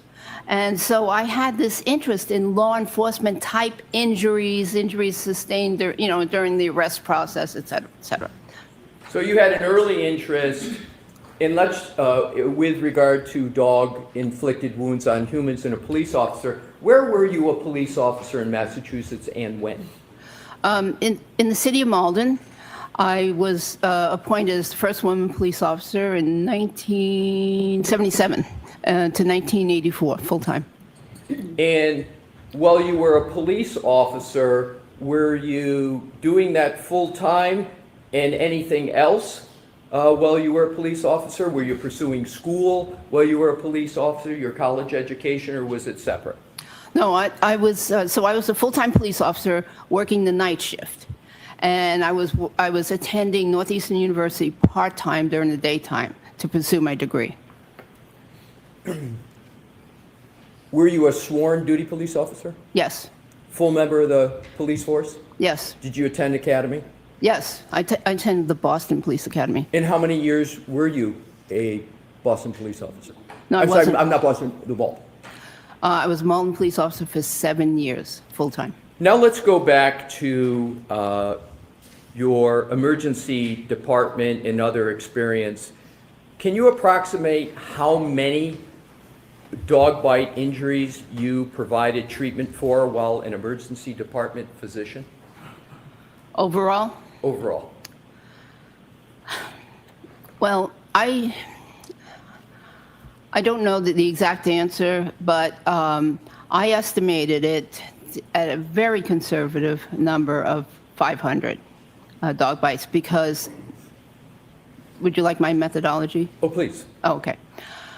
So I considered that even though I worked there for 29 years, I would take 25 years and 40 weeks out of the year, because the other weeks I might be assigned something special, a special rotation or a special assignment or vacation or some kind of course. So 25 years, 40 weeks per year, that's 1,000 weeks. So even if I only saw one dog bite at this busy trauma center, that would be 1,000 dog bites in my career. But I just took it in half. I cut it in half and said I think at least 500.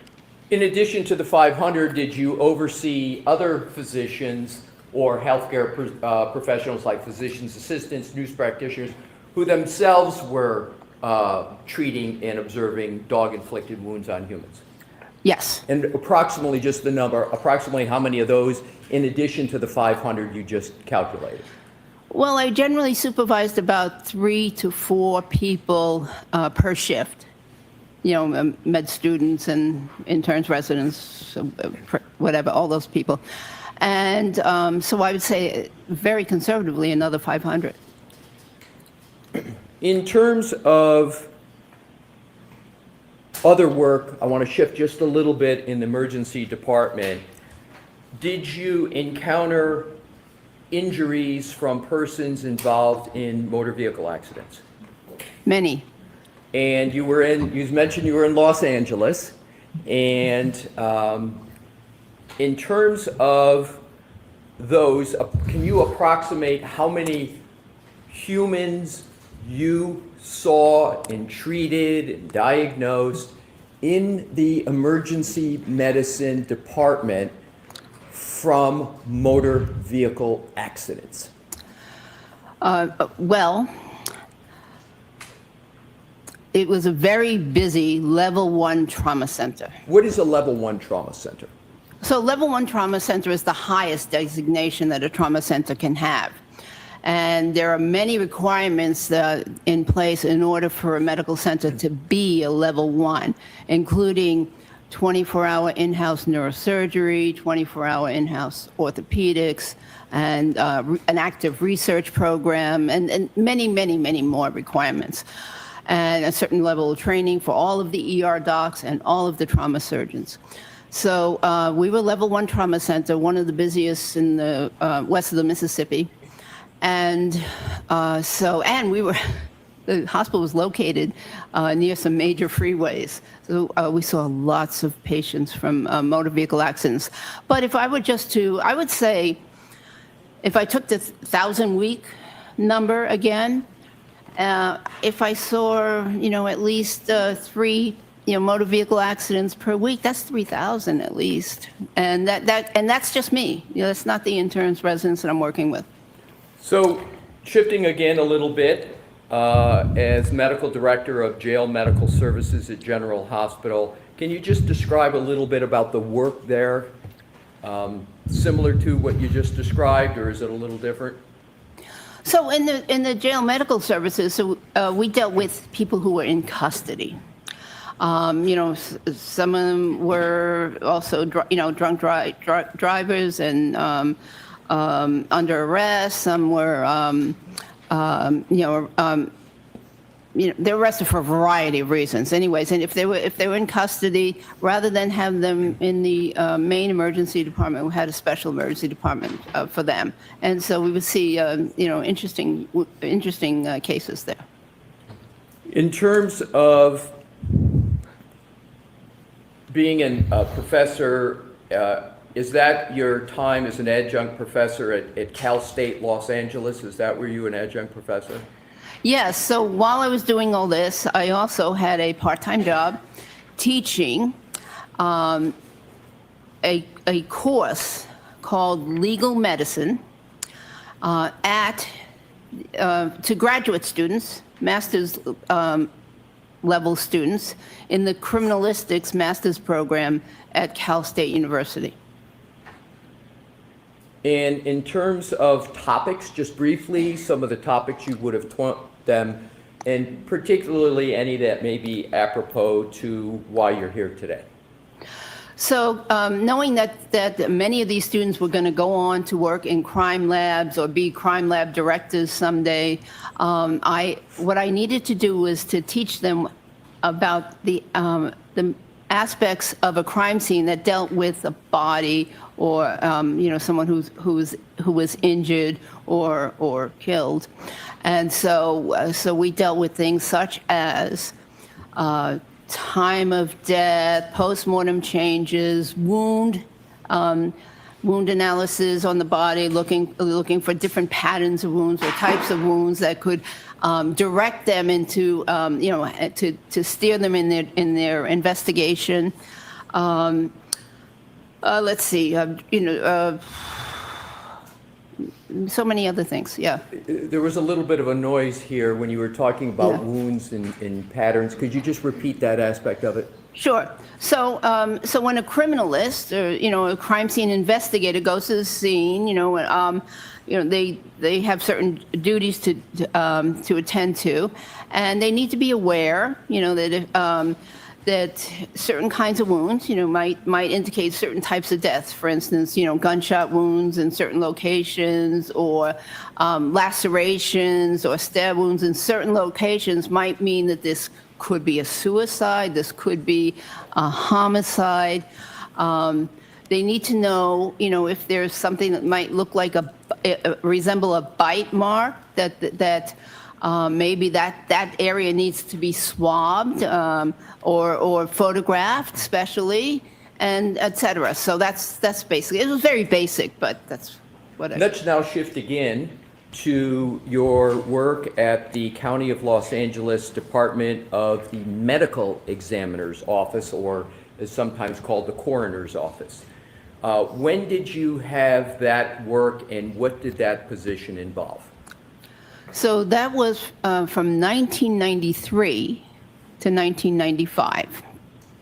And as I mentioned, there was death investigations. I was assigned a certain number of cases myself, but we also reviewed cases that other doctors had. And I, given my curious mind, when I would do my autopsy, I'd also look at whatever other cases were going on. And there were typically 10 to 15 cases going on any given day.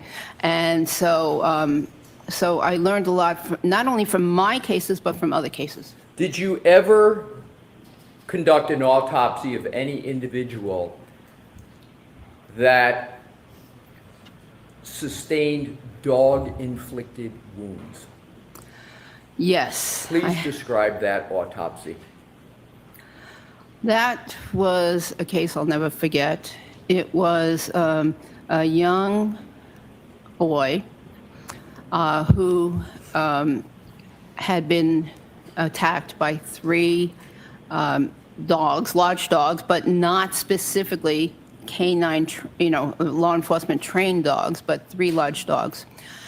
And the wounds there were extensive wounds all over the body, or as best I can remember, including a wide variety, puncture wounds, some scratches, abrasions, contusions. There were a number of different types of wounds. So let's now go, we talked about dogs and motor vehicles. I'd want to go back, please, to motor vehicles. Did you, as a forensic pathologist, did you ever conduct autopsies of decedents that were involved in motor vehicle accidents? Yes. Approximately how many? Hard to say. I'm not sure really, but probably at least, motor vehicle accidents, probably at least 20 or 30. Did you conduct autopsies of victims of motor vehicle pedestrian incidents? Yes. Now, prior to working at the coroner's office, you worked at the jail emergency department at General Hospital that you described, right? Yes. And in that position, did you provide treatments to persons that suffered dog-inflicted injuries? Yes. And just approximately how many? And then we'll move on to the next topic. Approximately, personally myself, about 40, but I was involved I worked as part of a team, and so I think we saw probably about 60 of these severe dog bites. We're going to shift again to keep it moving. Have you authored or edited any publications on dog-inflicted injuries on humans? Yes. And what publications, please?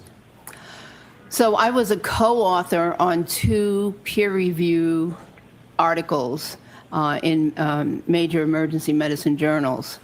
One of them was describing the law enforcement dog bites, injury patterns, and another one was more focused on the management of the law enforcement dog bites. And did you, those are ones you co-authored, correct? Yes. Did you ever edit the work of others' articles or books as part of a peer review process? Yes. Describe that, please. Yes. I was asked to be a co-editor of a 2-volume series on forensic emergency medicine in a peer review article series. And one of the chapters in one of those issues was on dog bite. Was on bite wounds. Peer review. It was written by Dr. Gerald Vale, V-A-L-E, and who is a renowned board-certified forensic odontologist. In terms of moving now from peer-reviewed articles you co-authored, peer-reviewed books and articles you edited, Have you attended any seminars or talks or lectures on wound identification and or bite wounds? Yes. Just briefly describe a couple to give the jury a flavor of what those were. Flavor. Well, there have been many lectures on wounds of all sorts. And in the emergency medicine program, of course, there were lectures on wounds from various types of animals and how to treat them. In the forensic arena and at some of the professional organizations, there were lectures or talks on wounds. And also there was a yearly talk on bite wounds given by Dr. Vale at the coroner's office.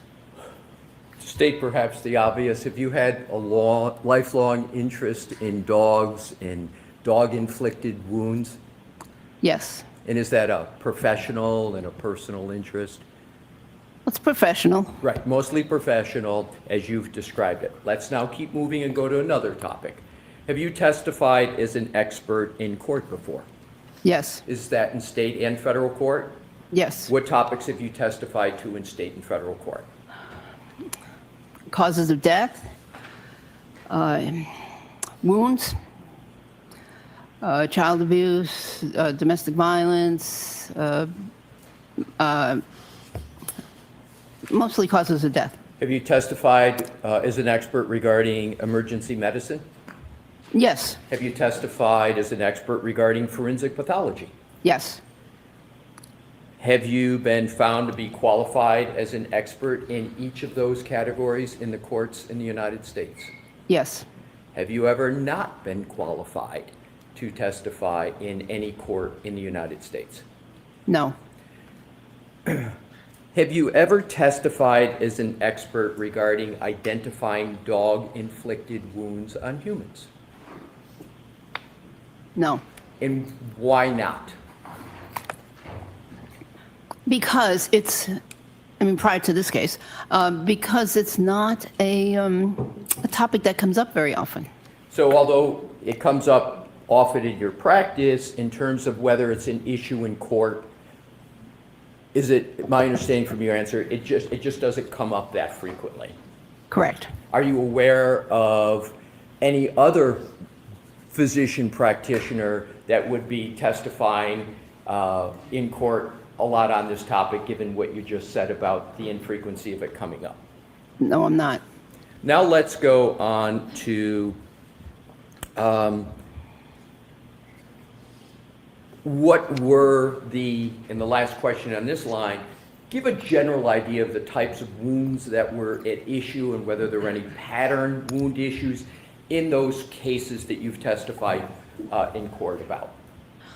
Well, many of them were stab wounds. Some were blunt force wounds from variety of mechanisms, including assaults or motor vehicle accidents. Again, a lot of wounds from accidents, and then of course gunshot wounds. Were those the topics both living persons as well as deceased? Yes.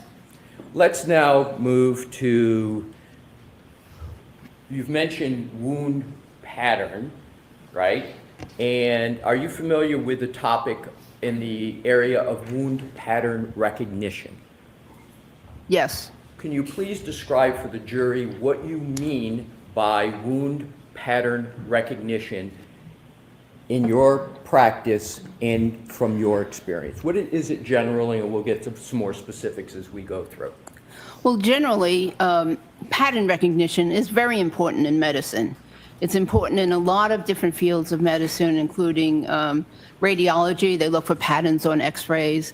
Pathologists under a microscope looks for certain patterns to identify cancerous cells, for instance. So pattern recognition is very important.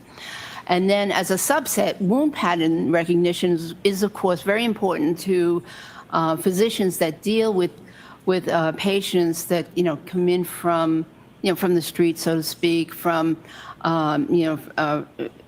who may have been assaulted, may have been child abuse victims, may have been domestic violence, elder abuse, those kinds of victims, because sometimes it's important to, or you learn that what actually happened is not what the patient or the relative or the presenter said happened. And so you have to discern or figure out what happened in a case. And so you have to be able to identify certain patterns and regions of the body, for instance, where wounds are, in order to make that happen. And so it's very important. It's emphasized in emergency medicine. When you were in residency, were you taught wound pattern recognition methodologies? Yes. And is wound pattern recognition an area that you continue to learn and then gain experience from your over 30 years as emergency medicine physician? Yes, it was emphasized in both emergency medicine and forensic pathology, in both fields. Very important. Is wound pattern recognition a generally accepted methodology that is applied in the practice of medicine? Yes. And you've given a few examples of that pattern recognition methodology. Is that pattern recognition methodology generally accepted and discussed in the peer-reviewed medical literature? It is in certain articles, right. Yes. And we'll be getting to some of those. In terms of wound pattern recognition, just roughly how frequently in your experience as an emergency medicine physician did you have to exercise your skills in wound pattern recognition? I would say probably weekly, because I always questioned, what the patient was telling me, and did it fit? Did the story make sense? So I did it quite often. And was that particularly important in child abuse cases where you may not be getting the story and you'd have to look at wounds and make your own determination? Yes. Now let's go and slightly move on to a very similar topic as to whether you ever had to determine the source of the wound without any input from a patient. Oh, yes, many times. Many patients arrive to the emergency department unconscious. And that's one example of others. And with regard to language barriers, did you ever encounter that as an obstacle to you understanding what may have happened and you therefore had to exercise your pattern recognition skills? Yes. So now in terms of dog bites specifically, how often, if at all, did you have to look at a patient without input from anyone to determine whether it was from a dog? Occasionally. And can you recall any specific instance, or is it just you're recalling that you generally had to do it, but you can't recall a specific instance? The second of that, that I generally had to do it. Sometimes, there was a language barrier and people couldn't describe what it was that bit them. And it was important to know because treatment for different types of bite wounds is very, very different. And to be fair to the situation, you can't give any one specific, you remember this person was this age, etc., but you know that you did that on more than one. I'll withdraw that and go to the next area. Let's now talk about wound pattern recognition in the area of forensic pathology. What role does pattern recognition play in forensic injury analysis? And could you please just let the jury know what you mean by forensic injury analysis as regards pattern recognition? Okay, so forensic analysis or forensic injury analysis is the analysis of injuries from a medical legal perspective. In some areas of medicine, the doctors are taught to just treat the injuries, and no figuring out about how it happened or what caused the injuries, so much as they treat. But in my case, both the emergency department and the forensic pathology training, I was interested in how the injury happened. That was a very important factor to me. Why is pattern recognition important in the field of forensic pathology? Well, you could look at a wound all by itself, an abrasion, for instance. Abrasion is a scratch. And in and of itself, it might not tell you how the wound occurred, all by itself. But if there are a series of scratches or a series of lacerations or cuts, they can tell you more about how it happened. And have you applied wound pattern recognition skills in your practice as a forensic pathologist? Many times. Could you just give the jury a flavor by just a few examples? Maybe two. Okay. Self-defense wounds, for instance. An issue comes up often in court. If certain wounds were inflicted on purpose versus were they inflicted self-defense, and things like appearance and location can help you determine that. What was the question again? It's just a few examples of applying pattern recognition skills in forensic pathology. Oh, yes. Thank you, doctor. Oh, more? No, more, yes. Oh, yeah. Motor vehicle accident, people who are struck by cars. There are certain patterns that one expects to see when a individual is struck by a car. And we're taught, to look for certain patterns, and that can help you determine if they were struck by a car. In terms of motor vehicle accidents and patterns, can you give an example of some of the patterns you would expect to see in someone, and that you have seen in someone that is struck by a motor vehicle? Oftentimes lower extremity fractures, for instance. Lower extremity bruises and fractures are commonplace for someone who is struck by a car. And in your practice as an emergency medicine physician, a rough approximation of how many lower extremity injuries you have examined and evaluated with regard to motor vehicle accidents, including in the Los Angeles area? Oh, I think probably hundreds.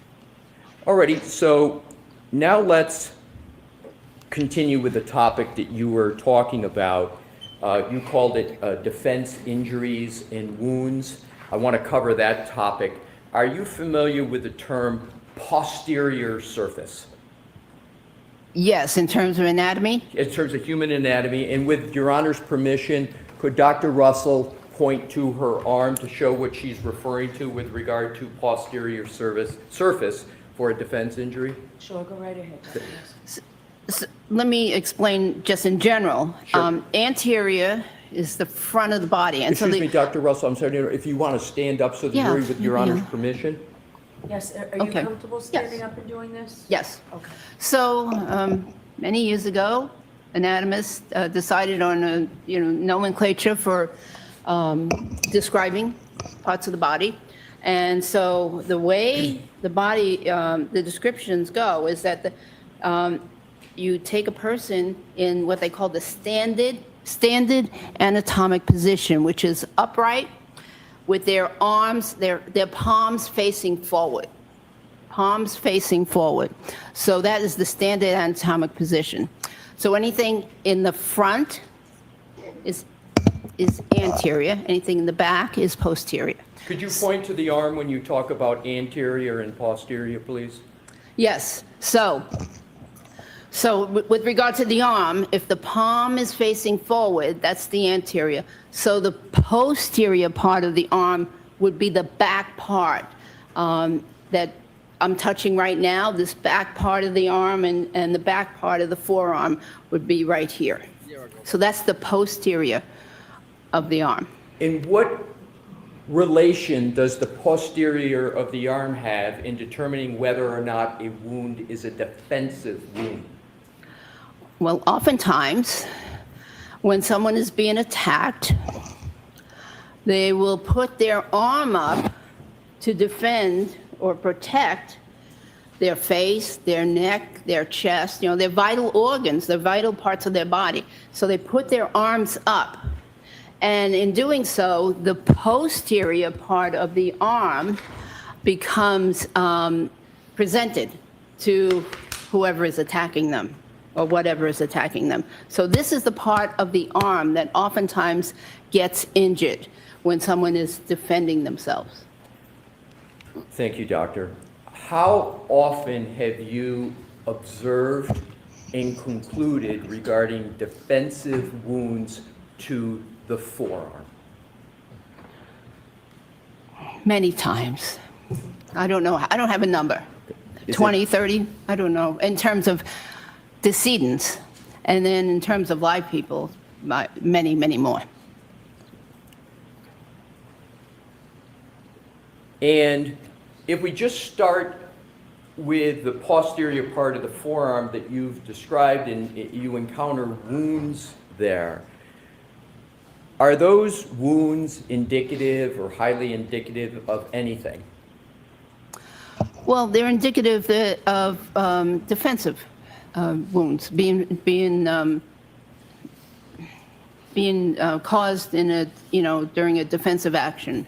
In your experience as a resident, a fellow, emergency room physician, and a forensic pathologist, and your time at Courtroom, have you experienced and taught the topic of defensive wounds? Yes. Now let's move on to another topic. Do you have knowledge of the dental features of dogs? Yes. Where did you gain your knowledge about the dental features of dogs? Generally from reading articles. And in terms of examining patients with dog-inflicted wounds, did that inform you anything about dog dentition or not? Not specifically.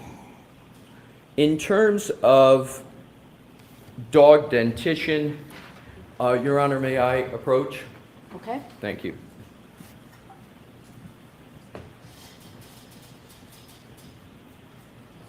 May I approach, Your Honor? Yes.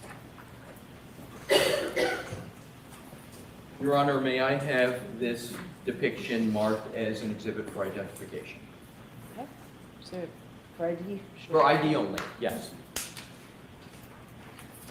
O for identification. Oh.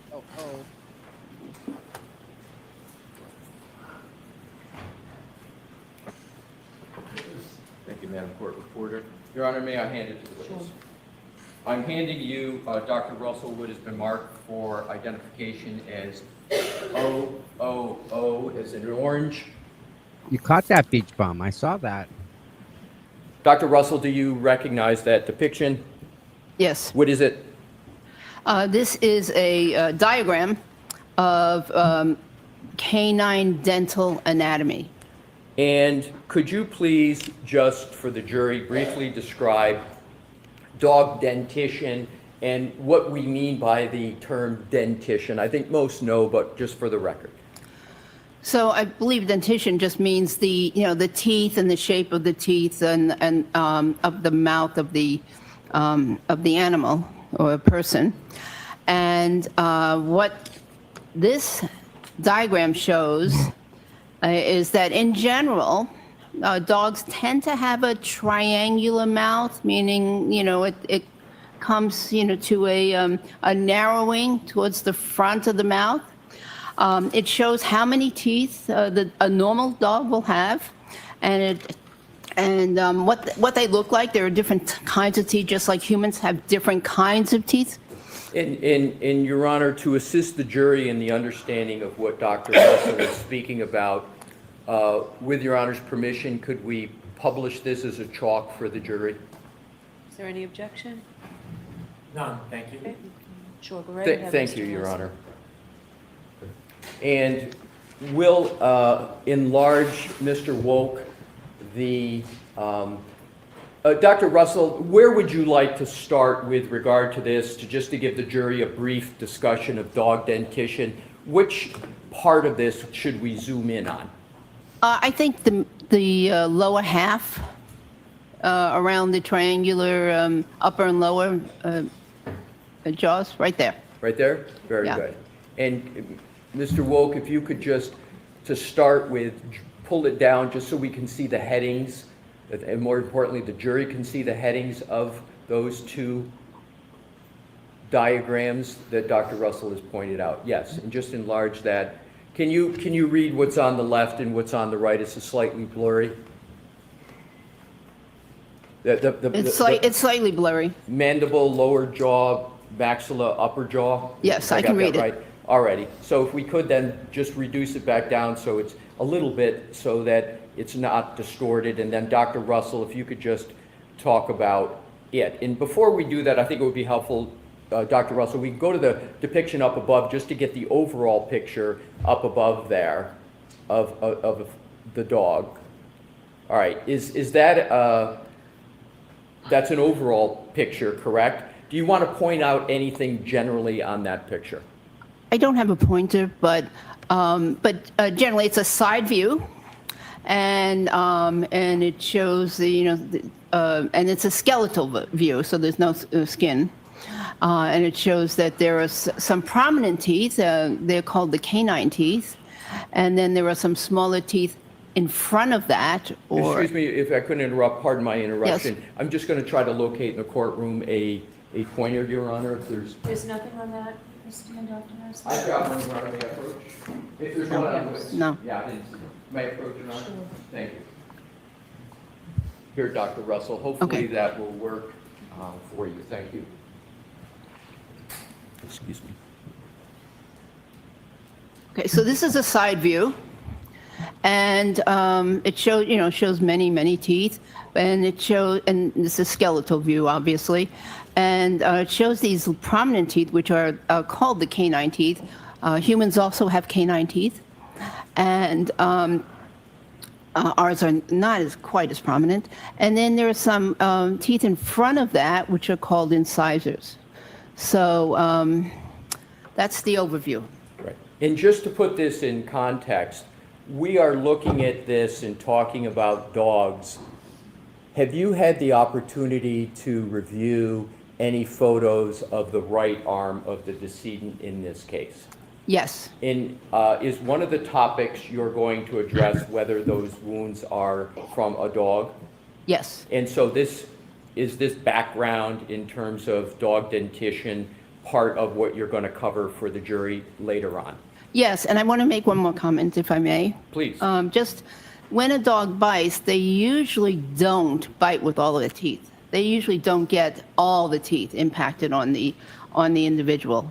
So that's important to know. Oftentimes it's the anterior or the front teeth. Why, doctor, is it the case that a dog doesn't always have a complete bite, get all of the teeth? Why is that the case? Well, there's oftentimes movement. Oftentimes the dogs aren't really trained on biting techniques. And so, there's oftentimes the person who's being bitten is pulling away and trying to avoid the bite. So oftentimes there's only impact with a few of the teeth in the front. Great. Please continue, doctor, with your... Dr. Russell, could I ask you to use this screen? Oh, yes. The other one, please. I think it's easier for counsel. Oh, okay. So overview, these large canine teeth, these are the anterior teeth. And as I said, it's very rare for all the teeth to be involved in the bite. It's usually just the front teeth and canine teeth. Are there certain teeth that are on this depiction that cause certain types of injuries, abrasions, tears, punctures? Is there any relation to the teeth in any of those categories, or can it be just general? Well, oftentimes, because the canine teeth are so long compared to the others, they are the ones that seem to cause the the puncture wounds. And those are the ones that appear to get the grip on the person's skin. Is there a medical term for a puncture wound from a canine? Or is it just it's a punctate wound from canines? I'm not sure there's a medical term. Okay, please continue. Okay. Well, that's about it on this side view. And is there any other view on the exhibit that you would like to discuss with the jury? Well, I was going to show that it's triangular. Again, the here, the upper and lower jaws. Yeah, they tend to be somewhat triangular. Is that also sometimes the shape referred to as an hourglass, or is it triangular, or you prefer triangular? I've heard it referred to as hourglass. I don't see an hourglass, but yeah, you know, maybe in some dog breeds, because all, you know, the different dog breeds have different shapes of their mouths. But this is just a generalization. Okay, please continue. I don't know that there's anything else. All right, and so you Oh, think... actually, yes. So here you can see, go back, please. So here you can see, again, the canines, and it's oftentimes this is the upper jaw, the maxilla jaw. It's oftentimes these teeth that do the impacting. I'm sorry, I didn't hear you say it's often these teeth that what? That do the impact. The upper jaw is oftentimes the part that actually makes contact with the skin. That's all. Thank you. We can take that down, Mr. Wolf. Thank you, Your Honor. Now let's go to dog-inflicted injuries on humans generally. What type of injuries to humans can be caused by dog-inflicted bites? Well, there are lots of different types of injuries. So they could be extremely minor, from a minor scratch to puncture wounds by individual teeth, to actual puncture and punctures by several teeth. There could be several abrasions because there are multiple teeth involved, and if they don't puncture, they at least scratch. They can scratch the skin. That's what I call abrasion, is a scratch. So they scratch the skin, but in parallel, because the teeth are lined up. So they oftentimes have parallel lines. And then, of course, there are, you know, bruises that could occur because of the crushing injury, and there can be what we call avulsions, which are where an actual flap of the skin is removed. And I can go further, but you know, there's a wide extent of injuries. So there's a wide extent, a wide range, and can you just give one or two factors that are going to determine whether you're on the more minor side of the range to the more major part as regard to the type of bite that the dog is able to get? Well, I think that when there is penetration of the skin and pulling away of some of the tissue, I would consider that a more significant bite because of what's needed for treatment. Just bear a moment, please. Thank you. So in terms of the nails and claws of a dog, what type of injury, if any, can those cause?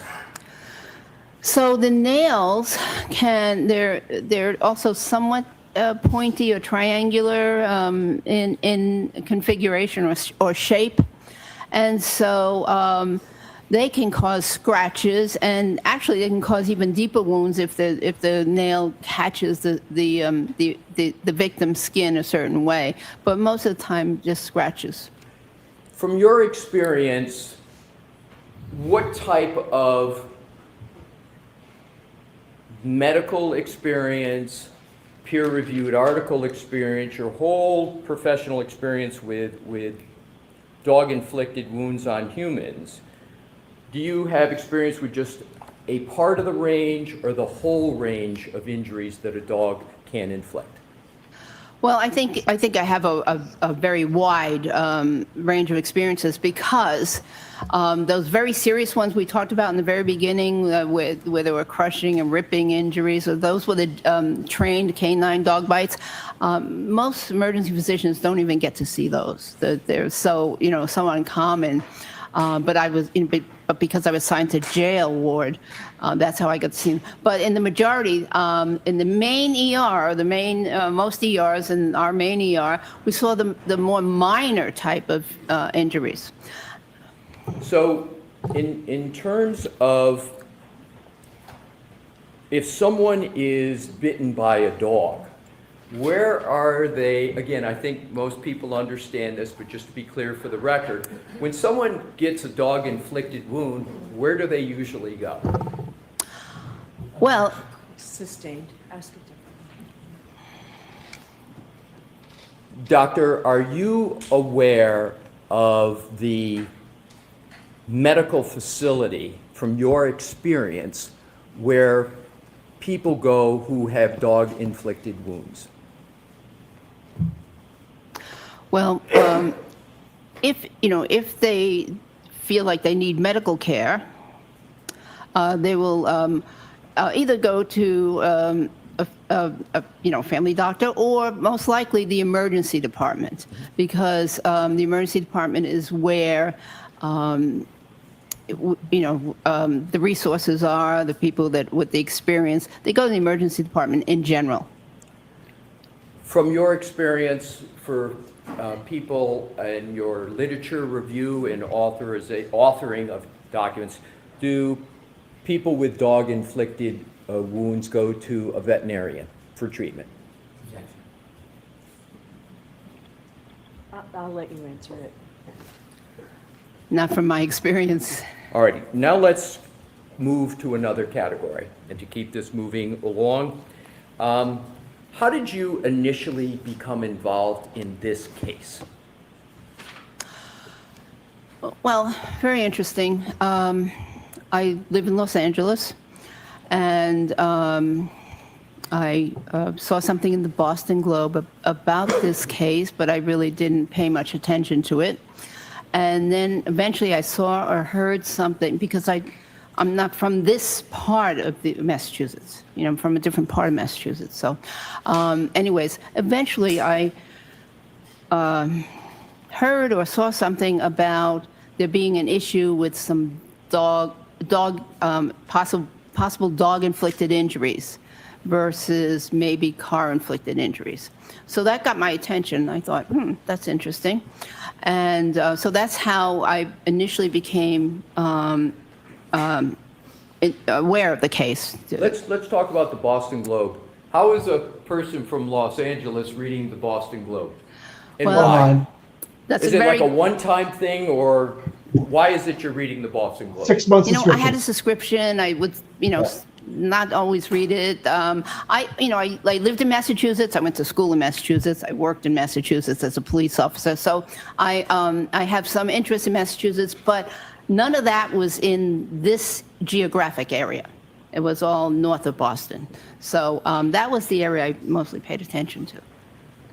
Did you reach out to anyone after reading that article? And what do you recall from the article in the Boston Globe, if anything? I'm going to sustain that. Did you reach out to anyone after having read something in the Boston Globe? Yes. I thought the question was interesting. Objection. I'll let that stand, but just answer Mr. Leslie's question, Yes, please. yes, I did. Go ahead. Andrew. Okay. Yes, I reached out to one of the DAs in Los Angeles County. And at that point, what, if anything, did you know about this case? I didn't know much. I just knew what I mentioned, and I knew that the decedent was a police officer, had been a police officer, and that interested me also because I was a police officer. Please keep your voice up, Dr. Russell. I said that interested me also because I had been a police officer at the time. Go ahead. So that's about all I knew, really. Right. So, did you know anything about what the prosecution was claiming or the defense was claiming at all? Did you know anything? This is Dave. What did you know, if anything, about the case? I'm going to see its eyebrow really quickly on this. Is now a good time to break for lunch? What's your thoughts? Lunch is here. Jimmy, couple of mimosas, please. I got questions. Any answers? You. How'd she get the fucking day shift? She's a rookie, dude. Well, that's more your line of work there, Tommy Kid. How does she get? No, she doesn't. That's the answer. There's no I way a don't- rookie anywhere gets a day shift. They'll work The only time- overtime. They won't fill that shift. There's no way. There's not a rookie getting a day shift. So are you saying that women, I'm going to just put it out there, women on a big force like that wouldn't get preferable day shifts just because? No. Okay. No. Not when you're a rookie. Well, there's two ways. Oh boy. What? Moment, Your Honor. Okay. Here's Jim.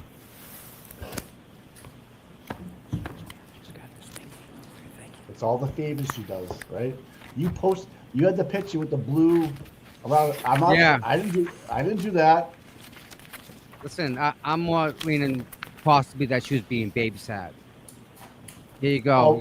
You're on. Dr. Have, in terms of Mr. Wolk, if we could please, and Your Honor, may we publish what is already in evidence, which is Exhibit 167? Okay. I did.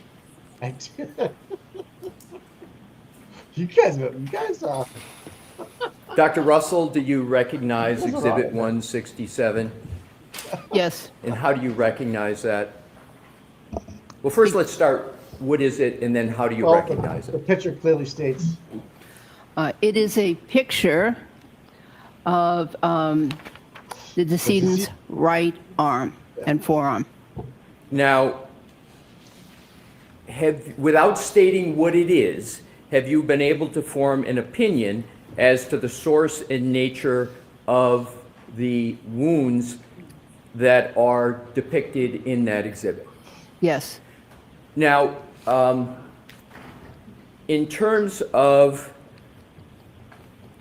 the next area, can you describe for the jury what method you used in forming your opinion without yet stating what your opinion is?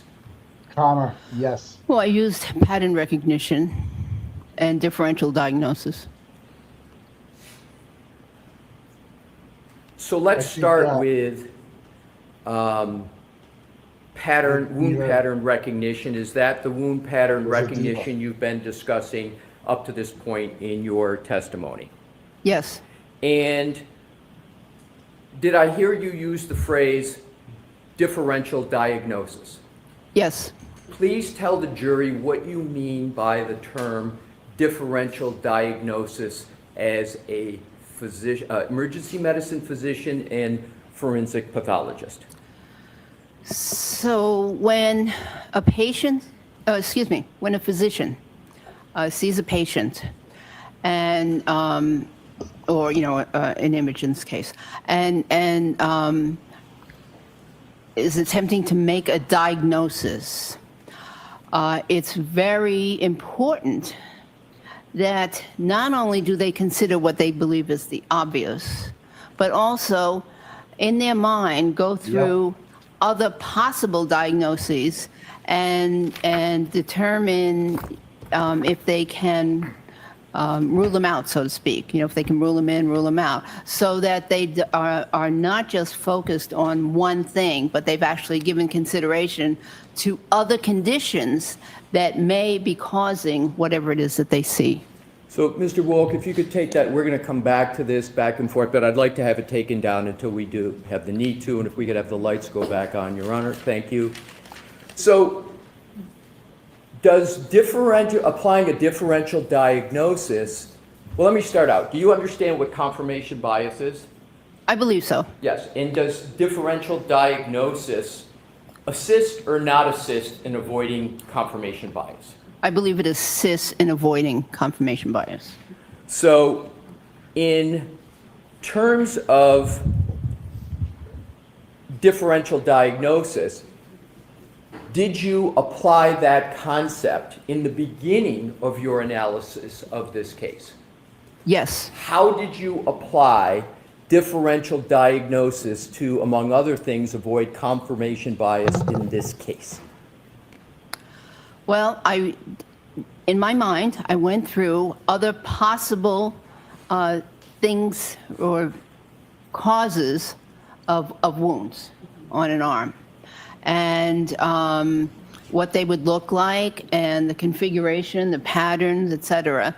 And then I figured out why these other potential causes of wounds in the arm did not fit this case. So is a phraseology a synonym for differential diagnosis, what doctors call ruling out something? Is that another way to say it as well?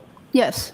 So we're going to come back to the differential diagnosis. I just wanted to have that question first. Now let's switch to the materials that you considered in forming your opinion about the nature and source of the wounds to Mr. O'Keefe. Describe what you looked at in terms of coming to your opinion, conducting a differential diagnosis, and avoiding confirmation bias. What did you look at? Well, I looked at pictures similar to this. So there were pictures taken at the hospital. There were pictures taken at the medical examiner's office. I looked at the medical records. I looked at the autopsy report. And I looked at other reports from the Massachusetts State Police. And then,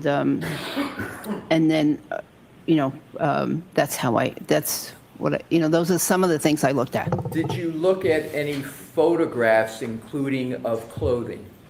Of what? Clothing? Oh, yeah, clothing. Clothing, of course. What clothing did you look at?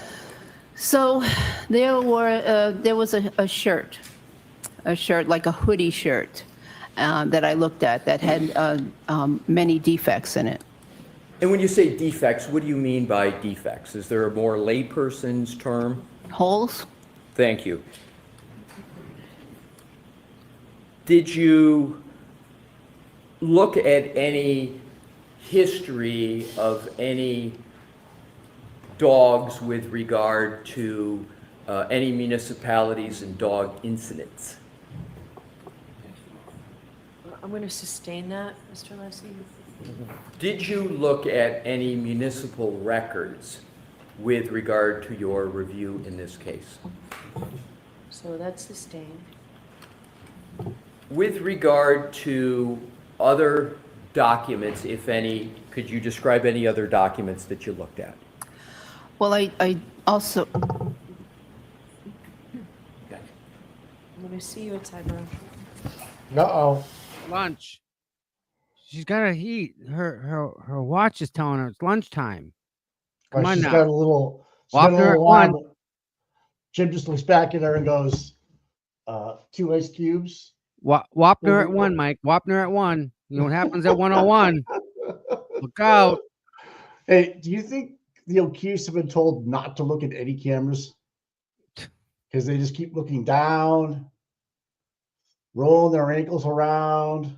Well, that one up, the one on the left-hand corner doesn't have no. She has to look. What is that? What is that? That's like the fugly thing. What is that thing on the far left there? Oh man, she got man hands. I don't know what's going on with that thing. Definitely in the same family tree as Lou.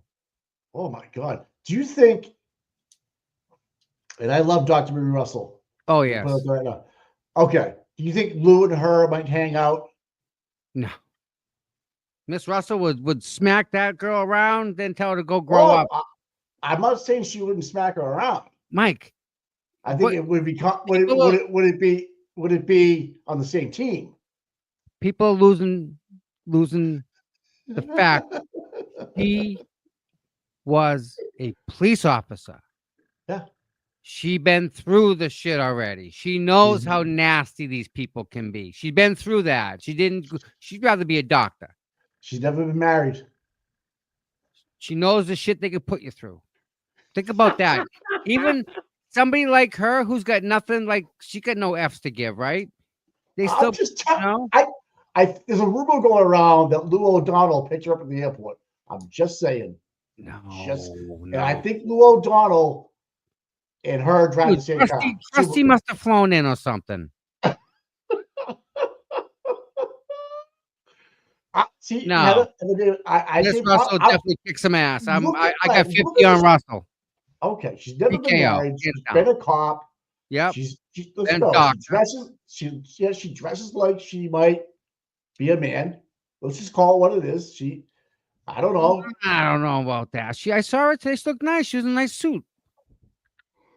Mike, what the fuck? This lady on the stand right now, we're talking about her?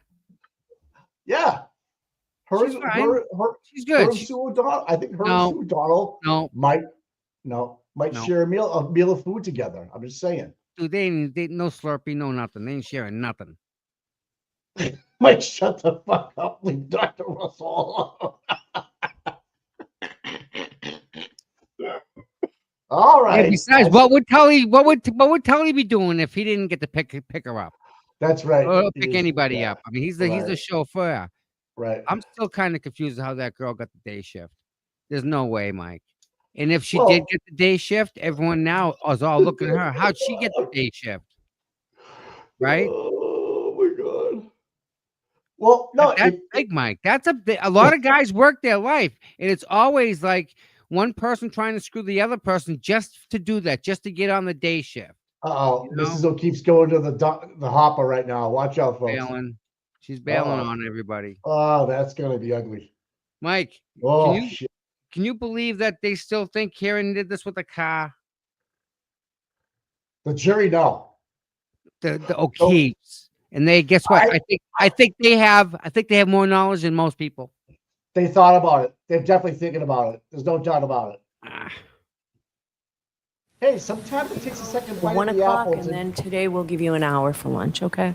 Oh. So let's push on 7 minutes. Oh, I bet you Sue O'Donnell, Lou O'Donnell, and Dr. Russell go out to lunch. Doubt it. I don't see it.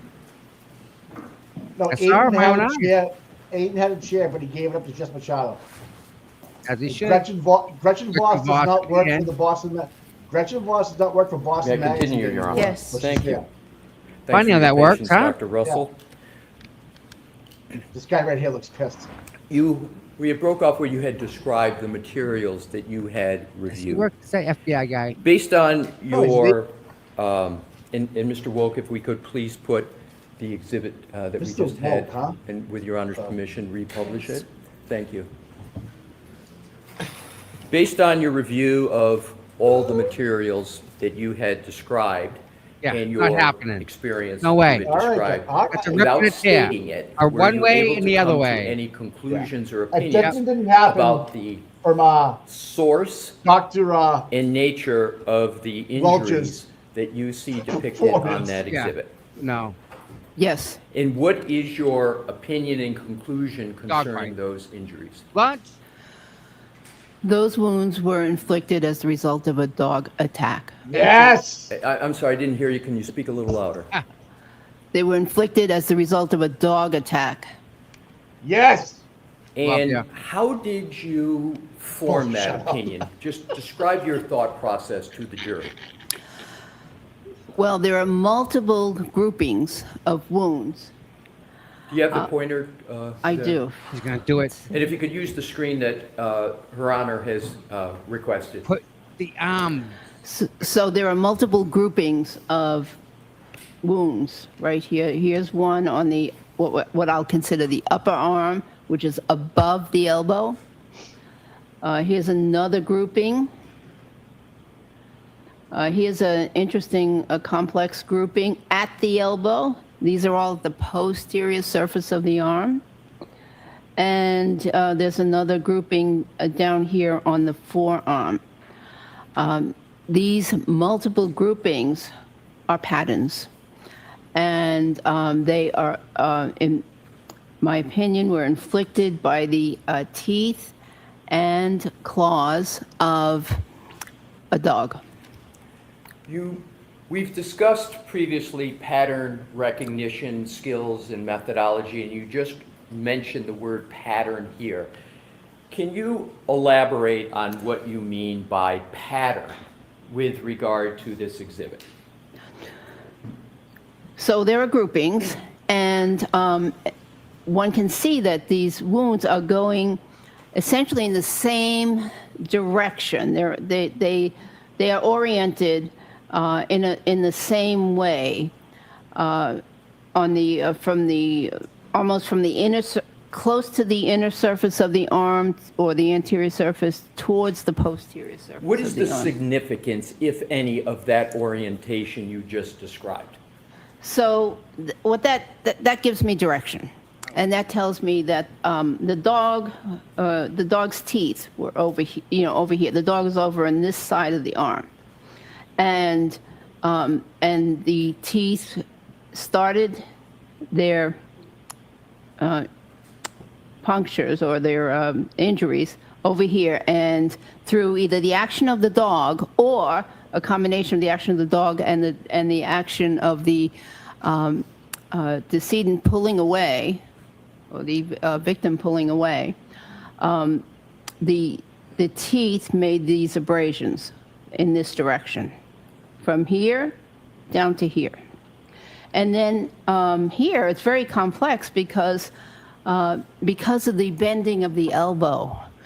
We don't know the exact configuration of what this elbow was in the arm. Was it fully extended, meaning it's fully stretched out, or was it partially bent? Was it fully bent? We don't know.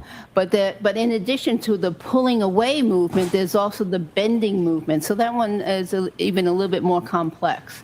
And of course, there are some additional marks down here and some possible bruising down here, punctate marks down here, which may represent the lower teeth. If we could just stop at that area, have you observed in your experience what you call that complex area pattern? Have you seen that before? Not that exact pattern, no. But have you seen any that is similar to it? I've seen some characteristics of these patterns before, Right. yes. And it is the appropriate methodology to zero in on one section, or is the appropriate pattern methodology to look at all the wounds and then reach a conclusion? The second, to look at all the wounds. And Okay, could so- you please describe? Why don't we take our recess? Okay, Your Honor. Okay. Thank you. Court, all rise, please. Jury's closure open, so follow me. Goodbye.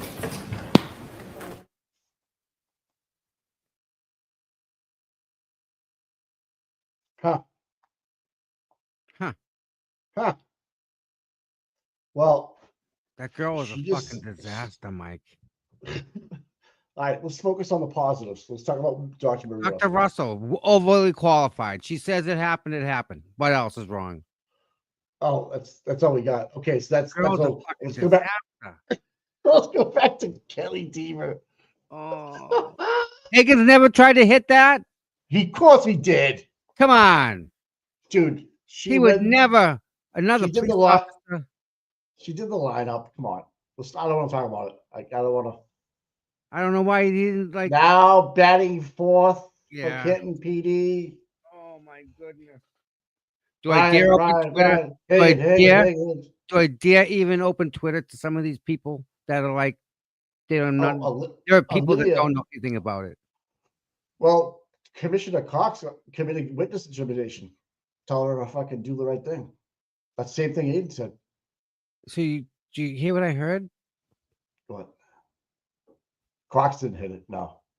No, but listen, not that Carl Dougal would ever make a mistake, but they may have made a mistake when he was trying to walk in on an undercover op and he got thumped. They beat him up in the hallway and left him there. They didn't know who he was. They thought he was just some guy. I guess he hadn't shaved or something. Yeah, I mean, when you hit him, I mean, Your I own, don't your know. own, your own employees beat you up and leave you for dead in a friggin' hallway, and there's no report about it when you get back. Who was working tonight? No report. No, geez, must have been a slow night, fellas. Let's You say didn't you're leave an nobody in a hallway lying there dead. let's say you're an undercover cop and you're chasing a perp with uniforms behind you, and the uniforms catch up to you and beat the bag off you, not knowing you were undercover. Well, then, yeah, it's a bad day. Oh, yeah, no, that I happens. won't- hey, listen, there were some dudes I went to the academy with. They worked for the Cape Cod Drug Task Force. You'd Yeah. never know. You would never know. And any of these dudes rolled up in hall in an alley, you'd be like, I'm out. Like, no, take my stuff. See ya, I'm out. Yeah. Some of them like, dude, you were banking, you're in finance, like way different aspects of people. You'd never guess. Oh, maybe not. I don't know. Yeah, Who Cape knows? Cod Drug Task Force. Wonder if what they're doing lately. Season a lot of drugs in Martha's Vineyard. Nantucket, I can tell you that. And now, Mike, I'm sorry, but now it Did all you makes sense. No, Did no, you no. open Twitter? Did you open Twitter? Yeah, but I'm sorry, but it makes sense now. Now I know why that they all drink so much. Why is that? How else do they go to sleep, dude? I mean, literally, Oh, how else do they deal with life? How? No. There's no other word. There's no other thing except being hammered as much as possible can make that type of bad go away. Well, you got to surround yourself with like-minded people, And then you're normal now, aren't you? and then you start drinking with them. They Now you're accept normal. you. Yep. Yep. If you don't do that, if you don't hang out with them, and you don't and get yourself involved in the bullshit in the minutiae of the department, Yep. you're an outsider. You're a fucking outsider, and no one will trust you. And you're gonna do 20 years like that, you'll never make 20 years. They won't No. let you make 20 years. No, you almost have to be dirty, or I shouldn't say dirty. Get some dirt on you Yeah. to be okay. To be okay. It's funny. A friend of mine, there was stuff going on. He went home after a detail, right? To take a nap before his shift at 4 o'clock. Yeah. 3 o'clock, his wife goes over to wake him up off the couch. Yeah. Nope. He didn't wake up. Oh, fuck. And guess what he was going through? He was going through some racial stuff too. On top of the other typical locker room stuff, we'll say. Yeah. He was dealing with the racial aspect of it too. Because one of the guys was like putting the Confederate flag on his locker. Oh, Jesus. Yeah, shit like that. Yeah. No one knows nothing though, right?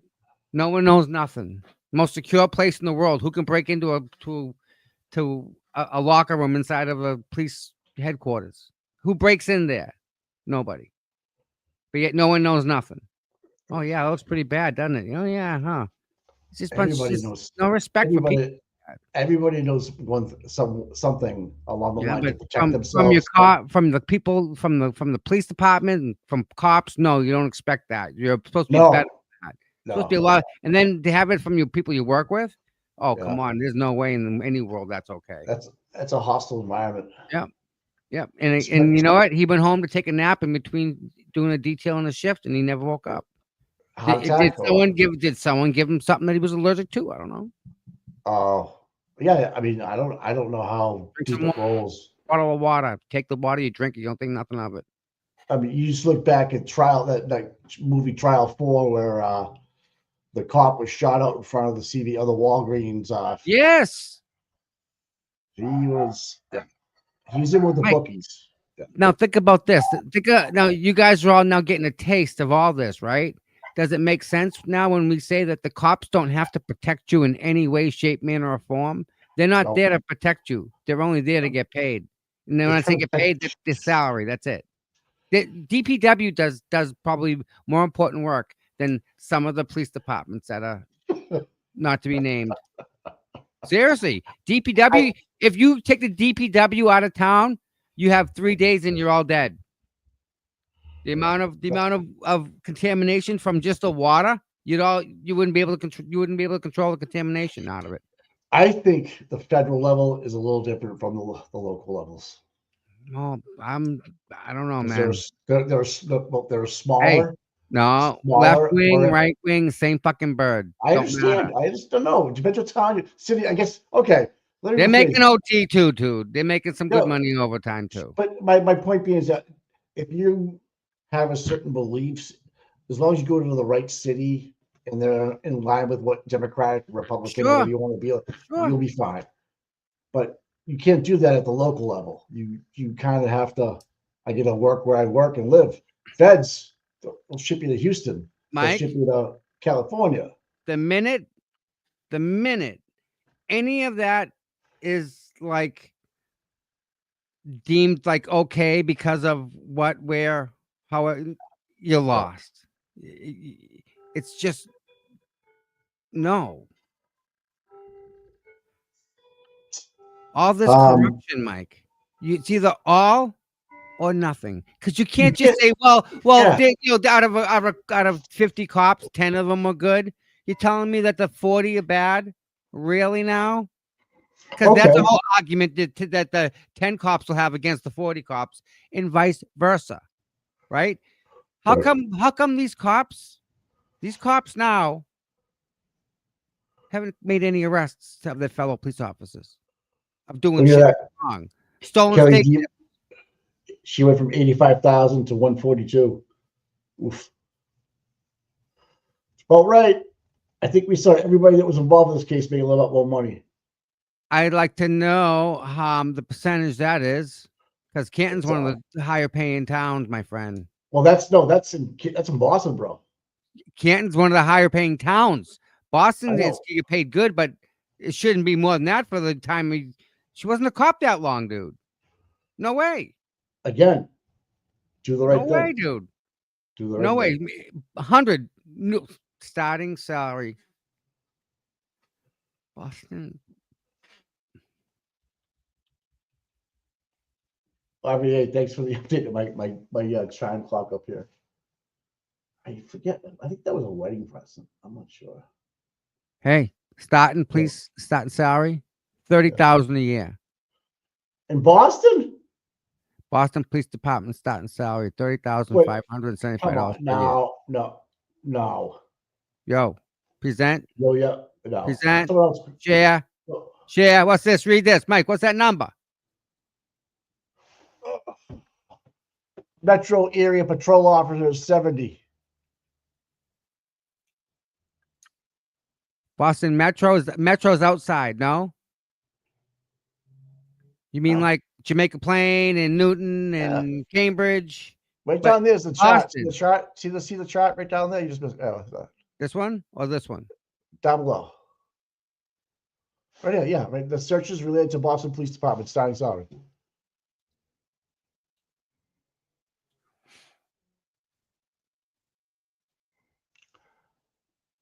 Yeah, I mean, there's a lot of ways.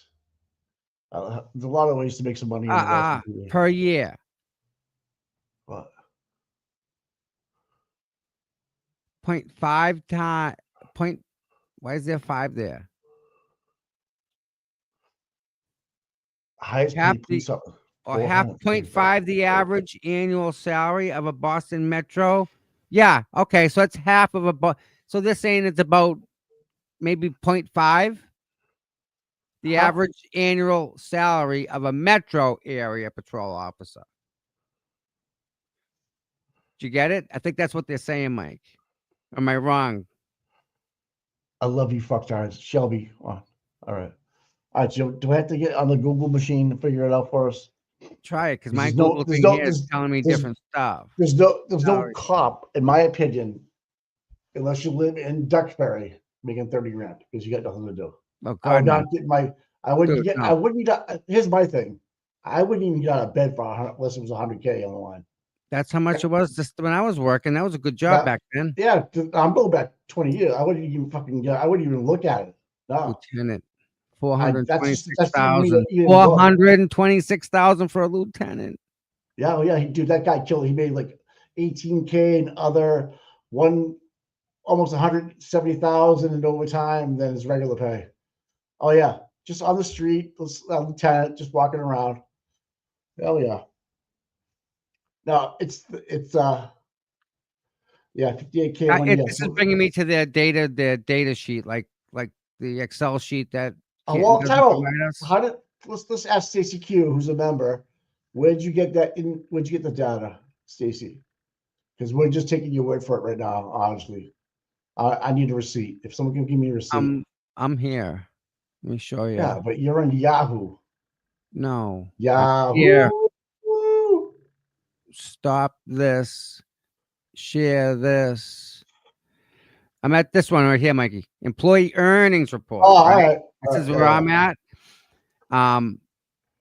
It doesn't. I mean, 1,000, but it doesn't tell me like what the starting salary is. Put her yet. name in. Put her name in. Well, we know Put what her she last- made. Well, right? Do we? That's what Kelly says. Let's put her Dever. right high. Yeah. Yeah. All right, so it's Kelly, right? Yeah, no W. Kelly. Space. Yeah. Dever. Yep. Search. Gonna come up nothing. Okay. Do you have to put the year in there? Department name, title. Oh. No, it doesn't. There's no records found. So earnings report 2003, the year before, same thing. Brings me back to the same table. Add filter. No, I Set want the to field. get rid of the filters. I want to clear the filters. So leave it to Dever. I like that. Leave it to Dever. No, we don't want to do that. Do you think like someone in like Lou O'Connell walked up to her in the locker room and said, "Hey, make sure you do the right thing"?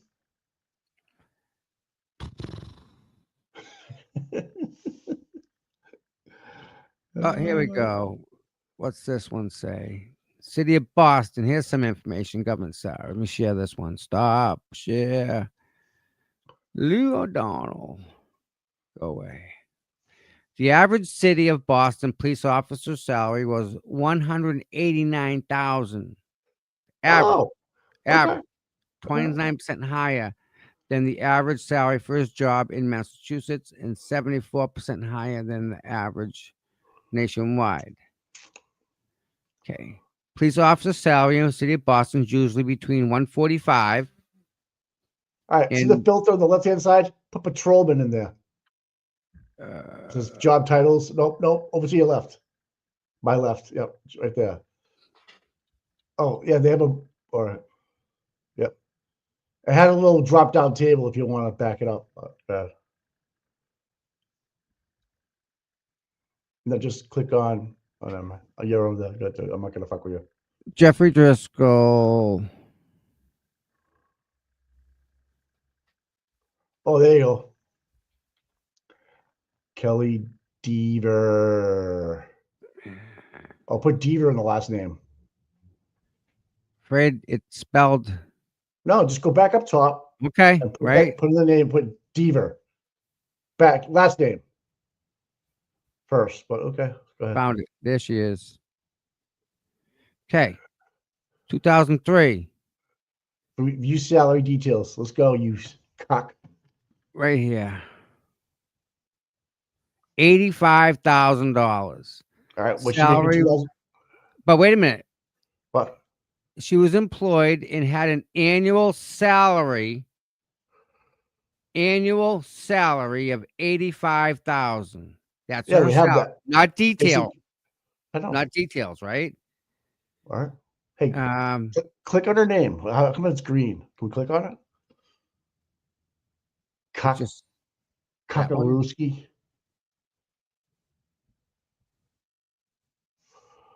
Where I don't know what your thing is, man. All right, so let me go back. Where were we?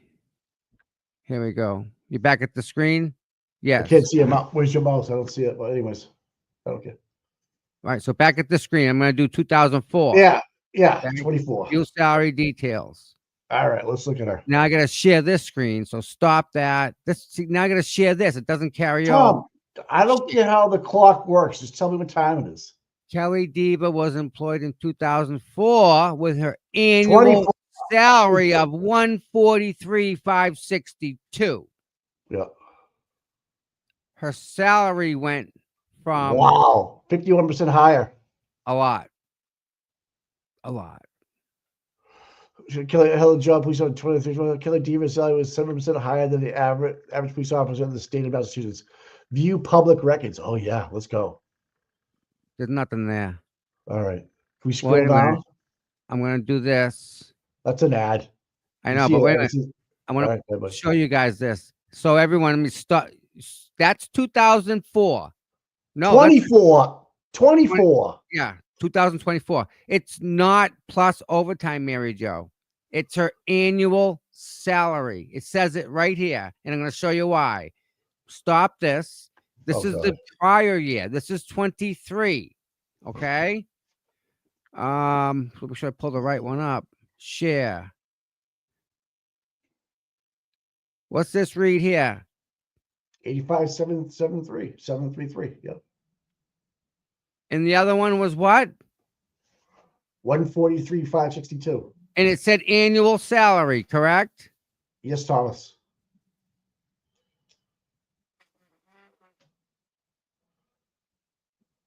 And that year it was 36% lower than the average police officer. Interesting. Interesting. Mike, pay me. Tom. Pay me, dude. It's not about the money. Well, that's when she moved into the city. Well, You ain't living in the city. You ain't living in Boston. She's and living doing large. okay. She's And living no large. fucking way, dude. Living you can't large. make it not 85,000. Not even at 143. You just you know, if she's living alone, that's $3,000 for rents, all the other bullshit. You know, no, it's not enough. That's $36,000 a year alone in rent. Who knows? Then she's got to pay for her booze money, which is another fucking $30,000 a year.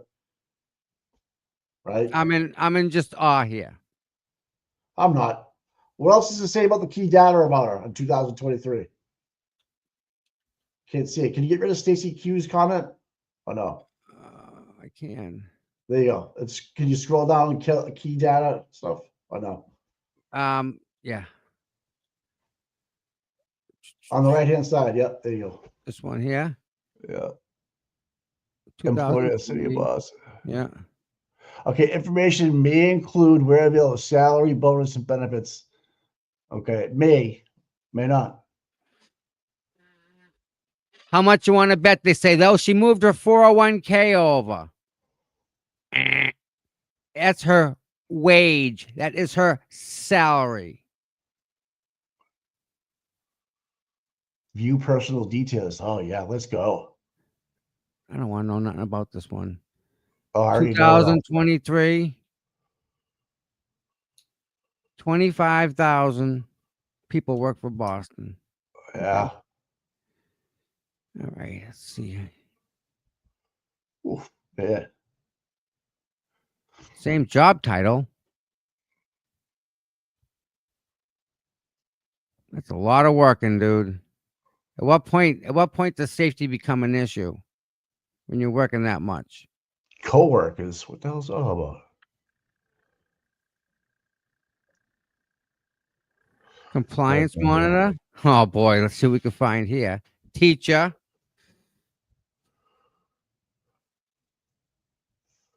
What is that? Was that a job opportunity? No, these are other people that are like she communicates with, like her own LinkedIn.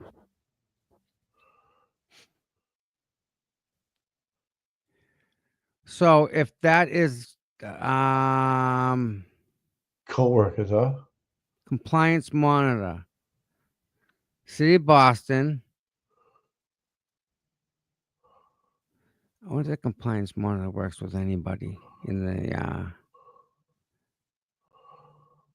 Erin Anderson. That's how you find stuff. Go to that view details person. Personal details. Few What did I tell personal you? details. Nothing. Nothing. 70,000. Aaron Anderson. Nope. This poor guy here, he's busting his hump, only making 67,000, Mike. Oh, bad police for him. captain, Lieutenant Sodello, Stephen Sweeney. I don't know, man. You know what's sad? Out of all these No. people, all Yeah. these people, Yeah. how many of them are there because of what they know versus how many are there because of what their profession is? Like their profession, half the problem being a cop is what you legally can and legally cannot do. You legally can arrest somebody. What you can't do is you can't violate their civil rights while doing No. that. No. So you kind of got to be a lawyer. Make sense? Yeah. 25,000 people are fucking employed by the city of Boston. Holy fuck. And Michelle Wu got her own security thing. That's what I'm saying. So she backs the blue. She makes sure all the raises go through, right? This 25,000 votes. Or You win. Whatever. You win. That's it. Well, it helps. And that's why Kraft is going to come in and kiss ass again. Yeah. Why is she being paid that much in 1 year? What the difference, Mike? What is the difference in 1 year? You can say the same thing about Lieutenant Gallagher for Canton, dude. Let's look up, if you want to go dive deep, look up the Canton cops. Let's look up Good. Let's look up Lank. How much more are they making this year as opposed to last year if you want to? You know, and I know they all got raises. I know they did. I already know off the top of my head. I don't have to tell you, but they did. Because Lank got promoted to lieutenant, I think, and Good's a sergeant. Well, is that ever going to get fixed? You know, when the new police chief comes in, they can't undo what's done in terms of money, but you might see a standard to try to get to the next level of a sergeant, not just based on your time and what you scored, but you're actually a proven leader in the field. You're helping out, you're training younger guys, you're going to these parades, you're interacting with the community more that you live in. You know, you got to live in the town of Canton or not. But the chief of police that they're looking for, it's a nationwide search, which is, to me, is just horse shit, you know, but at least they're saying that. And, I just don't like that Duty and Scanlon are involved. Duty was the ex-fire chief, and whose daughter's name was on the police report as being at Brian Albert's house, but left early before any of the shit went down. Like at 10:30, 11 o'clock left. Yeah. With a couple other people, his daughter, Duty's daughter, was there. And they spelled her name wrong, and then all that other shit's wrong. Yeah, He was the fire chief at the time. Then he leaves after this accident happens. He leaves being a fire chief and is now town administrator. It's fucked up, man. And I think Lieutenant Gallagher's married to a Duty. Yep. So the fire chief's sister is married to Lieutenant Gallagher. What? Huh. You say what? You say what now? You sure about that? Yep. So Duty and Gallagher are brother-in-laws. I'm incestuous, dude.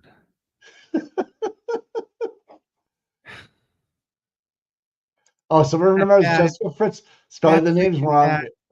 So I'm telling you, the names being spelled in the police reports, done on purpose. The phone numbers were done on purpose because they didn't want it to come back on Google to have them show up in college. Shit, it was done on purpose, and that was the biggest red flag for me. I'm like, these names were all spelled wrong. Yeah. So if you think I'm crazy about that relationship, it's Kitten. That's all I'm going to say. It's Yep. Yeah. Canton. And I've never Wow, seen guy. I've never seen Lieutenant Gallagher and Coco Albert in the same room. I think they're one person. I could see Lou asking Nicole out. Oh my God. She went from 36% lower to 7% higher. Who, Deber? Yeah. John Denver? That's a lot, dude. From negative 30%. Wow. No.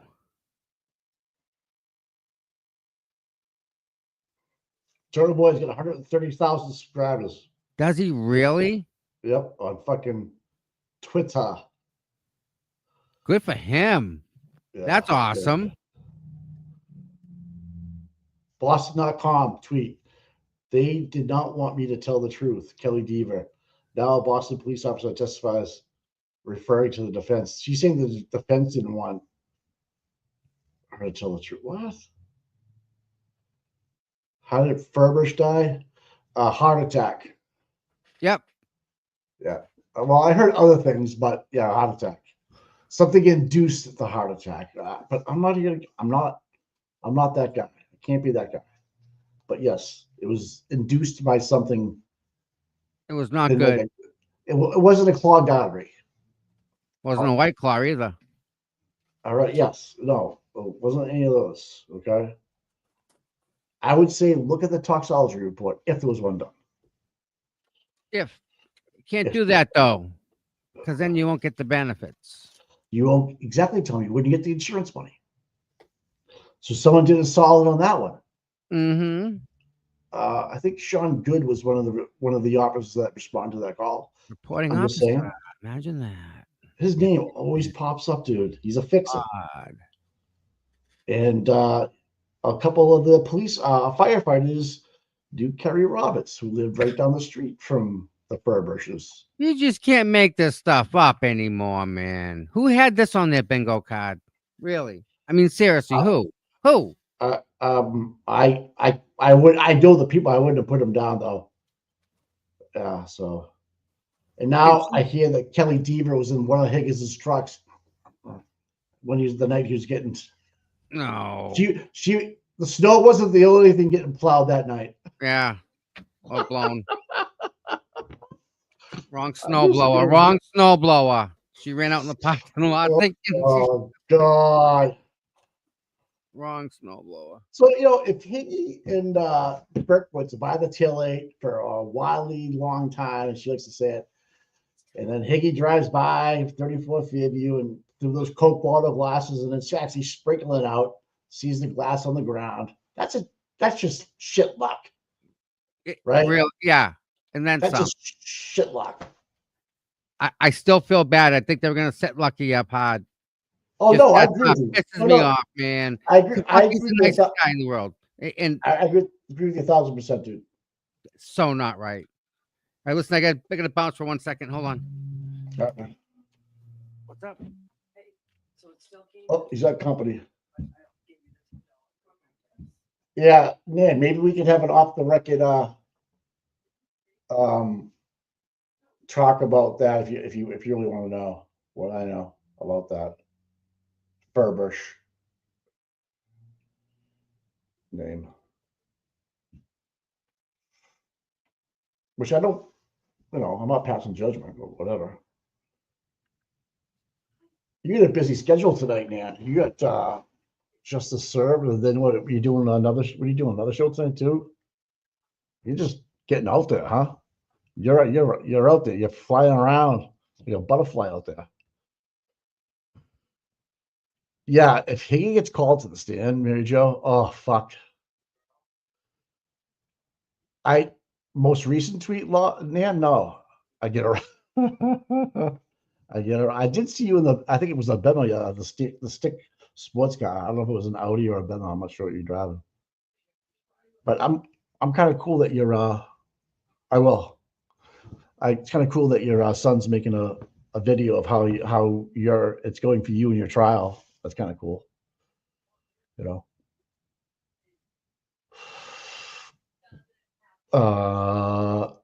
Okay. I will. I don't want to talk about it on live, but you got a busy night. I think I saw like 6 o'clock and then 8 o'clock tonight. Jesus Christ. Who's your booking agent? Jesus Christ. I never talked to that person.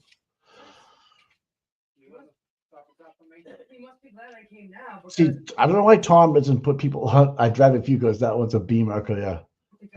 Listen, I drive it. Listen, hot, big wig attorney Gallagher. I drive a couple of cars. I have a few, I have a few cars. Oh, I left this wow. Oh my God, I totally walked out. You need to have it on your keychain. Yeah, I know that. Like always, Lurka, always. See, here's Tom, just being Tom. I really have to get back. That's why she's still. That's it, a menu, so we know. No, Jessica, we didn't even go on the. We didn't leave the house. We didn't even go find a car. Sign was up. So And she's going. My wife is going away this weekend to Capallo, and I'm not gonna have a car. We'll have my Bronco, but you know, Corey asked to go fishing with whatever. I didn't even apologize. Going away to meditate. He still wants to hang out. You ever been to Capallo? It's kind of cool. Just saying. The fact that he still wants to hang out with you, Tom. He's a little bitch, you know. Tommy! Me. Shh, quiet, guys. I have opposites. You do. Big black. You think that's a good thing? Yep. Why? Because they're both good kids. They'll learn from each other. Listen, shh, quiet. Get candy for the trip, huh? No, cop starter. No, I've heard on a hot mic, Tom having a lot of fun. I fucking love it. It's so funny. Oh, quiet. All right. Where's everybody? Tommy. Right now. Yeah. Tommy. Put it. Let me say hi to the CPU chat. Tommy. Hold on. Let me.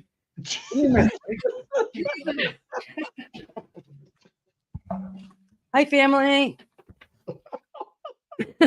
Did you hear us, Mike? Fuck yeah. Oh, that's nothing. I just wanted to come. Go ahead. I've heard stuff before you today when Tom has left the mic on before. Just say it. Fuck. Stuff that I shouldn't hear for a long time. Oh yeah. 45 minutes one time of the mic on. Oh yeah, it was bad. And I couldn't put it down. I had to listen. We have quite the relationship. Well, it wasn't you two. Oh, okay. All right, cool. No. Oh no. Somebody else. You had a visitor. Okay, so special guest for 2 seconds. I just wanted to say hello to Tom's CPU chat, CPU mod 1 here. Thank you for being in there. We love how it's clean and nice over there. So thank you for being here. We're truly grateful for you. And free Karen Reed. Let's go. Tom's up next. They just brought him something to eat. Thank you. Peace out, girl. Tom. It's a whole family thing with Tom. You know what I mean? Tom's family. There she goes. If this is on mute, how am I going to do this? There we go. Oh my God. You got to love these two. Frickin' frack. Oh. Aiden Kearney tweet. This is a much stronger testimony from Dr. Russell as she analyzes the wounds piece by piece. Explains exactly how they came from a dog bite. And then Karen Norsky. Karen Reed defense has wing in the wings, right? Saw this little LT Alameda has a picture of a turtle. I saw this little guy on my afternoon walk while I listened to the Karen Reed pretrial testimony. Maybe it's a sign. Oh, it's definitely a sign. That's a boxer. Oh, yeah. Oh, man. 1,500 people arrested in Mass illegally as ICE. My boys. Go get them, man. Go get them. Lock them up.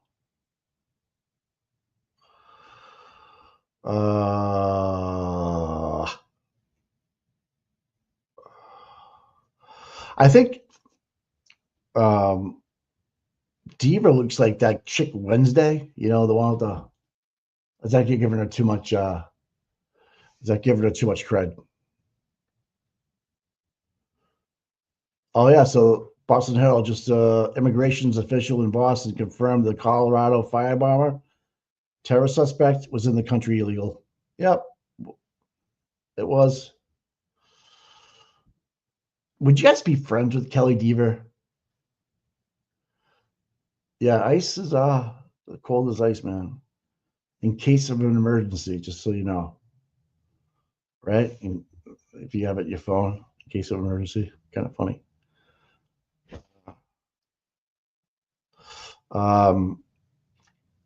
Like if you could have anybody back from trial, one on there. Has anybody fed their navel today? I do have a video prepped up. Yeah, I saw the new motions this morning, but they already went through them. Yeah. Yeah, they got I saw they got snagged the high school kid going. I could be her in case of emergency. Oh, you know some feds. I know, they was going to the high school graduation. They popped him, and his girlfriend started crying. Like, what are you talking about? We just paid for his goddamn fucking education. And the guy goes back to El Salvador. And the guy's gonna fucking be like the smartest guy in El Salvador. Am I wrong? Oh, I think she was like Wednesday though. This girl Deber. She's having a good time. I think she's gonna get loaded drunk tonight. Her and Levinson. They're gonna split one of those Xanax things and drink until they can't walk anymore. That's what I think. Which is a normal Monday in Canton, just so you know. Yeah.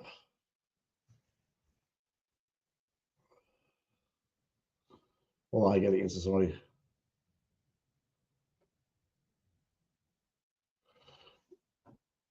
Okay, never mind. They got the message. Cool. Yeah. Yeah, the dominate. Yeah, I'm telling you. Yeah, if you like leather and high heel boots up to the knee, that's your girl. But she's not gonna be your girl. She's gonna be a lot of people's friend with Benny's. I don't know. Karen, kind of mentioned Karen. Hama. Nah, I don't see that. She looks like Wednesday from that show Wednesday. But we're just gonna call her Monday.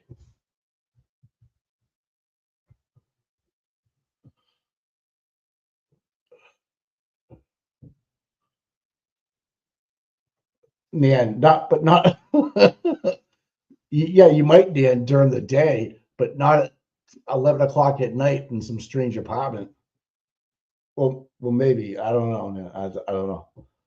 You're gonna call her Tuesday. Is it Wednesday or Tuesday, the girl's name on the show? Wednesday? On like HBO, whatever it is. She got the black hair. And then I don't want to hear about your personal life. Oh my God. Oh, I can see. I just had a visual of Dan in that outfit in a judge's chamber. I can't even go there, Dan. I can't. I'm not going to do it. All right, because I just can't. I won't. I refuse to. Oh God, you guys are fucking great. Oh. When Tom gets back, I'm gonna take a break. Tom just scoots out on me. There he is. Oh my God, Dan! Look at Dan. She does send me pictures. Look at her. Holy! But you know, like that's not what I was thinking. Yeah, that looks good, but I'm thinking like, you know, an OnlyFans kind of. Yeah, I just saw that, man. I saw the text. It's not. I can't publicize it. I refuse to. No privacy rules. I ain't going nowhere. I ain't signing up for nothing. You know what's wrong? You know what's worse than having a sister? Having a sister that thinks that she's gonna tell you about Karen Reed. Oh my God, Tom, you turn a whole nother level. turn your fucking mic off when you go talk to somebody. Yeah, it's just my sister. I don't care. Huh. It could be personal. It could slip out. I don't know. I got you. I've heard other things. I've heard other things in that apartment of yours. Not I here. won't go Yet. there. There's people upstairs. Oh yeah, okay. And I couldn't turn it off. Let's just say that. Why would you? Why I couldn't. I was like, this is incredible. Wow. Stamina. That was my sister who she does all the modding on Tom's CPU. So she's got a thing with other ladies over there. So she just wanted to pop on and say hi to them while she was here. Yeah, I saw that. She came on. Yeah. She brought you pizza? Where's it from? Venus 3. Oh, there's a Venus 3? Yeah. There was a Where's Venus that? and it's in Hanson. Hanson. There's an original one in Marshfield. Yep. And then Venus 2 was in Hanson, but they moved it to Halifax. Yeah. Dave took the business over. Right. Renamed it.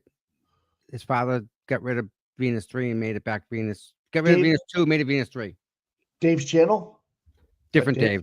Dave, right. who was the cook at Stingers when it was Stingers back in the day. Amazing. Great cook, great guy. So the original Venus back down in Brant Rock was a fucking dive bar. Great food though, right? Pizza was fucking outrageous. Yep. Lines of people every night to get you to get. Yeah, takeout. You didn't want to sit there. You didn't want to sit at that bar. I was too young, but it was like dollar drafts, know, and big pours, and it was a local hangout. Yeah, fishermen loved it. Rhonda knows there's a place in Whitman called Venus. Just Venus, right? And you'd walk in, go right to the left, and there'd be this little like half door. And you'd just get your pizza. And I mean, there was a line every night out front waiting to get pizzas. Like every night, you couldn't even get in the parking lot. So the Venus pizzas were like, they would sell a couple hundred a night during Friday and Saturday nights easily. And they were like little brown bags, really bar pizza. Yep. Yeah, brown bags. You know it. No name on it. Just brown, plain brown. Gail, she brought me a pizza. Thank you. Rhonda, she lives not far from us. So, kind of like next town over. Alex says no, different Venus flytrap. Best pie in Mass. I don't know. I think Deanne's has got to be up there. Deanne's is consistently turned out good pizza every single time. And I hit them all. I go try and spread it around. I don't know, man. Hey, can you know what I want to hear? Stoughton, Connor, are you serious right there? Legs and eggs? Oh my God. How do they know they do legs and eggs? You know who we need to get in touch with? Oh. You know, Jimmy. Auntie Deb? Auntie Deb. You know, Jimmy. I know. Yeah. I want to hear his thoughts and opinions on Miss Kelly. Oh, well, he's gonna actually, if I'm knowing, I bet you he likes her. He goes, he'll find something good about her. I don't know. I'm just kidding. I don't know what Jimmy's gonna think. Oh, I'm thinking it's a whole bunch of bad stuff. Well, tomorrow morning, 7:00 pregame show. Yeah. Jessica, I got to. I'll do that interview with him. Definitely get on that. Yeah, Deanne's. I gotta have Deanne's. Great pizza. Venus 3, it's all right. It's all right. Town Spa. No. I've had that. It wasn't that good. Linwood wasn't good when I had it before. D&E's Pizza in Canton is fucking phenomenal. The best. Guaranteed food. There was people standing outside of D&E Pizza last night. That's right. All the way across the street. They were across the main street. They I were saw lined up the line across the street. The pizza's so good there. They were holding signs up of how good it was. Seen that. Is that amazing that he has that much pizza that people were lined up yesterday afternoon with signs? Across the street, man. Across the street, lined up, waiting for a pizza. Can't get enough. They I want I more, was man. That is I was blown away. proud of them. I was blown away that they actually still out there waiting in line for a pizza. And they were just all nice and peaceful, waiting their turn across the street, Mike. They weren't arguing. They Oh. were behaving themselves, waiting their turn. It was a food celebration. It was like a little parade they had going on or something. It was amazing. It was amazing. There must have been 15 people out there waiting for a pizza. Yep. Can't get over that. It was That's great. the first. I don't think that's the first time that's happened too. No, there's been some great quality food coming out of there lately, Mike. And I think it's like he does like a special deal when there's a bunch of people there. He might cut the prices in half. I don't know what goes on, but again, there was people out there waiting for pizzas for a couple hours yesterday. I don't know. On a Sunday, Mike. That's pretty good. You've said a lot to be said about that. Yeah. Yeah. Linwood is only good in the restaurant. It changes if it sits in the box. I had Linwood last week, 2 weeks ago, whatever it was. Yeah. You saw them. Yeah, they were out there. I saw them too. But look at Jess. Jessica knows. Yeah. They're so busy they can't even take a break from out front with the family. I know. Not even 2 minutes on the sidewalk to drag them around up and down, nothing like that. Now you have C.F. McCarthy's right there, which is another good restaurant. They wanted to go to D&E's. I couldn't get over that. I was just like, what is going on? Lined up as far as you could see, man. Just look right down the road. They're all lined up. There's another pizza, but they wanted that pizza. That specific, they like that stuff there. It's got to be the sauce, Mike. I don't know. They probably put a lot of blood and sweat and tear into that sauce. Must be Mike, it's like that Coke. When they made famous Coke, the original Coke, they put cocaine in it. Yeah, way back in the day. Yeah, maybe they're making like sauce that has like stuff like that in it. It has like nicotine in it. Well, you just got to have it. Something, right? yeah. And everybody in Canton's like, I got to go. I got to go to Canton. And once you have a little bit, you can't stop. You're on it for a couple days, and then you wake up and you're hungry and you eat again. Great. That business model works. Jesus Christ, dude. How did you get into that? Listen, how do you pay a $20,000 bill? Legitimate question. How do you pay a $20,000 tax bill? Selling freaking subs and salad, dude. How? Well, when you take in more money to clean it and you don't report it or you don't pay on it, that might be a problem. I don't know, but I just want to know why. It's got to be something. Why were there so many people waiting for a pizza yesterday? I saw it. I was like, whoa, honey, what's going on down there? We got to go. Check that out. Weren't they donating pizzas at the trial last year? Tom, weren't they like a donate? You buy one, you can send it and have it delivered to a shelter or something last year. Yeah, there was something similar to that going on, but I think the money they were just donating it to keep the doors open. I'm not sure. They had to keep the doors up with that pizza, David. At that crowd yesterday. Big crowd yesterday. Big crowd. Sales down, but big crowd anyway. I wonder if they sold a couple of croutons. Wow. So again, how do you get $20,000 by selling 24 selling salads and subs? Oh, you got to pay the people.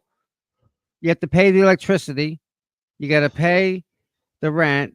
You got to pay all these other things on top of it all. It'd be nice if you had like a side business on top of that. Yeah, you'd have to. Right? Does his wife work? I don't think so. Stay at home So mom. he's got kid in college, high school. Massasoit. No, he's at Bridgewater. I don't know where he is. I don't know. That's right up the street. Yeah, so if you had a side business, a side hustle, a selectman. Yeah, that kind of limits you, doesn't it? You don't get paid, do you? The container industry sucks, Mike. Just no money in it anymore. Entertainment? No, the container. The Oh. The storage containers, that business is down. It's down. Imagine if you sold alcohol, though, if you had an alcohol license. Is that guy getting freaking fined now that he's not a selectman? Oh, John Conley? John Copeland Yes. Conley? Oh, no. That'd be my man. Is he getting fined now that he's got the same shipping container in the back of his yard that has not changed since I think what, the 30 select years? board right now, I think the select board has bigger fish to fry, but cold cuts is on the list. I wonder. Yeah. Hey, I wonder if they sell cold cuts out the front door at that pizza place. I don't know. He needs a bigger truck if that's what he's selling. What's in that shipping container? You think? Lawnmower, workout gym.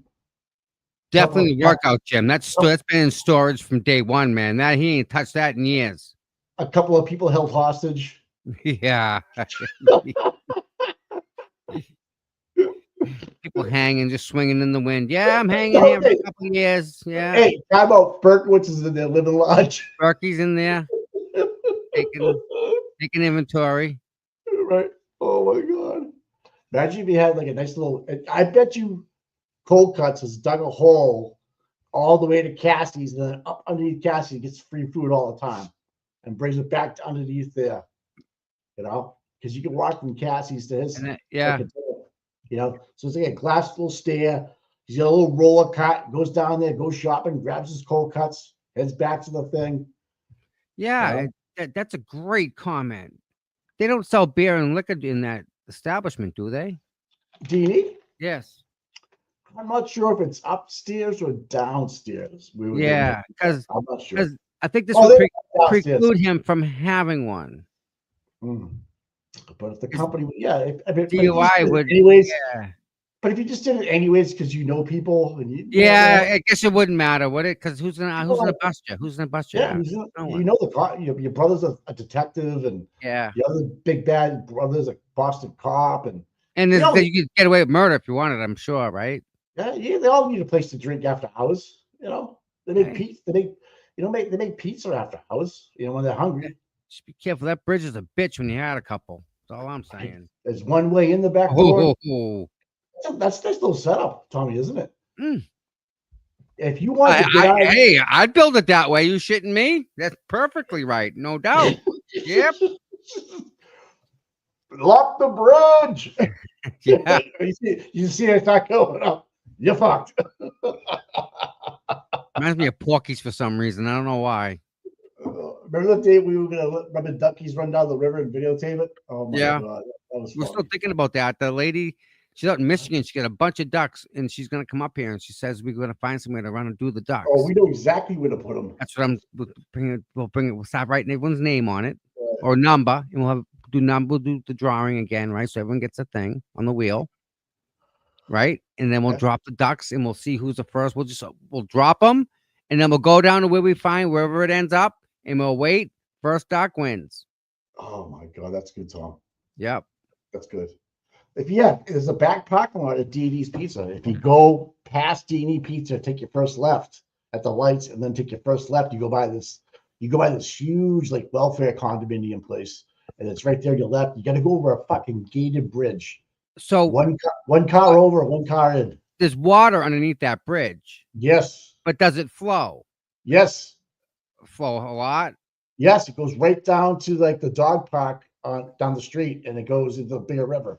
Yeah. So we'd have to go upriver then. Yeah, which goes to the waterfall where the waterfall bar is. Well, we put it in the waterfall. It's got to go to Deanie to the dog park, right? So let me check this out. Let's just say if Deanie runs out of food and they need free steak chips, bread from the waterfall, he just puts them in like a little U-boat, puts it on the river, it floats right down to the bridge. He's there. He's right there. Okay, it's kind of cool. It's called the Water Park of Canton. Not too many. Nobody. No, we go tubing. Like that's how we grew up too. The lazy river. It's called the Popo River. You see all the guys at the softball games on Sundays with their tubes down in the back parking lot, getting their fucking six-pack ready, going down the lazy river behind DD's. Fucking hate it. Oh my God. All right, so I see the Waterfall Bar and Grill, and I see. Are you in Google Earth? Where are you? Oh, this riprap goes right down past makes the turn, goes under another bridge. Yeah, it goes to the fire department, right near the new fire department. Yep, right near the dog it goes park. to the driving school under the train tracks to Guess that who owns the driving waterfall. school? Guess who owns the driving school? M&M driving school. Mike Laughlin. Selectman. That's a good side hustle. What? Huh? Oh, huh. Side Got a hustle. contract with the school, got a contract with this person. Yeah. Oh, yeah. No doubt. Oh, it runs deep, my friend. Runs deep. But anyways, back to the water park. That was a good Yeah. idea. Instead of having the Canterbury Tales and stuff like with the duck boat, we Right. can just do lazy river rides in the That's- summertime. Fucking lazy river the ducks, bud. These Right, so bitches you going start the down waterfall. south. You start drinking at the waterfall. You jump in your little fucking tube. You go under Washington Street, Yep. under Pastini Pizza back parking lot, under the bridge to get in and out of there. You end up down at the Revere Park dog walk, and then you end up at the fire station. Wow, how All right. cool is that? So here's kind of my issue. Not my issue. I did find a really good launch point off, right? A really good point to launch the ducks off of. They're behind. What is this? What is this? What is this? What's to the left of the waterfall? Apartment buildings. Yes. Yep. So I think. Yep. That's what they Steenie- are. Okay. Yeah, Steenie lives there. So if we start, I don't know. if we start at the Canton waterfall, okay. Bar. Yes. Okay. With the ducks, we dump the ducks, and we make them chase that run, which has got good. I mean, it's got a waterfall. You got to go traverse a waterfall. They have to go over a waterfall. You start that pond off of Baller Street, which is behind Walgreens. You go over the waterfall. Yes. Now you're going under Washington Street. Yep. Now then you're getting up in the back parking lot of D&E Pizza, and then you're heading towards the fire station. Yeah. Yep. And we're gonna keep going, right? You end up in the deposit. Well, we're gonna go over the other waterfall, and it's gonna go right behind, what is this, Paul Revere Heritage Site? Yeah, Paul it's brand Revere. new. Yeah, Oh, right yeah. around. We're gonna go around that corner, and we're gonna go around that other corner, and then we're gonna go under the Nemasket Street railroad tracks. And the first one to get out to come over that waterfall, no, because we'll park there, and I have waiters. We'll get some waiters, and we'll go under in, and we'll get I have a net. We'll just net every duck that comes. I know, but we'll be able to catch them right then and there. So I'm talking about real people. I'm not talking about ducks anymore. I'm talking about people tubing. Oh, we'll do both. All right. Make your tube a duck. So you dry it. That would be badass. Right? So you duck your tube. You start from there. And the winner gets a gift certificate to D&E Pizza. So it's a win-win. You beat the line of all the people out there, right? You get a coupon. You go right in there. You go upstairs, downstairs, whatever you want to do. Yeah, that's badass. Check this out. Okay. And if the fire department, we can notify. So we. Yep. Yeah. There you We're go. here, right? Yep. And the water flows this way, right? Yep. Plenty of parking. Yeah. And this is This is the East Branch of the Neponset right here. This is that place we're talking about. That's in there somewhere. Right there. Yeah, right there. Yeah. I can smell it from here. Yeah. And then right behind it's the back park. Look how busy it is back there. I know. A lot of people, Mike. Wow. What do you do back there? Whatever you want, I think. Because there's only one way in. Show them the bridge. The bridge is right here. This is the bridge. And there's a car. The bridge is right before it. Right there. Right here. Nope. But keep going a little bit more. Right below us. See the car? Yeah, it's right to the right of it, right down. Back up, go the other way. Well, you missed it. Yeah, right. We have right to the right now. You're in there. That's where the bridge is. Yeah. Yeah, right underneath that tree. You see the street coming out. See the street? Yeah. So then you have that street, which is Revere Street, I think. Yep. And this is low housing income right here. So time out. Back up. So these two houses here. Yeah. The only way to get to them is how? Well, that's the church parking lot back here, I believe, on the left. So that the only way is that's the rectory? That looks like a residential house to my ass. No. To the left of that's the church. Right there. Yeah. Here? Right there. Yeah. Yeah. All right. How do you get here though? Over the bridge. Over the bridge, dude. So over the river and through the woods, over the bridge till they get these houses, these two residential houses? And the same ones over here, dude. No. Yeah. No, Yep. there's got to be another way to get in, Mike. There has to be. Nope. Only. Nope. One way in, one way out. What about here? Over. Nope. Nope. Mike. There's a fence there. Dude. Yeah. Pretty sure there's not an ambulance in the world that's going to fit through that bridge. We And saw I'm that. pretty sure Yeah. it has to by law. Well, Otherwise, Tom- the dwelling cannot be inhabited by any human to be inhabited anyway. You can't even go get freaking water out of the tap, dude. Tommy, it's fucking Ken. We're our own city. Oh my word! Seriously, I'm You telling can't. you, man. You can't get any fire apparatus in or nothing, dude. Nothing. No, You can't no, even get a hose over the friggin' trees. Nope. So if that place goes up on fire, that little Done. circle, They're both done. They're both on fire. smoke them. Yeah. Come on, let's finish our water tour. All right, so here we're going to go down here. This is the Yep. second waterfall. Oh, here we go. Right? Oh, that's the other waterfall. Yeah, so you have to make it past that. All right. You can pull Not off that far here. of a fall. You Those can aren't keep those drinking. those aren't rocks. They just look like it. No, Just that's a it's body. deeper That's here. that's a body, dude. Canton vegetation. It's That's a deeper. Stay to the body. left. Stay to That's the a left. body. That's a body. Just keep your feet up here. You'll be all right. There's another body. This would be a good time. You just get your rubber duck floaty and you go. Just send it, man. Full send. Right. That's all. And you know, you get all this green space you can picnic after. Beautiful. Oh yeah, hang out. Absolutely, great places. And then you go under another bridge. Yeah, but wait, it gets better. These ducks are gonna get ravaged, man. They're gonna get just like. Now you get your fishing pole out. Yeah, There's a bunch of little lodges here, little spots here. Yeah. Oh, there's a heron run down here, motherfucker. Boom. Wait. Watch this though. Watch. Under this bridge. You guys know what that bridge is. Yep. And then Another waterfall. Boom. That's on the main road right there, going to the highway. That'll be the finish line right here, man. We'll park here.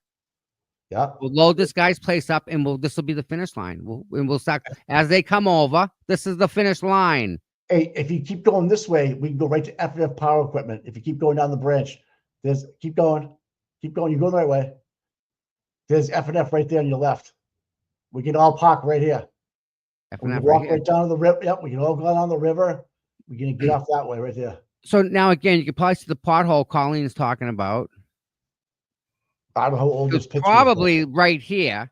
One of these right here from that she wiped her tire out, or on the edge. So he fixed it. And another thing, you ready for this? Yeah. This freaking guy. This You can fucking definitely guy. you can definitely jet ski.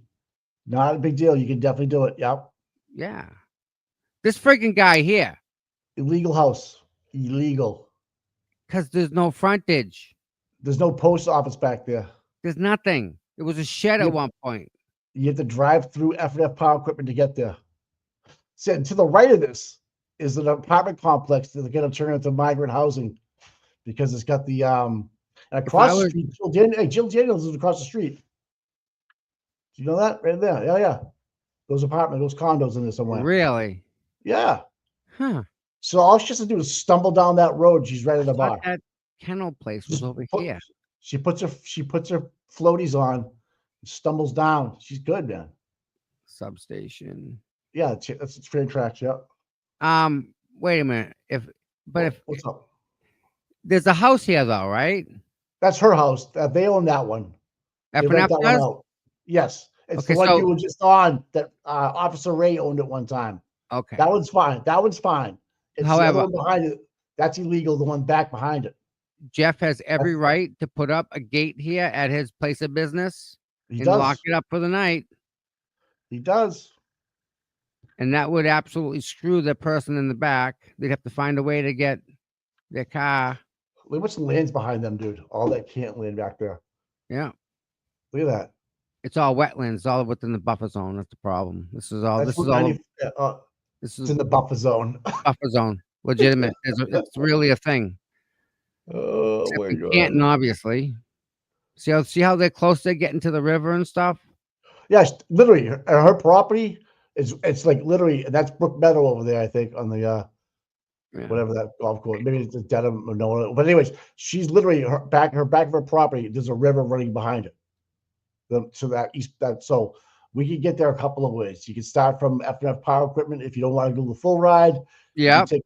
And then, or you can start from the original, go over 2 waterfalls.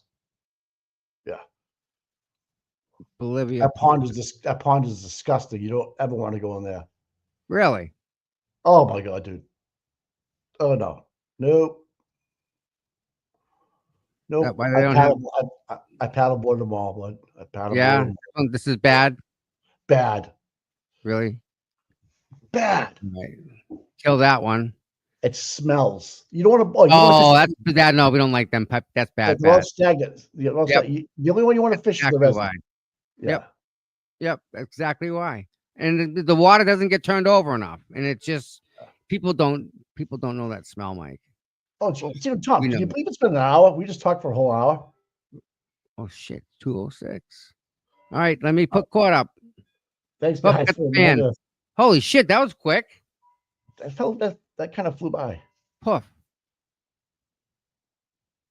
Well, we set up our tour. We'll get tickets out available when they're ready. Just so you guys know what's going to happen, where we're going to be, what's going down. Yep. Probably be a fall time to get everybody cold and ready to go. Yep. Got all but just shot. Yeah. I'm really shocked at how much that these law enforcement people. Tom, if you don't mind me asking, what was your starting salary back when you started? I want to say 27,000 a year. Fucking, I wouldn't even get out of bed, dude. Yeah, for a bullet. It was like $12 an hour when minimum wage I think was $5 an hour maybe back then. $5.10 maybe $5.50, $5.55. You're old as fuck. Yep, very old. Very old. Here we go. What's key about the migrant houses here is that the fucking key stops right there. Oh, that's where they want it.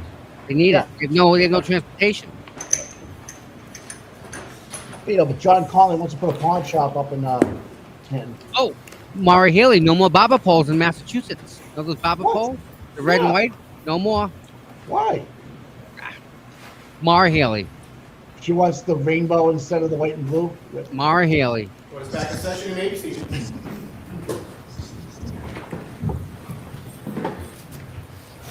All right, Mr. Leslie, whenever you're ready. Thank you, Your Honor. Good afternoon and welcome back, Dr. Russell. Good afternoon.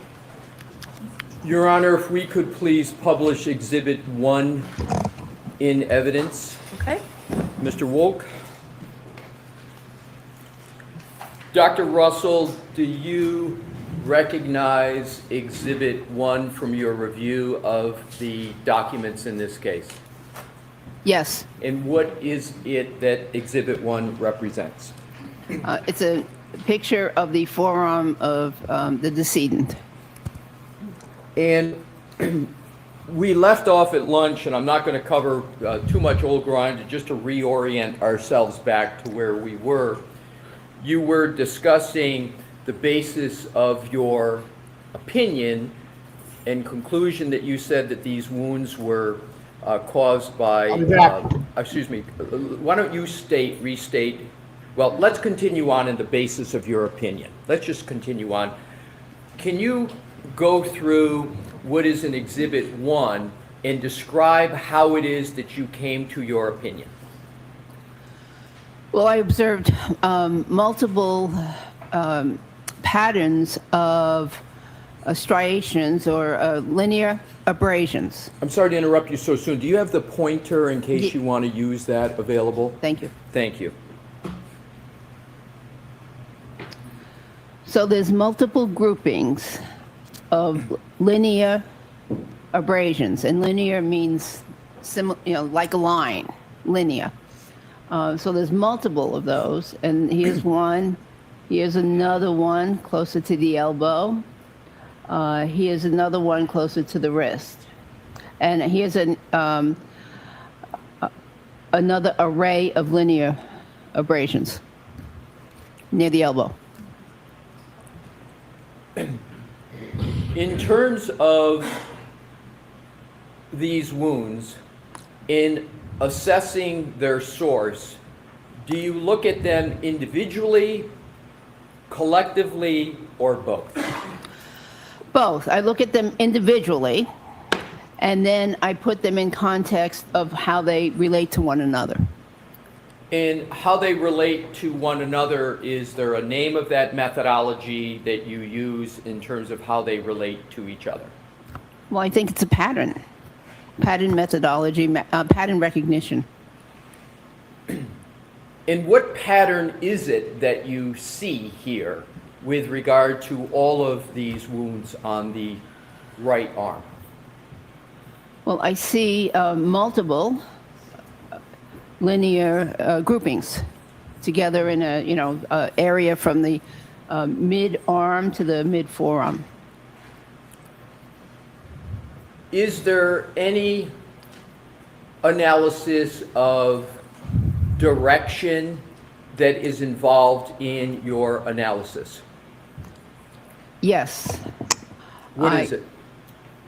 I believe that these wounds were initiated closer to the anterior surface or the front of the forearm. I'm sorry, Dr. Russell, to interrupt you, but there's a fan back here which I can hear, but if you could just keep your voice up, that would be great for me. Yes, I believe they all started closer to the anterior or front portion of the arm. Like they started up here, up here, and the direction is towards the posterior portion of the arm. Now, if we could just go back briefly, I want you to do a comparison. If we could go back, Your Honor, please, back to Exhibit 157 that we had up earlier. Okay. I'm sorry, 167. As between 167 and 1, which one is closer in time to when Mr. O'Keefe was located? The previous one. All right, so let's go back to the previous one. So that one is closer in time to when Mr. O'Keefe was located on January 29 of 2022, correct? Yes. And so January 29, 2022, if we can go back to Exhibit 157, or 67, excuse me, 167, can you tell when this picture was taken from the depiction? Well, it says January 31st. Okay, so is that the basis for you saying that the Exhibit 1 was closer in time to when Mr. O'Keefe was located? Yes. All right, so I want to do another comparison, have you do another comparison of the two. If you can look at what is depicted in Exhibit 167, and now go back to 1 and see if you see any differences at all as to what's depicted. Do you see any differences with regard to the wounds on the arm, or the arm just in general?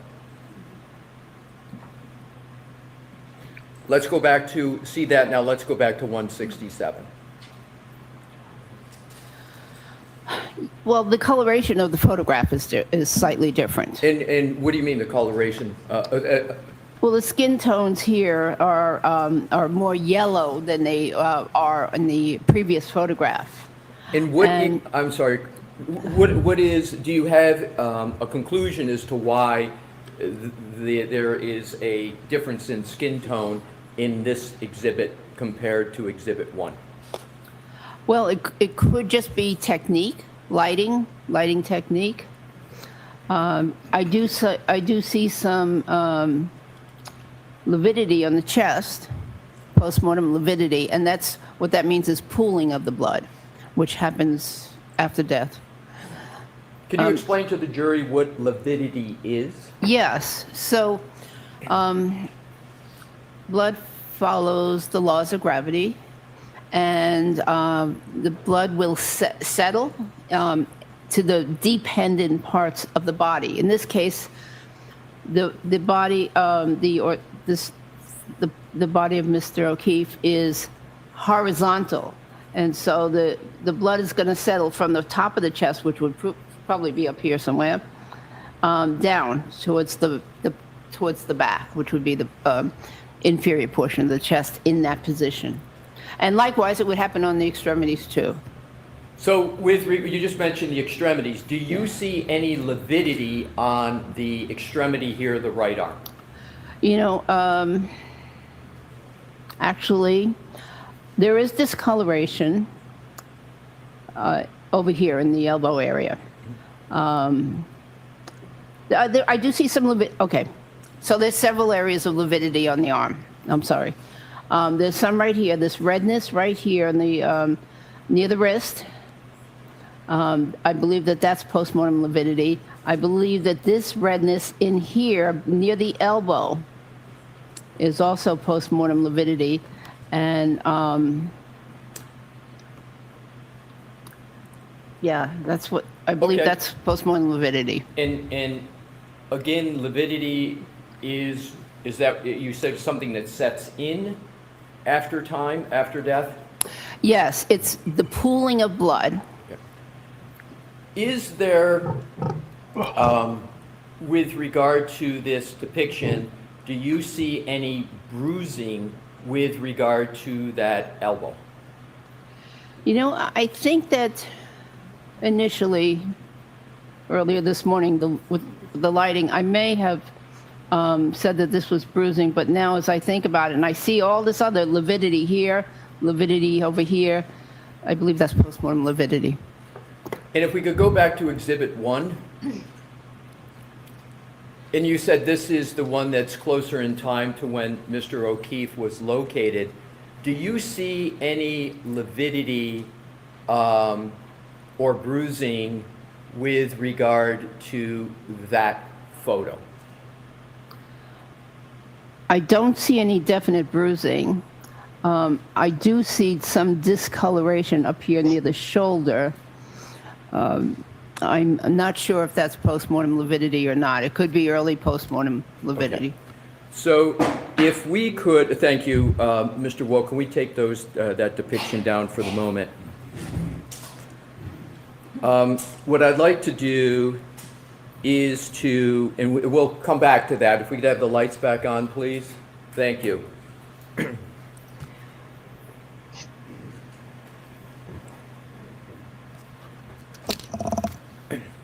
Have you had experience prior to this case in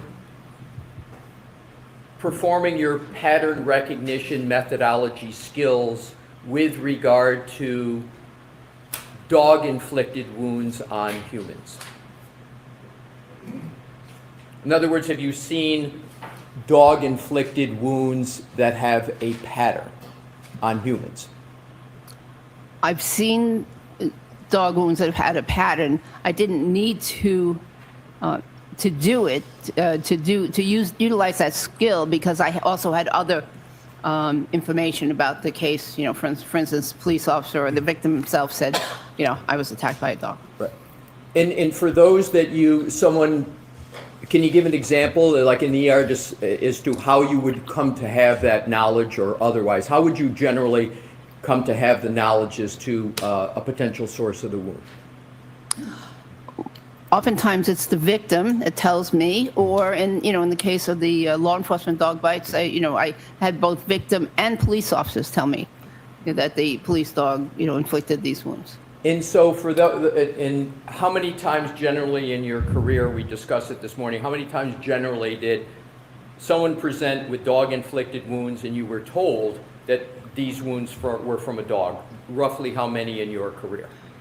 Well, all of the law enforcement dog bites, so that would be 40 to 60 or so of those, plus most of the non-law enforcement dog bites, the patients or the mother have said this, a dog bit me or a dog bit my son.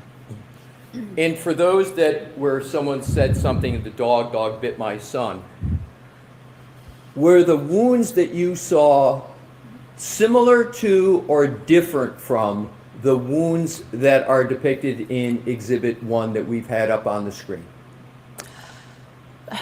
On the civilian dog bites, there's some similarities, but not as many striations on the civilian dog bites. And are the more striations on what's in depicted Exhibit 1, does that lead you to more easily conclude it's from a dog bite, or is it harder for you to conclude it's from a dog bite? Neither. Right. So is your prior experience as an emergency room physician, as a physician in Cochrane, does that experience allow you to exercise pattern recognition skills with regard to Exhibit 1 in Exhibit 157? Sustained. Do you use your pattern recognition, did you use your pattern recognition skills in evaluating Exhibit 1 in Exhibit 157? Yes. In terms of characteristics of dog bites, if we can go back to Exhibit 1, please. Is Exhibit 1 highly characteristic of a dog bite or lowly characteristic of a dog bite? Yes. Sustained. How would you describe the characteristics of what appears on Exhibit 1? What I see on Exhibit 1 is multiple strikes from a dog. I'm going to allow it. Can you please repeat your answer? Yes. What you see? Multiple strikes from a dog. And with regard to, do you see any characteristics in terms of a medical observation with regard to those strikes? I don't understand the question. Are you familiar with the medical term pathognomonic? Oh, yes. What is the definition of pathognomonic? Pathognomonic in medicine means that the characteristics of a condition are so highly specific and unique that they basically say that it can only be from a certain condition and no other condition. So to the exclusion of all other conditions. That's what is meant by pathognomonic. At least that's my understanding. Do you consider these wounds pathognomonic? Yes. Sustained. How do you evaluate these wounds in terms of what you call their characteristics? I characterize them as highly specific for a dog attack. I'm going to strike the last word, Mr. Wilson. Gotcha. In terms of the characteristics that you have talked about, are there any other aspects of dog dentition that you can discern from Exhibit 1?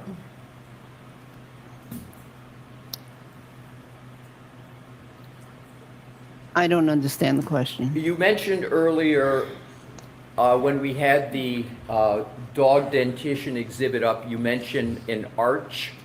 Is there any aspect of Exhibit 1 that concerns an arch? Yes. There is, in my opinion, an arch-like structure right here towards the lower part of the forearm, towards the wrist, suggesting that this here is made from the very front teeth of the dog. Now, when one looks at these injuries or wounds, one has to remember that, number one, this is not a mannequin. This is a person whose skin is somewhat elastic, whose skin will slide over the underlying bones. And so therefore, some of the wounds may have been created by the exact same teeth, for instance, but look differently, depending on the part of the anatomy, the elasticity of the skin, also depending on things like if there was clothing or something in between the teeth and the skin. So one has to consider and also there may be motion motion effects. The living victim could have been pulling away from the dog. The dog could have been, pulling or jumping and only catching a glimpse, a little slight bit of the skin with his teeth. So there's a lot of movement and things that one has to consider when an injury is inflicted on a body. Objection, move to strike. I'm going to strike that. Can we approach, Your Honor? Sure.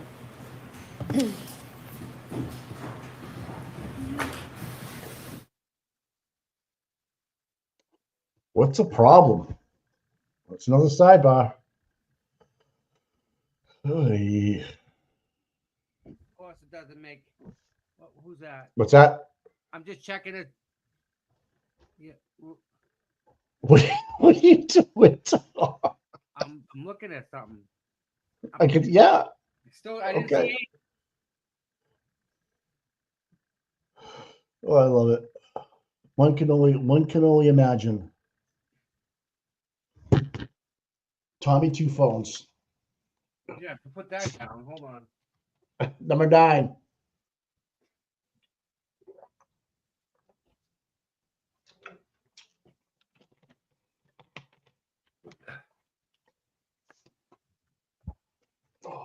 Oh, I thought it was on mute. I'm getting the heat pad setting up. Oh. Cool. No, it's not. I hate it. Oh. You gonna lay down afterwards? Yeah, my shoulder's freaking screaming murder today. Bloody murder. I still can't believe that girl went up there and I know. I'm in awe, Mike. Oh, hey, Lou. Nope. What's going on, Bill? Ted Daniels. Jess is always working.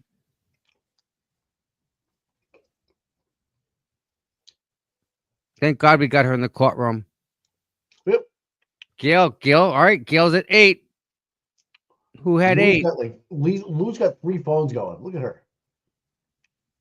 No, the green one's is the guy to the left. I think that might be Aiden. Who's the frumpy one behind Lou? What is that all about? Jesus Christ. Where'd Aiden go? Isn't she the girl that sings the Star Spangled Banner? Oh, yeah. That's right. Maybe. I think Lou's on Snippies right now, looking to see what's around town. I've never heard of that. Thank God. Oh, Auntie Deb introduced me to Snippies, and that just sounds like I bet you Dr. Mary Russell. I bet you Dr. Mary Russell phones pops up right inside the courtroom right Snippies? now. Yep. Who's that guy? Who's that guy in the middle right here, Mike? Who's this guy? He doesn't look happy. I don't know who he is, dude. I don't know, man. But and this girl, who looks like she's shell shocked for some other reason. That girl. Well, they were told not to look at the camera. Yeah, but she's always just like, just has that look like she's like done. Oh, she's angry, dude. Angry people. Girl in the front's been there before. She's been just as angry before. Oh, they're all just, yeah, not happy to be there, I guess is the best way to put it. I don't know. Well, I think black is the color of the day today. Black Monday. Yeah. Black. Look at the head of hair. Look at the head of hair on the one on the far to the right. That's a healthy head of hair right there. Yep. Jesus. Yep. Looks good. Looks good. Yeah. Yeah. What were we talking about this morning, Mike, that we couldn't get over? was something so it was obscene this morning before Kelly even got up there. We were talking about something. All right, just making sure. All right, Aiden went home. We were talking about something on the way in.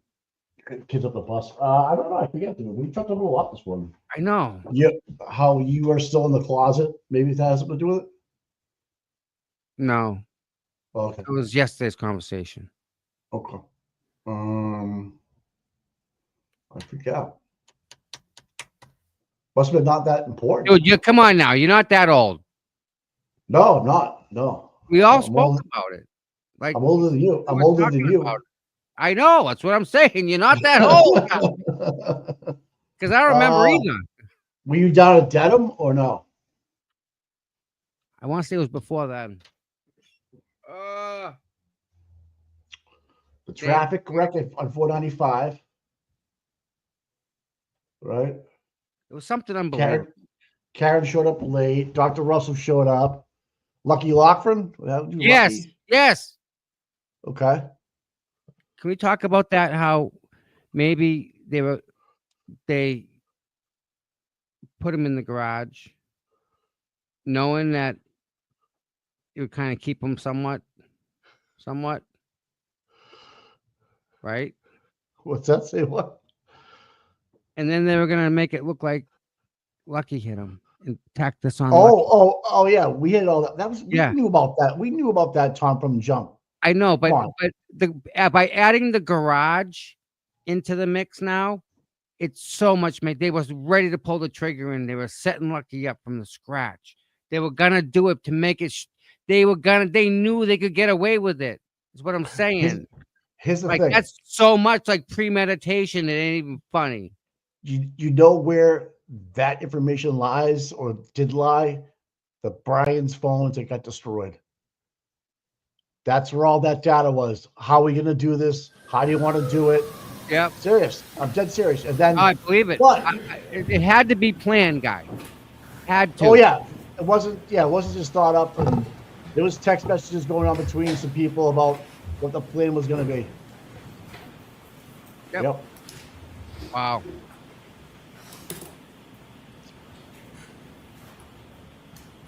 Mayor, Your Honor? Yes. Thank you.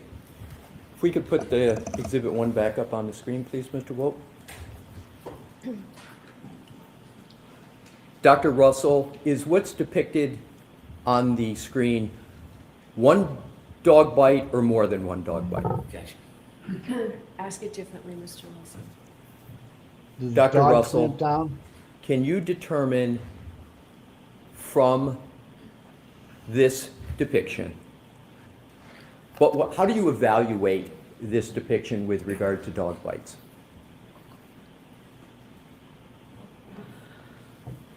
Well, I see several groupings of wounds. Here's one grouping up near the shoulder.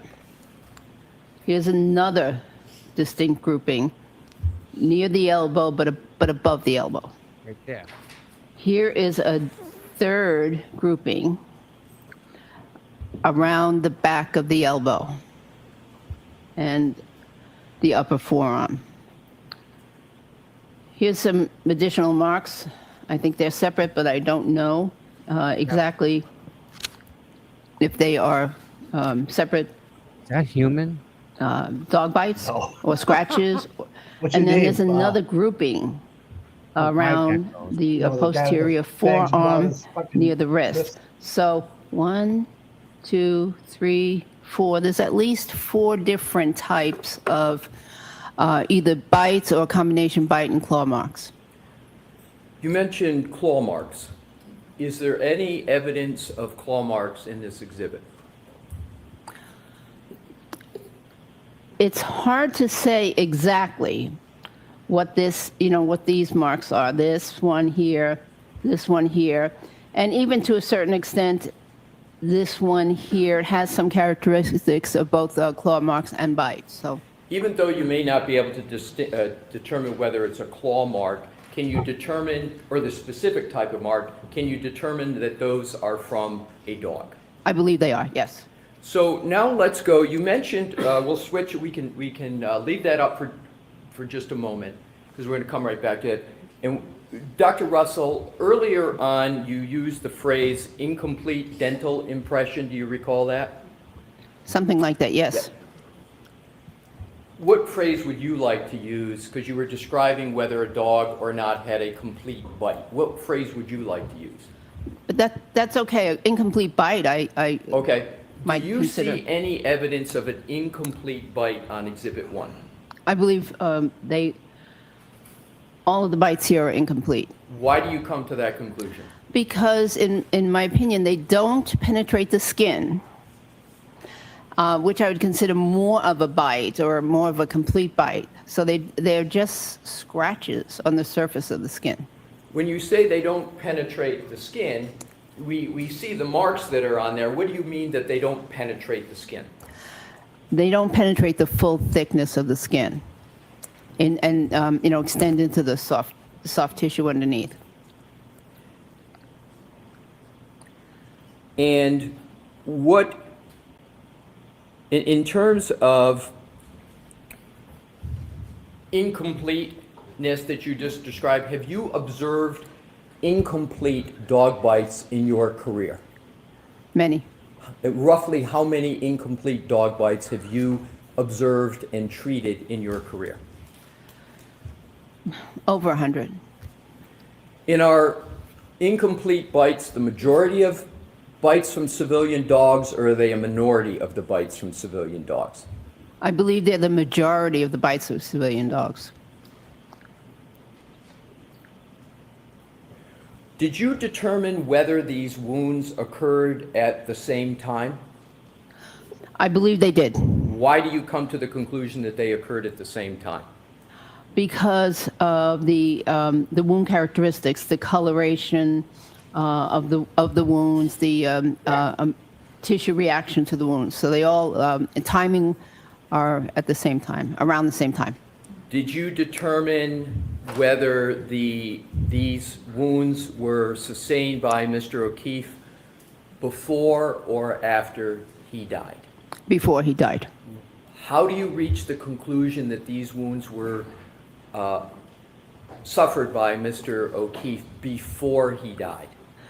Because they have what we call a vital reaction. So there is an ever so slight vital reaction or inflammation around the edges of the wounds. And so that determines that, that supports the fact that they were inflicted during life. Dr. Russell, did you observe Mr. O'Keefe's right arm personally? No. Is it generally accepted in the practice of medicine, particularly emergency or pathology, to observe and determine the source of a wound from a photograph after death? It is generally accepted. And have you, in your career, used photographs to determine wounds and patterns of wounds? Yes. And is that an accepted practice? Yes. And it is a generally accepted practice? Yes. Now, in conducting we're going to switch a little bit now to what you call the differential diagnosis. In conducting your differential diagnosis with regard to motor vehicle accidents, describe for the jury how you performed that differential diagnosis with regard to the decedent. And we can leave that up for just a moment. Go ahead, Dr. Russell. So I'm going to need to see you. Sorry, folks. No sidebar, Tommy. What is that? That's a sidebar. That's got to count for something. That's a sidebar no. if there ever was a sidebar. I need to see you. Look at Karen. What's she 25 saying? I don't know. 25 New Boston News is reporting a death investigation underway after a body of a young woman found in the woods in Milton. So close and yet so far, Mike, huh? Where's that? Milton? How far away is that from Canton, Mike? One town over. Hope it wasn't somebody that testified. Jesus Christ. It was a young woman. Gosh, Tommy. You get all sorts of definitions nowadays, my friend. All I sorts know. of stuff. Call it what you want. Wow. People are asking you, Tom saying, you don't think Haynes ever hit on Kelly Dever? Yeah, it just took him forever. He probably never closed the deal. Oh, You know what I mean?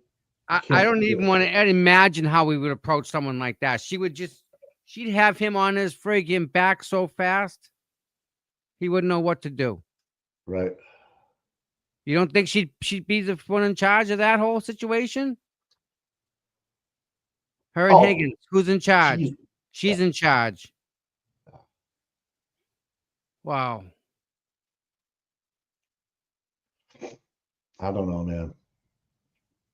It's been getting me today. I got two things that hit me hard. The fact that they were going to really set Lucky up from the get-go. That pisses me off.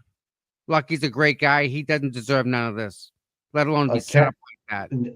I know, neither does Karen, though. We forget that. I think I remember back in 1978 it happened or something like that. And they said the guy was drunk or something, driving behind a town plow or something like that.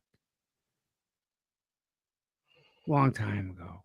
The body was found near a home in Milton over the weekend. Body was found 143 Central Avenue around 1:45 in the morning yesterday, according to Norfolk District Attorney Michael Morrissey.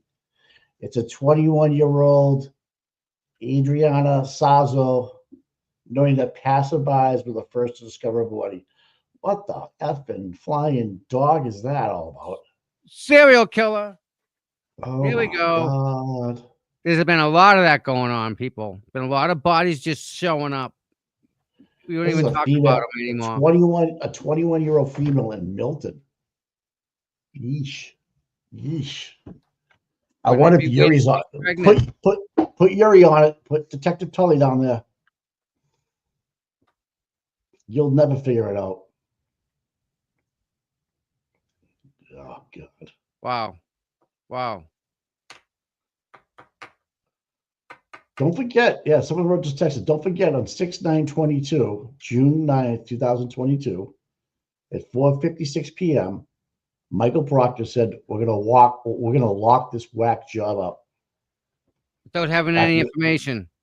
Well, no, that was after all the taillights were found, grand juries were done. We're gonna lock her up. Yep.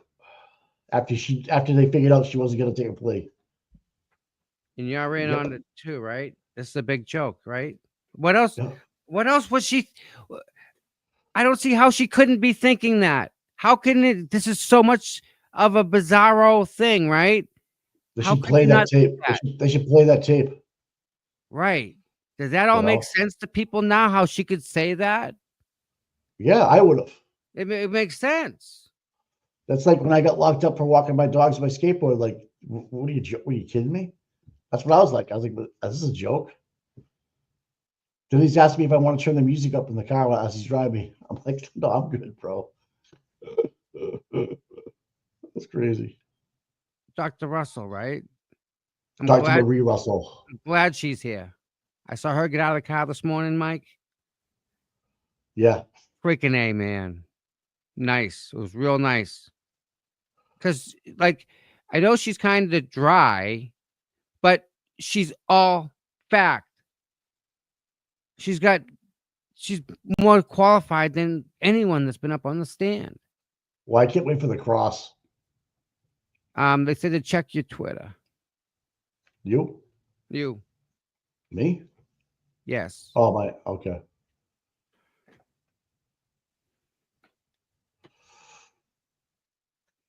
Oh, there it is. Meredith just posted it. What is it? Yeah, it's funny. I just said I hope Yuri's there. Yeah, Yuri is there with Tully. Thank you, Meredith. Big shout out to Meredith. If anyone's in touch with her, tell her we said thank you very much. Yeah, thanks, Meredith. I think I might. I gotta make sure I'm gonna follow her. don't know if when I was doing my purge. Mary, I did tell him to look at his Twitter messages. I just told him about 2 seconds ago. Check. Okay, I had a blocked man. What the fuck? Damn it. That was this morning, though. I saw that. All right. Yes. I think I had blocked around the same time I had Eden blocked at the same time. Yesterday at 6:41. I missed it. No, it wasn't. It was the first, dude. So they found it on Sunday. Yeah. Yes. Yep.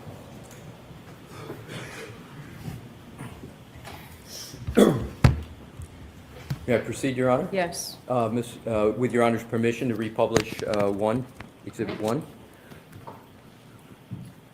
Thank you for your patience, Dr. Russell. Is what the wounds you see on Exhibit 1 consistent or inconsistent with what you have seen from your experience with regard to motor vehicle accident victims? Inconsistent.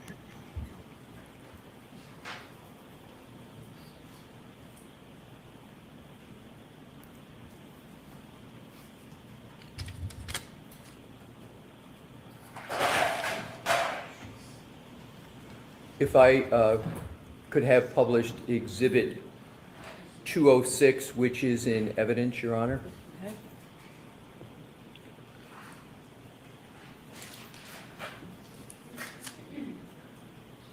Do you recognize Exhibit 206? Yes. Did you review that as part of any report in this case? Yes. And can you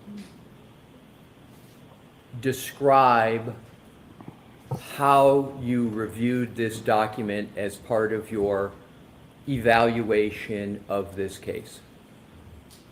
Well, I reviewed the injuries, which are so this is a decedent, a picture of a decedent.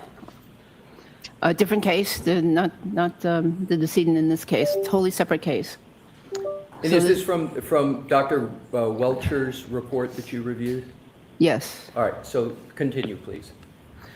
And so this is a person deceased, looks like in the street, and he's got multiple injuries. And this is allegedly from an auto versus pedestrian accident. So if we could, are you able to discern any injuries to any limbs from this? If you could zoom in on the limbs, Mr. Wolk, thank you. So there is a very extensive degloving, partially degloving, avulsion injury to the forearm of this individual, the extensive skin loss, damage to the subcutaneous tissue, possibly damage to other tissues beneath that. And Mr. Wolk, if you could zoom back out and go to the list that is highlighted in the original of this. And Dr. Russell, can you tell me whether you evaluated the list, and if so, how did you evaluate that list in connection with the photo? Well, the photo is limited only really to the upper chest and the right arm. And so I can't comment on any of the CAT scan findings here on this list, but this was a list of numerous traumatic injuries to this person. And regarding the arm, it says right upper extremity wound with vascular injury, clinical. What does that mean, if anything, to you? Well, that suggests it's a soft tissue wound. However, what they're saying is clinical, so they're not commenting on if there were any X-ray findings, for instance. On an X-ray, but I mean, would be a post-mortem X-ray. And this is just a clinical diagnosis or a visual hands-on diagnosis. Do you know whether that line that you just read relates to any part of the photograph? Any part of the photograph? Well, I believe it relates to that injury that we pointed out in the previous photograph. Can you switch back to that, please, Mr. Wolf? And if you could just zoom in and just what does... So this is the wound that they are talking about. It's a large gaping wound, soft tissue wound. If we could go back to the list, please. Zoom in. Thank you. Let's see, she's getting ready to throw But- darts. Please continue. No. What I was going to say is that there are multiple other injuries in this person. Multiple serious, significant injuries, subdural hemorrhage, subarachnoid hemorrhage, intraventricular hemorrhage, liver laceration, pneumothorax. That's blood and air in the chest cavity outside of the lungs. So it's in an area where it shouldn't be. This person had numerous injuries. Are you able to compare these injuries in that photo in this Exhibit 206? And did you compare them to your review of the autopsy report and other medical records of Mr. O'Keefe? Sustained.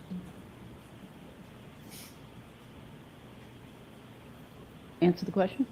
Oh. Okay. You can take that down. From your review, did Mr. O'Keefe sustain any liver laceration? No. Did Mr. O'Keefe sustain any gaping, as you called it, lacerations to the right forearm? No. Did Mr. O'Keefe sustain any pneumothorax injuries that you were describing with regard to 206? No pneumothorax.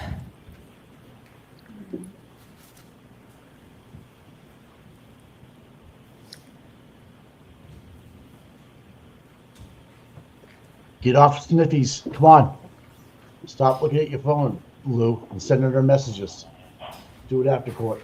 Let's switch to another topic. Let's talk about clothing of the deceased. Let's talk about Lou O'Donnell. In forming your opinion, did you consider Mr. O'Keefe's clothing in relation to his wounds? Yes. If we could, Your Honor, have Exhibit 150 in evidence published. Okay. Do you recognize what's depicted in Exhibit 150? Yes. And what is it? It's a picture of part of the hoodie, sweatshirt or shirt that Mr. O'Keefe was wearing at the time. And wearing when? At the time of his death. And did you evaluate this photo as part of your review of the autopsy report? Yes. And we're going to come back to this. If we could please switch to, Your Honor, 147C in evidence. Okay. Thank you. And what is 147C? So this is a close-up of the sleeve of that shirt that we just saw on the previous image. And there's a hole or defect here in the sleeve, which I'm circling with the pointer. And there's a label that labels it number 1. And so I see this hole that is rather round and appears to have some fabric coming out of the hole towards the exterior of the jacket or the shirt. Did you attribute any significance to the shape of the wound, and if so, what significance? The shape of the hole, yes. So it's rounded. I actually attributed a lot of significance to that. Describe a lot of significance that you attributed to this hole. Well, I believe that this hole was made by a canine tooth, and with the tooth going into the shirt, reaching the skin, and then coming out of the shirt, pulling out some fabric with it. and we'll come back to this, if we could, Mr. Wolk, go to 147D as in David that's in evidence. Do you recognize this photo? Yes. What is it? A round hole in the shirt, again with some fabric fibers pointing towards the outside of the shirt. Is this the same hole that we just saw on 147C or a different hole? Could we go back?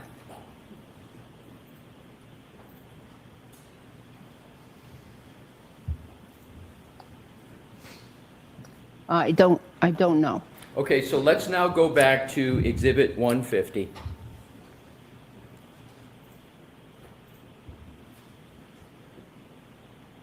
What significance, if any, do you give to the various triangles that are on the hoodie? Could you describe to the jury what those are and what's their purpose? So the triangles are labels that were placed by either the police or the crime lab or someone, and the point of the triangle generally is pointing towards a hole in the shirt. As you can see, there are multiple ones here, and I want to make sure that you don't confuse it with this rather large defect, which is caused by something else. So let's start with each one, and we'll go through these quickly. Let's start and zoom in on number 1. What did you conclude about the source of that hole in the hoodie? Sustained. Did you evaluate what is depicted as number 1 in that slide as part of your review? Yes. And what was your evaluation? Sustained. Let's go back and zoom out.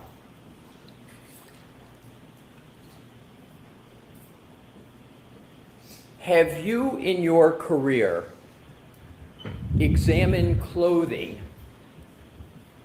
either as part of your forensic pathology practice or your emergency medicine practice to determine the source of defects in clothing?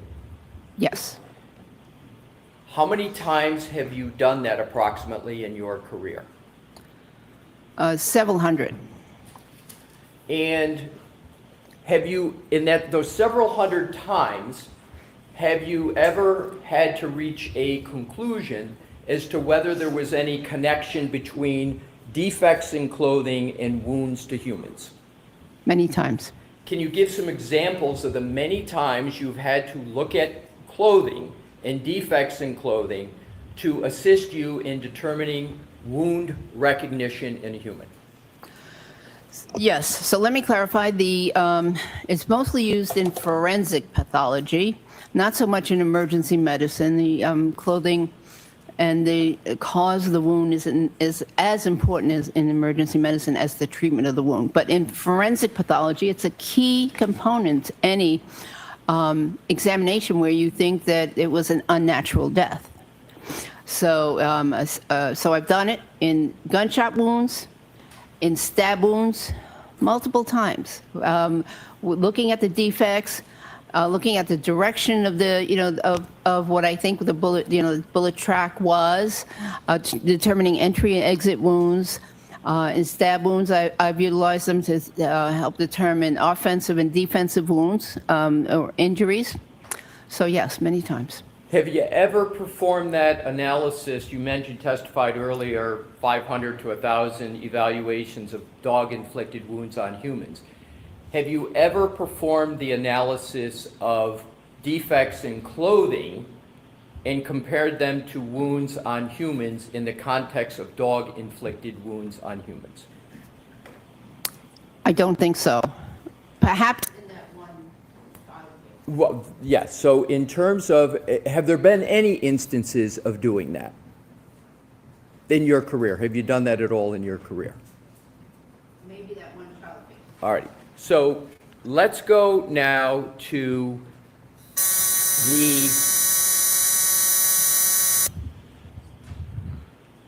you were discussing the defects in the arm, as well as the wounds in the arm, and then the defects in the clothing.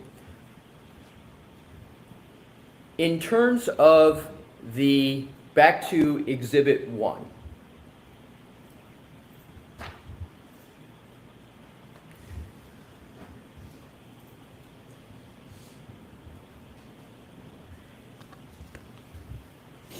In terms of that pattern that is in the arm, and in terms, let's go back to the hoodie, I'll strike that. Have you, in your career, in the terms of evaluating motor vehicle accidents, have you evaluated the clothing of victims of motor vehicle accidents? Yes. How many times roughly have you evaluated what clothing looks like in terms of motor vehicle accidents? Well, in many cases, I had to cut off the clothing in the emergency department, so I observed the clothing then. And then in the post-mortem cases, I evaluated the clothing, but oftentimes, sometimes it wasn't helpful. Have you ever evaluated clothing in determining whether or not the defects in the clothing are consistent or inconsistent with a motor vehicle accident? Have you ever evaluated that as a forensic pathologist? Not specifically. Right. And in terms of your observations in either emergency medicine or forensic pathology, have you ever observed defects from motor vehicle accidents in clothing? Yes. Is what is depicted in this exhibit consistent or inconsistent with a motor vehicle accident? Sustained.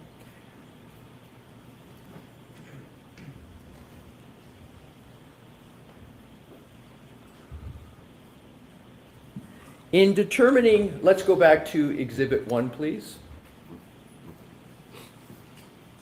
In determining and reaching your opinion with regard to the source of these wounds, is it necessary for you to reach that opinion to see a specific dog to determine whether the wounds are from a dog in general? No. And in your experience that you talked about earlier today, the 500 to 1,000,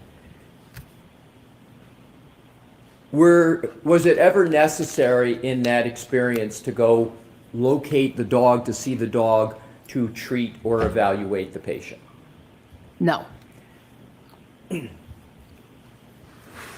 Why is it, well,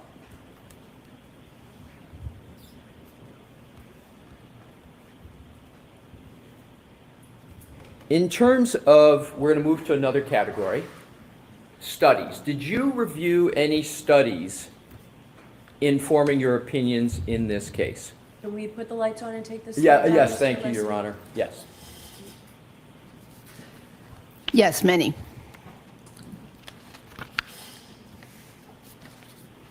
And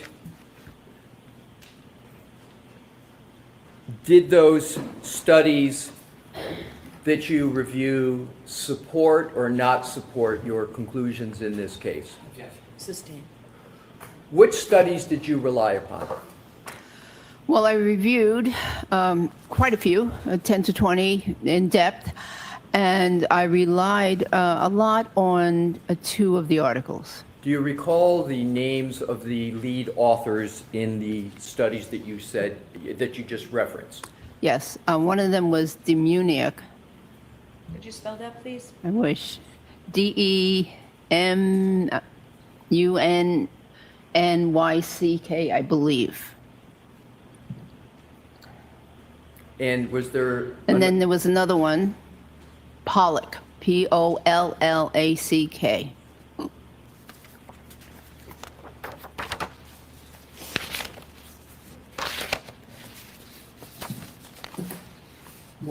Wasn't he a painter? Guy paint. A Renaissance painter? Yeah, he might be. He did May I dog approach, Your Honor? paintings. Yes. He Thank did you. that bar Your room Honor. one. You see him all sitting around playing My cards. recollection is correct. We've already pre-marked as exhibits for identification these studies, 2 studies. I may be incorrect in that. If so, I have studies. I'm going to show them to Mr. Yes, thank you. So we can just make sure I have all the pages.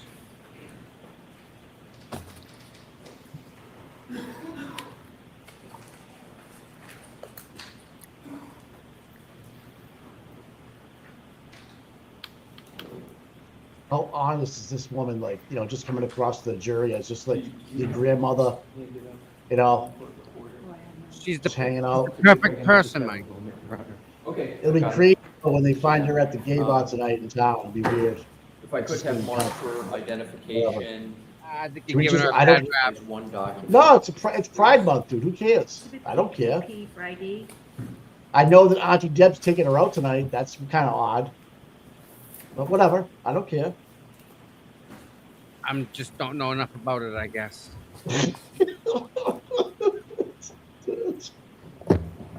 Just don't, Mike. Don't, Mike. They were yelling at me. Well, I'm sorry, man. I just noticed things. It's just dinner, right? What's the big deal? You got Jimmy, Lou O'Connell, and Dr. Brigger Russell. The fuck? Who cares?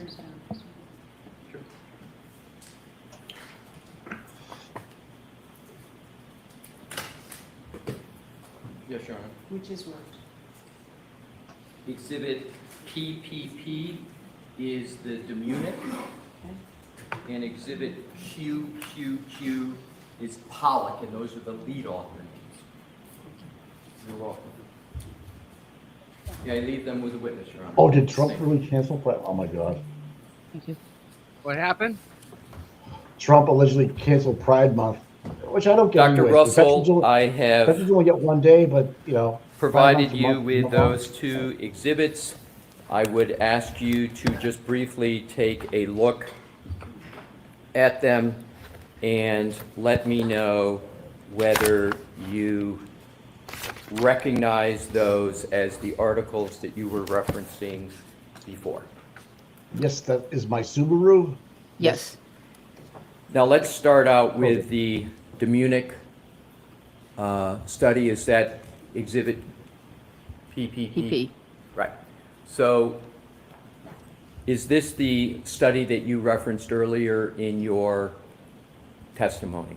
Yes. Can you briefly describe for the jury how that study related to the opinions in this case? Okay. Sustained.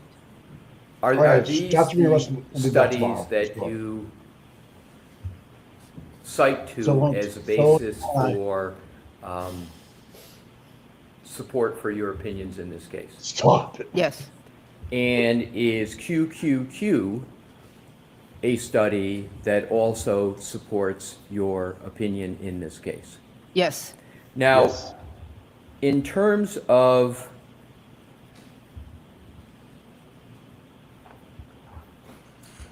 your conclusions with regard to, if we can go back once more to I exhibit never number said 1. that.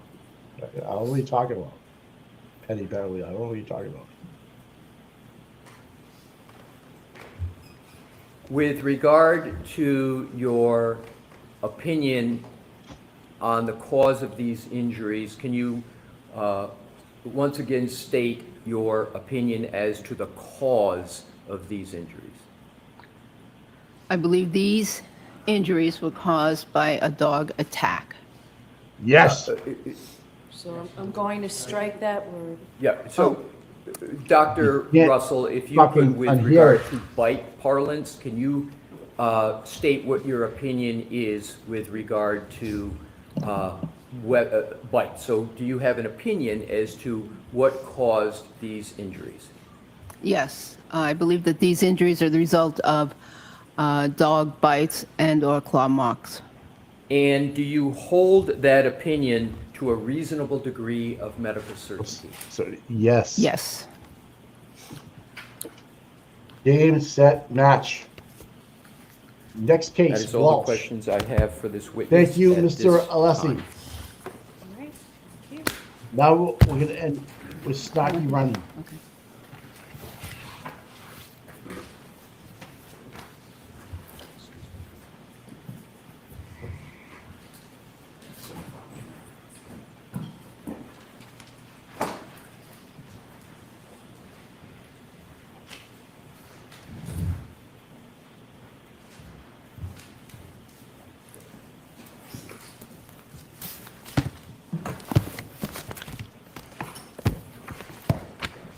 May I? No, he's Good already afternoon, fucking- Dr. Russell.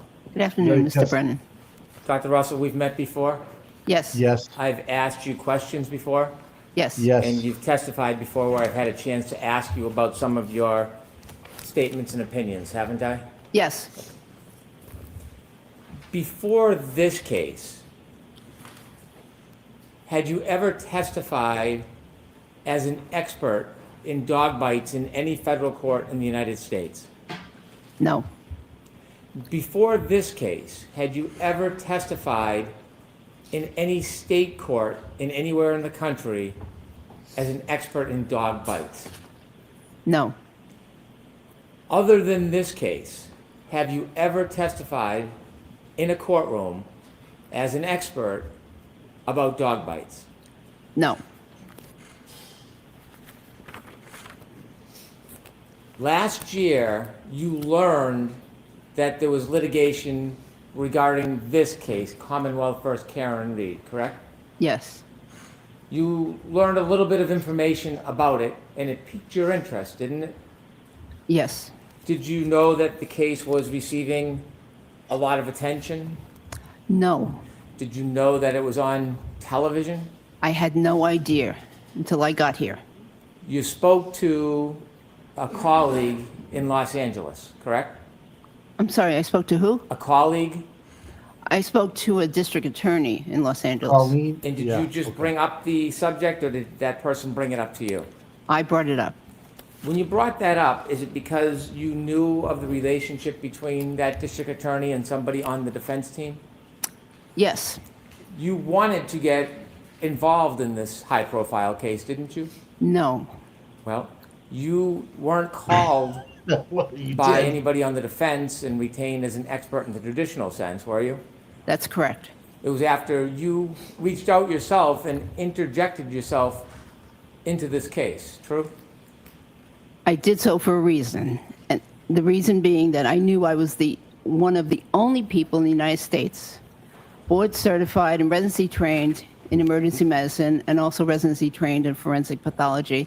And therefore, I had a unique skill or knowledge set. And I was one of the very few people that had the knowledge of dog bites, as well as those other trainings. And because of the fact that you held this opinion about yourself, you wanted to get involved in this very high-profile case, didn't you? I thought I could help clarify the issues as to whether or not this could be a dog bite, and maybe they could move on to something else if it wasn't. Did you want to get involved? No, not really. Inevitably, you got hired by the defense, didn't you? Yes, I reluctantly agreed. And they paid for your time? They are paying for the time. Yes. Did you know that there was a relationship between the district attorney you spoke to in California and somebody on this defense table? I know, yes. So when you spoke to the district attorney, did you have the hope that they would reach out on your behalf to get you involved in this case? As I said, I hoped that they could reach out to the team and I could help clarify issues so that they could move on. If if these weren't dog bites, then no sense spending a whole bunch of time on it. After you testified in this case last year, you then began to advertise yourself as a dog bite expert, didn't you?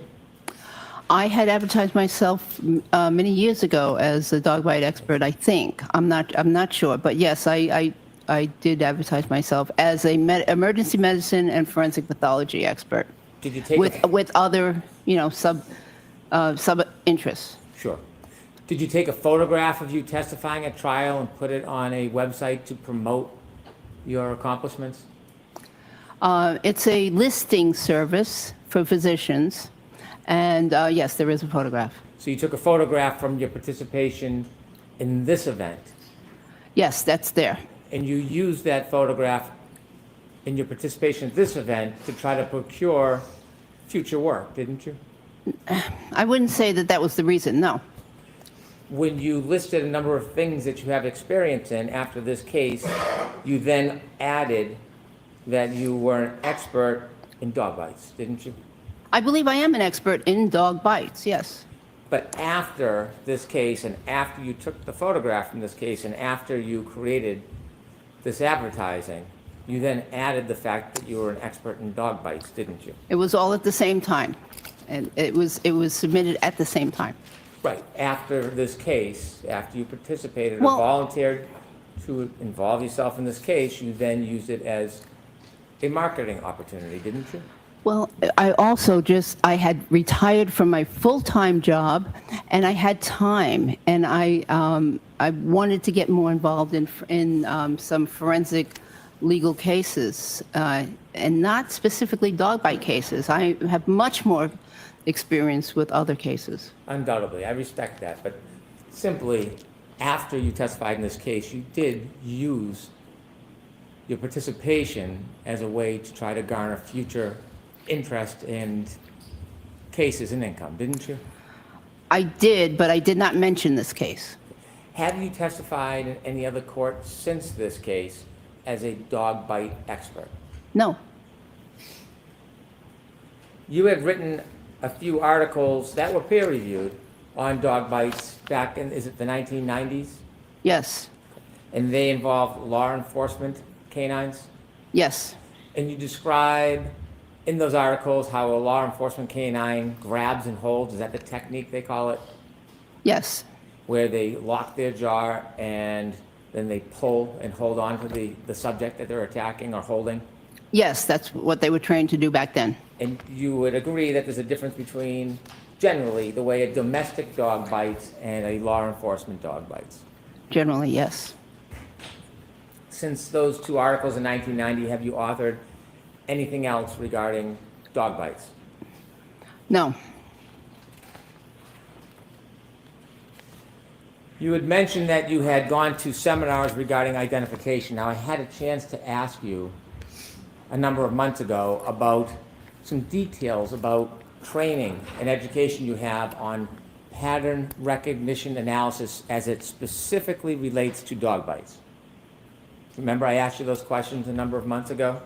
I believe you did. And I'd asked you if you could give us any specific listed trainings that you had regarding pattern recognition analysis of dog bites.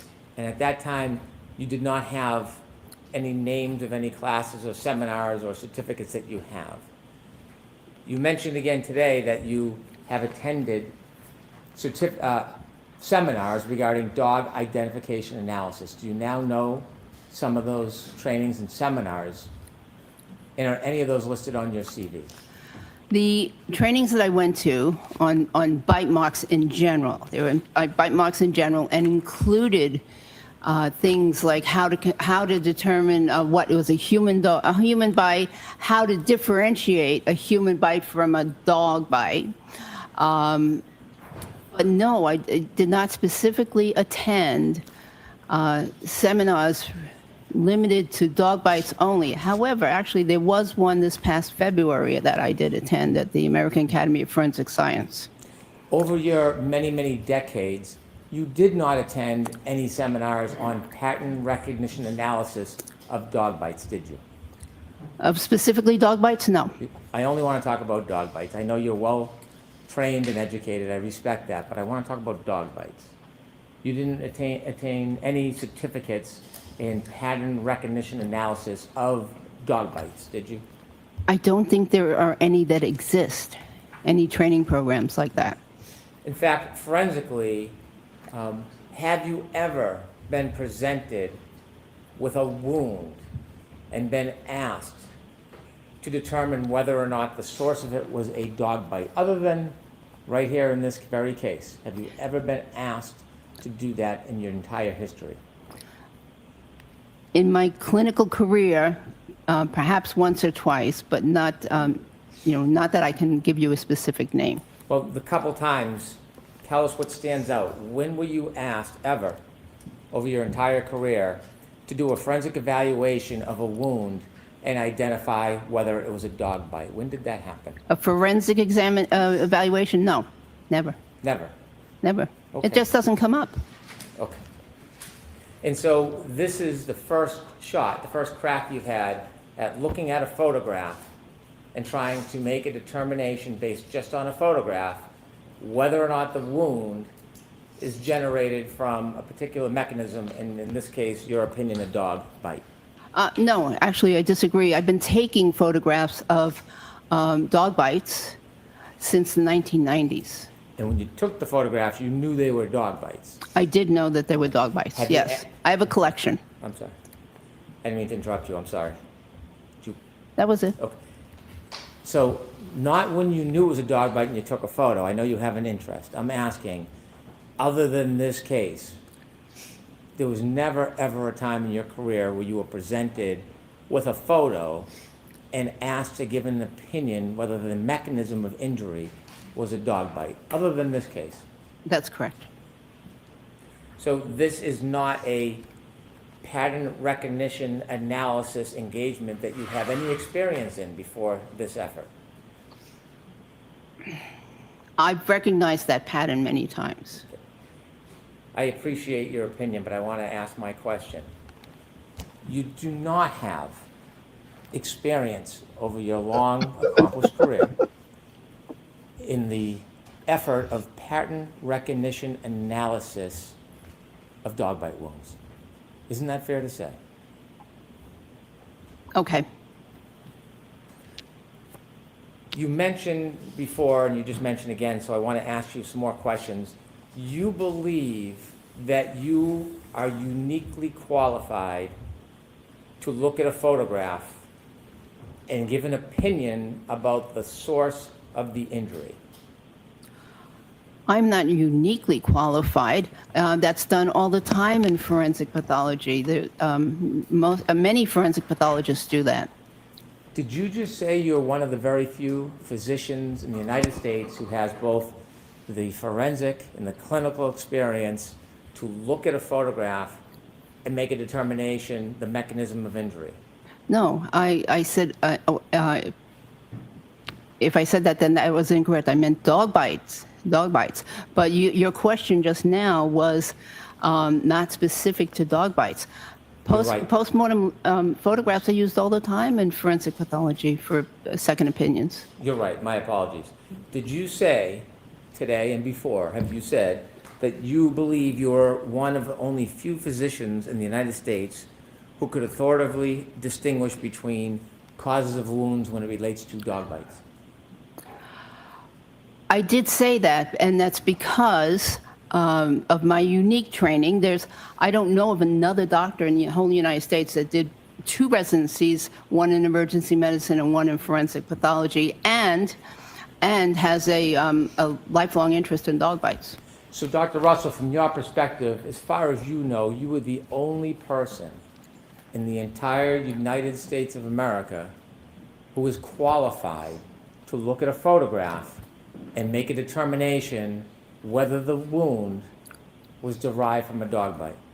No, I am one of I'm the only physician that I know of that can do that.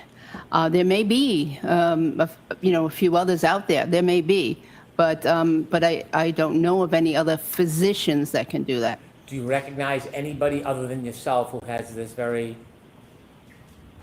particular expertise to be able to do this kind of work? I'm not aware of anyone. You were a medical examiner, a forensic pathologist? Yes. And you know there's about, or would you agree there's probably about 900 to 1,000 medical examiners around the country at the same time over a period of time? I believe that there might be, there's probably, I think there's around 500 or 600 practicing forensic pathologists. And do you think because they are forensic pathologists, those 500 or 600 people have the unique qualifications as you do to be able to give an opinion about the genesis of a wound? Wounds in general, perhaps. Dog bite wounds, I doubt that very many of them have a specific interest in dog bite wounds. And so you think that of all those forensic pathologists, medical examiners, you think that qualification and experience itself is not enough to qualify somebody to give an opinion on a photograph about the genesis of a wound related to dog bites? Well, if a forensic pathologist has autopsied 1 or 2 cases of dog bite wounds versus my experience with over 500 to 1,000 cases of dog bite wounds, I'm not so sure that that person would be a very good expert in that kind of a case. Have you ever heard of a doctor named Dr. La Posada? I've heard of Dr. La Posada. Have you ever read any reports by Dr. La Posada? No. Has anybody ever shared with you any information or opinions of Dr. La Posada? I believe she has a very good reputation. Have you ever, well, how do you believe that? Who told you Because I've heard of her name at national organizations. I believe she's given presentations nationally. I've seen her name, over a dozen years or so. that? Do you know whether or not she has any participation in this case? I believe she does. Well, so you know when you're providing accolades that she has maybe some involvement in this case? You know that? I would provide those same accolades if she didn't have involvement in this case. Do you know that she has involvement in this case? I believe she does. The attorneys have not shared everything with me Well, in terms of who the witnesses are. somebody must have shared her name. Who shared her name with you? I'm very familiar with her name outside this case. Who shared her name that she may be a participant in this case? I don't remember. I don't remember. Well, somebody might. I think I got a file or something, but yeah. So when you were reviewing this case, did you get materials from any of the attorneys authored by Dr. La Posada? I don't think I read a report. I was very interested in reading a report by Dr. La Posada. I was very interested, but I didn't see one. So when you received materials in this case, you didn't read all the materials the defense gave you? I don't believe they gave me the report. What report? Any report that Dr. La Posada might have written. Do you know whether or not you've received the report or not? I received something that had her name on it. I don't remember what it was, but I was looking for a medical examiner's or a report, an actual report, and I did not see one. Dr. Russell, you are meticulous when you look and examine things. Right. So you would know what you've received and what you've read and what you haven't. So the fact that you're telling us that you saw something with her name on it, can you give us a little more information and share with us what it is you actually received about this Dr. La Posada? What did you get from the defense? I saw something. I think it was the name of a file folder, but I looked for a report and there was no report in it. Did you ever ask for one? I didn't ask because I didn't ask. I really wanted to read it, but I didn't. It wasn't given to me, so I didn't ask. Were you ever told what other people's opinions might be regarding those photographs? I'm aware that there was a Dr. Sheridan involved in a previous proceeding, and he believed that those were consistent with dog bites. Did you ever receive any reports from the defense about what other person's opinions would be in this trial about dog bites? Oh, yes, I received a report authored by a non-physician, yes. So when you say non-physician, you're trying to make the point because you think that person might be your opponent in this case? I don't have any opponents. Okay, so why did you qualify him as a non-physician? Because I believe that in order to really understand wounds on a human being, one needs to have treated wounds, seen lots of wounds, and I think that the person that is best qualified for that is a physician. So a medical examiner wouldn't cut it, in your opinion? A medical examiner is a physician. So you think a medical examiner has enough experience to come in and give an opinion on dog bites? Some, but in their case, I would hope that they have had actual clinical experience with autopsying some cases where there were dog bite wounds, because I don't think they worked in the emergency room or any other clinical setting where they treated people. So I'd want to see if they had experience with dog bites. Non-doctor as a disqualification. How about a dog trainer? Would a dog trainer who's not a doctor have the experience in your mind to come in and give an opinion about photographs and the genesis of the wounds? Objection, Your Honor. I'm going to allow it. Oh, Non-doctor, man. as you said, you've made a distinction. Uh-huh. They're simply a dog trainer, maybe even an uncertified dog trainer. Would that person have the qualifications in your mind to be able to look at photographs and determine whether or not the cause of the injury is a dog bite? There may be a certain small subset of people who have, very much experience with dog bites that could qualify, as suggesting that these are consistent with dog bites. But I don't think that they could definitively. I think that someone could, who dealt with many dog bites in the past on humans, could possibly say that they were consistent with. Even if they didn't have the clinical experience?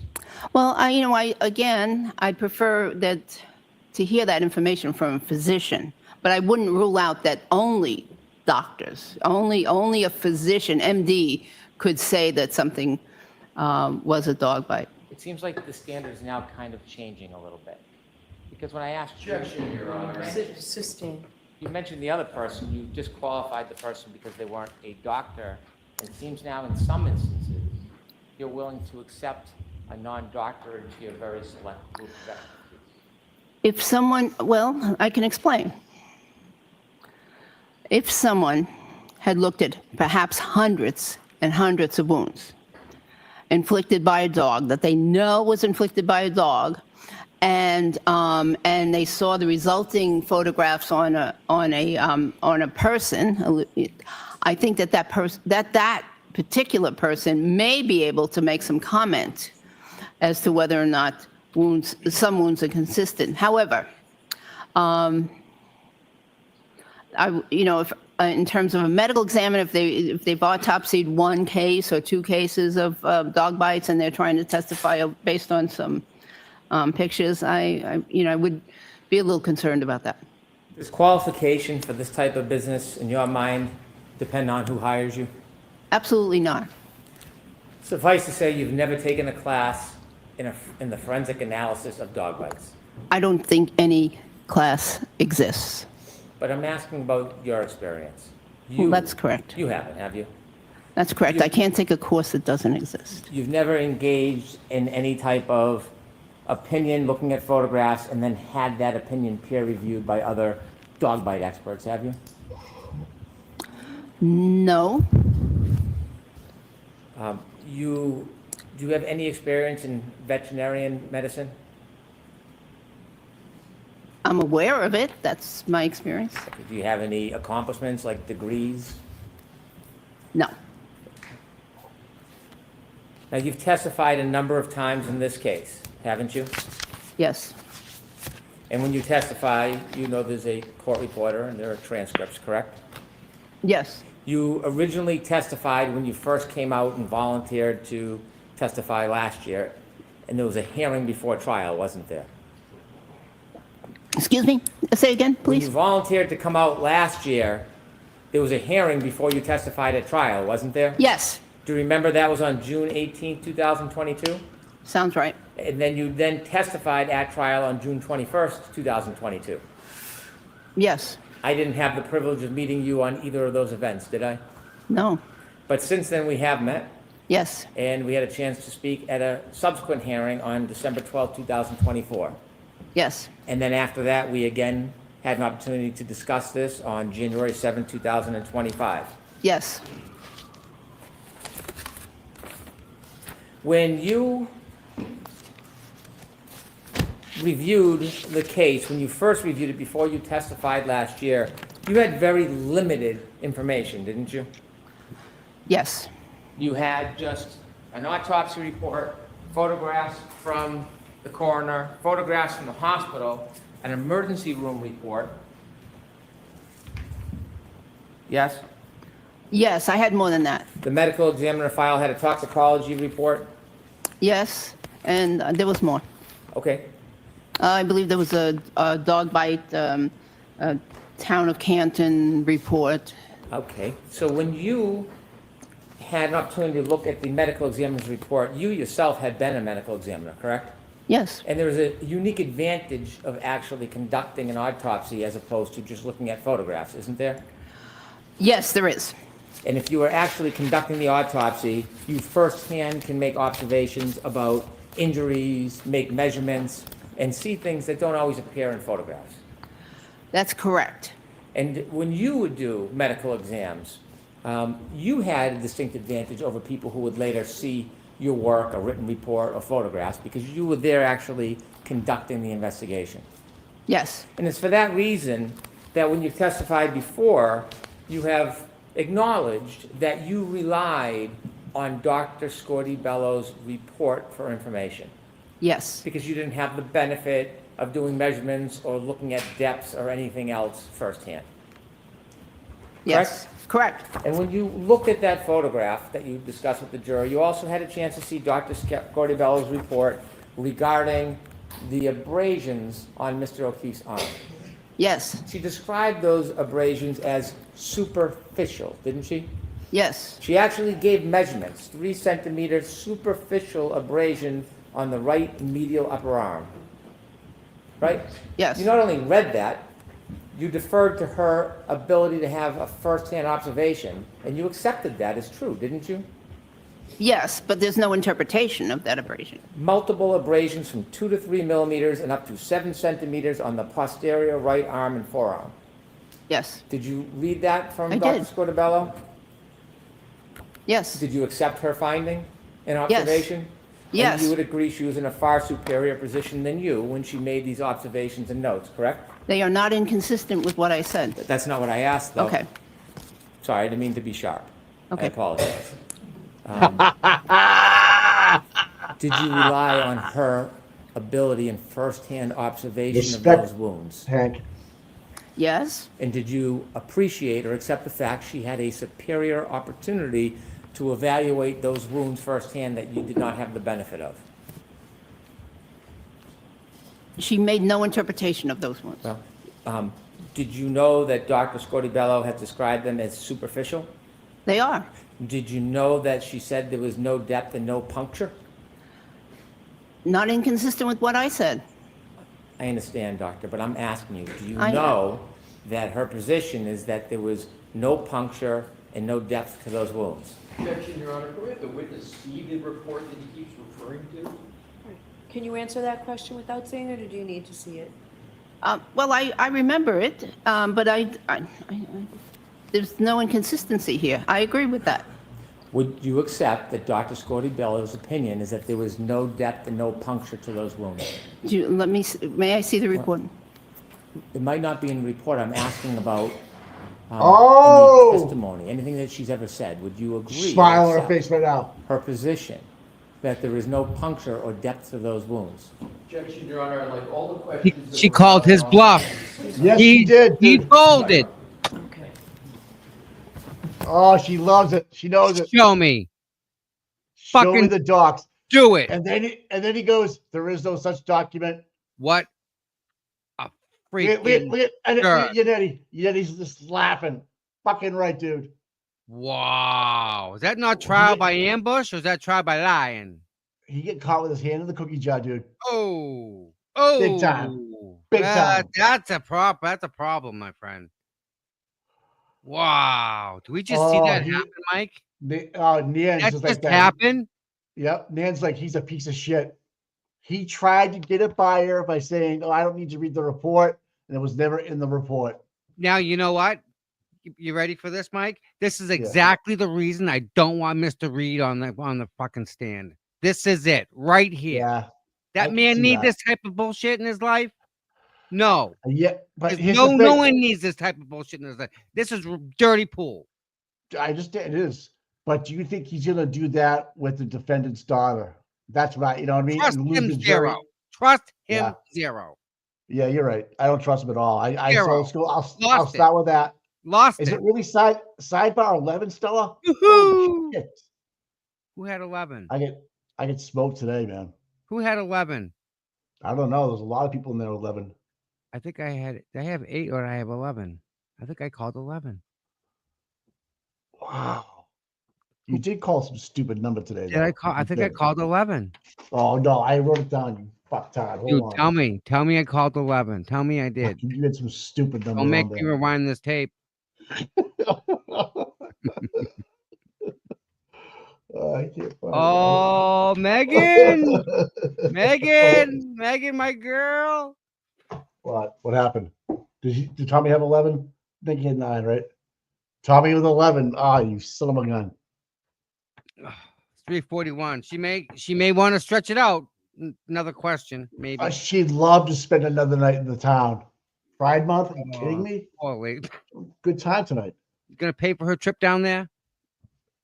Do you think she wears those big, wide shoes with Velcro? The Velcro ones that just go over? No, I don't. I don't. Should I? I don't know. I don't know what you're talking about. Like 'Cause Gene Simmons type of shit? No, she has a tough time walking. I just think that she's gonna wear those like big a bad wide. hip like me. I don't know, Tom. What, not Birkins, no, but they got like Velcro, and they're like she shuffles along. I don't know. Maybe She she's stands on married. Well, she's gonna. I don't think she's married. Dude. I don't know. I don't know. I don't think she's married. Oh. Well, she could be in theory. I mean, yeah. There you go. But Could the be Velcro her shit- anniversary, Mike. I know.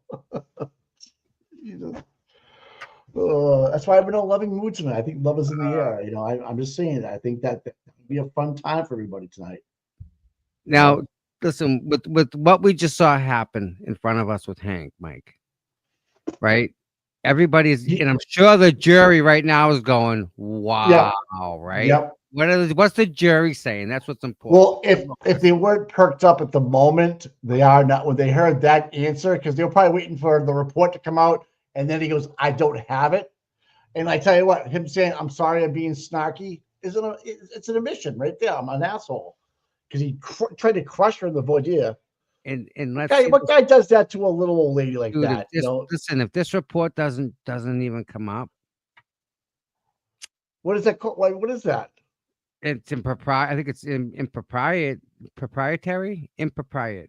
What's the word? Yeah, I think I'm going to take. If Dr. Russell wants to go to dinner tonight, if Dr. Russell wants to go to dinner tonight with my wife and I'll take her out. There you go. I will. There you go.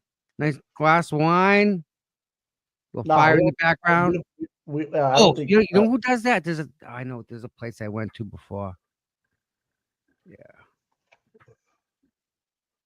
I don't know, but I think she's already got Lou. I think Lou and her are already going out. I really do.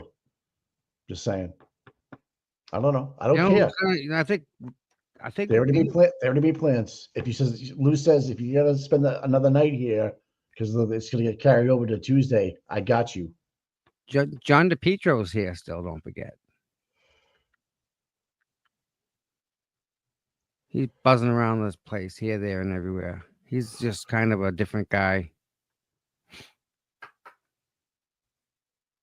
DePietro, I didn't see him in there today. Baghdad Bob. Yeah. I'm waiting. I see him, and he's over here, and he's like over there. It's just sketchy. I'm waiting for the Turtle Boy Baghdad Bob debate. You think they'll get together? Or even any? Yeah, I think so. Why would I mean? I'd like to see that. Of course, I'd tune in for that. He wouldn't believe half the stuff anyway. You have to have a middle person, right? Right. What do you call that? You have a 3-panel judge asking the questions. Okay. Right, and then you have like that's Pissa. Yeah. You have like 5 minutes to answer the question. Yep. And your mic gets shut off, and then you know. Do you want to host it? I will. I'll host it. You and me. We'll ask questions. And Auntie Deber. We need someone. Liza's laughing. Look at this. Yeah. Alan, smile. Keeps not laughing. May I? Yes, please. Dr. Russell, I read to you the measurements that were in Dr. Scorti-Bello's report. Are you aware that she testified that these superficial abrasions did not have any depth or any puncture? I don't recall that. Well, would you agree if Dr. Scorti-Bello testified in this court that those superficial abrasions did not have any puncture or depth? Would you agree with that assessment? Objection, Your Honor. In that form, it's sustained. Would you agree that the superficial abrasions on Mr. O'Keefe's arm had no punctures? I agree. Would you agree that the abrasions, the superficial abrasions on Mr. O'Keefe's arm had no depth? No measurable depth, yes. Between the last time you testified and then you testified here today, have you spoken to the attorneys at all regarding the issue of punctures? No. Because you are agreeing today that those superficial abrasions did not have any punctures, right? They don't appear to have any punctures. But you, in the past, have testified very, very differently than that, haven't you? No. Now, we've spoken many times. I'm going to go through many of those examples later, but we'll do that a little bit later, Dr. Russell. We've spoken many, many times. What are you talking about, dude? He's lying again.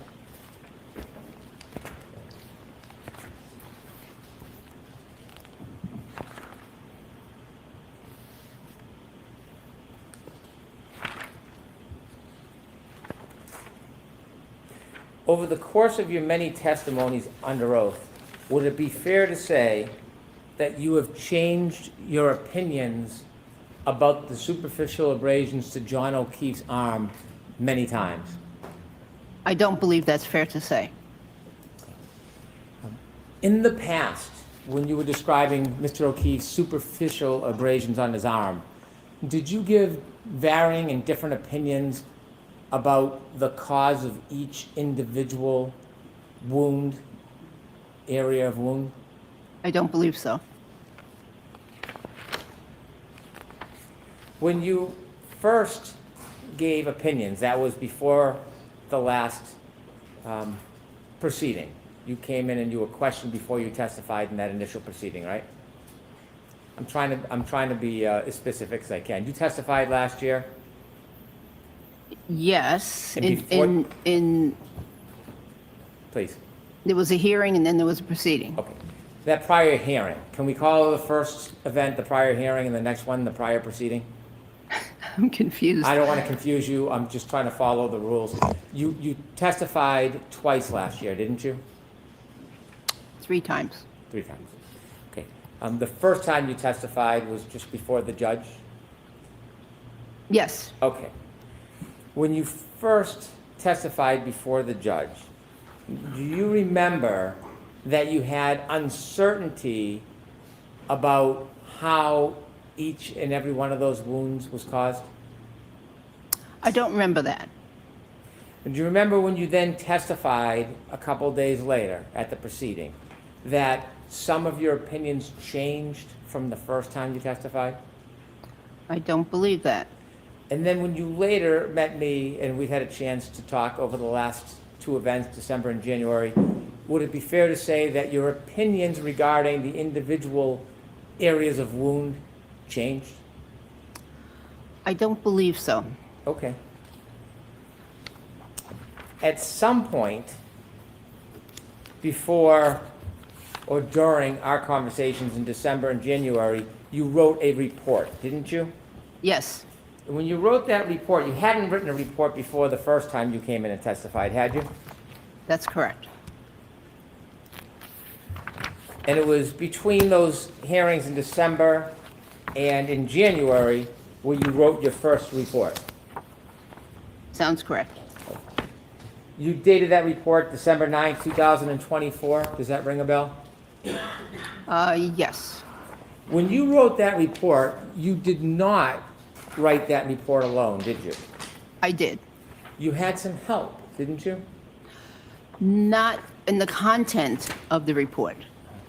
Well, you sent the report back a number of times for review and revisions, didn't you? In terms of organization.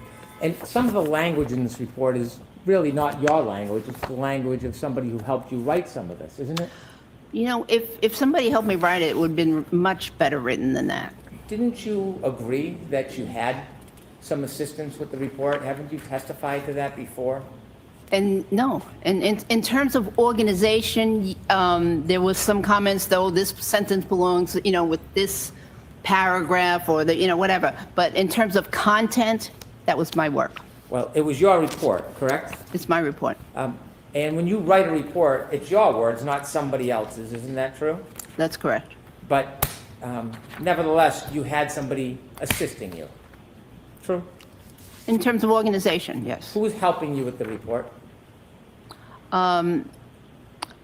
It was somebody from the law office. Well, it was this gentleman right here, Attorney Alisi, who just asked you questions. He helped you, No, didn't he? actually, it wasn't.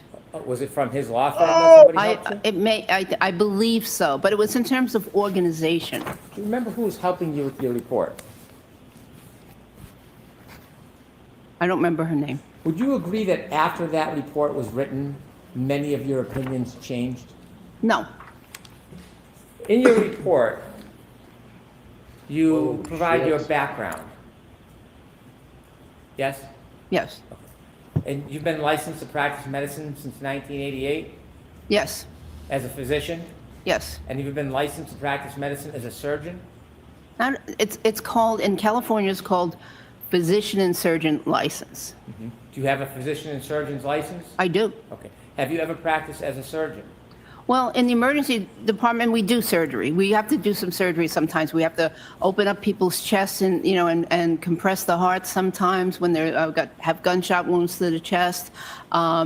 I've had to put chest tubes in. I've had to debride dog bite wounds and other wounds. So yes, there is a component of surgery. If you do stitches, that's considered surgery, isn't it? Maybe. Well, medically speaking, stitches is surgery. I don't know, maybe. Okay. Do you have a surgeon's license? I have a physician and surgeon's license in California. Now, when you There first he goes. looked at this He's got- case and testified, do you remember when you were looking at Mr. O'Keefe's superficial wounds, you said that you thought they appeared to be consistent with an animal attack? I do remember that. And when you were describing animal attack, you were a lot less specific than you were today, weren't you? Yes.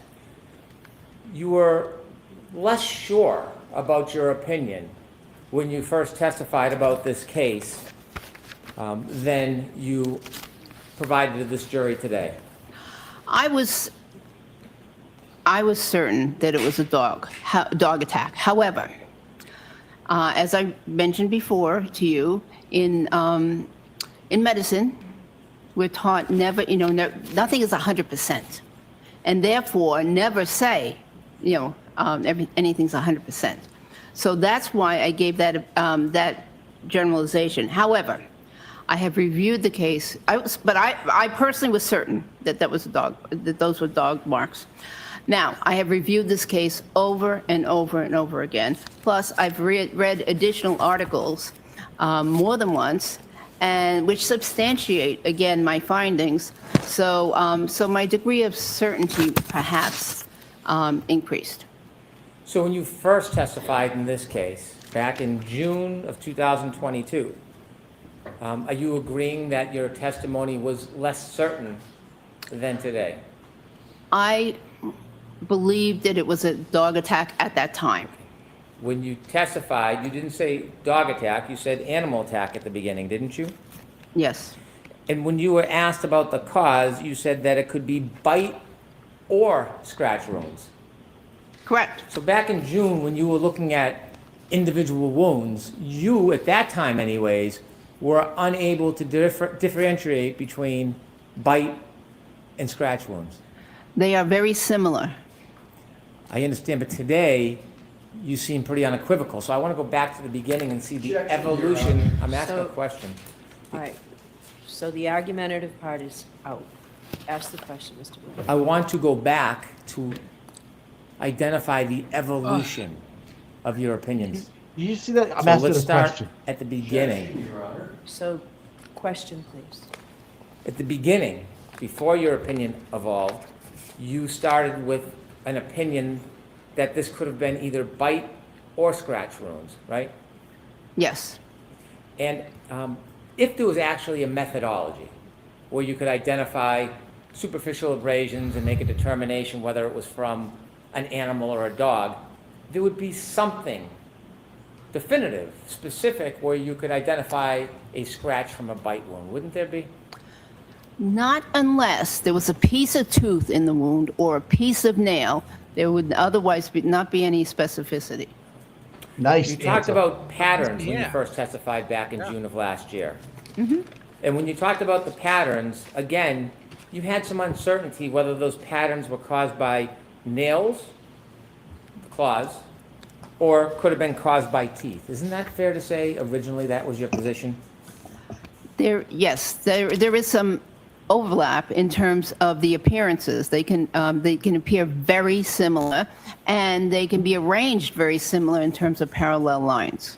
In fact, when you first testified, you weren't consistently even saying that it was a dog, or as you say, today, Objection. dog attack. Objection. You were saying, in your opinion, that they were the result of animal bites or scratches. That was what you originally opined, isn't it?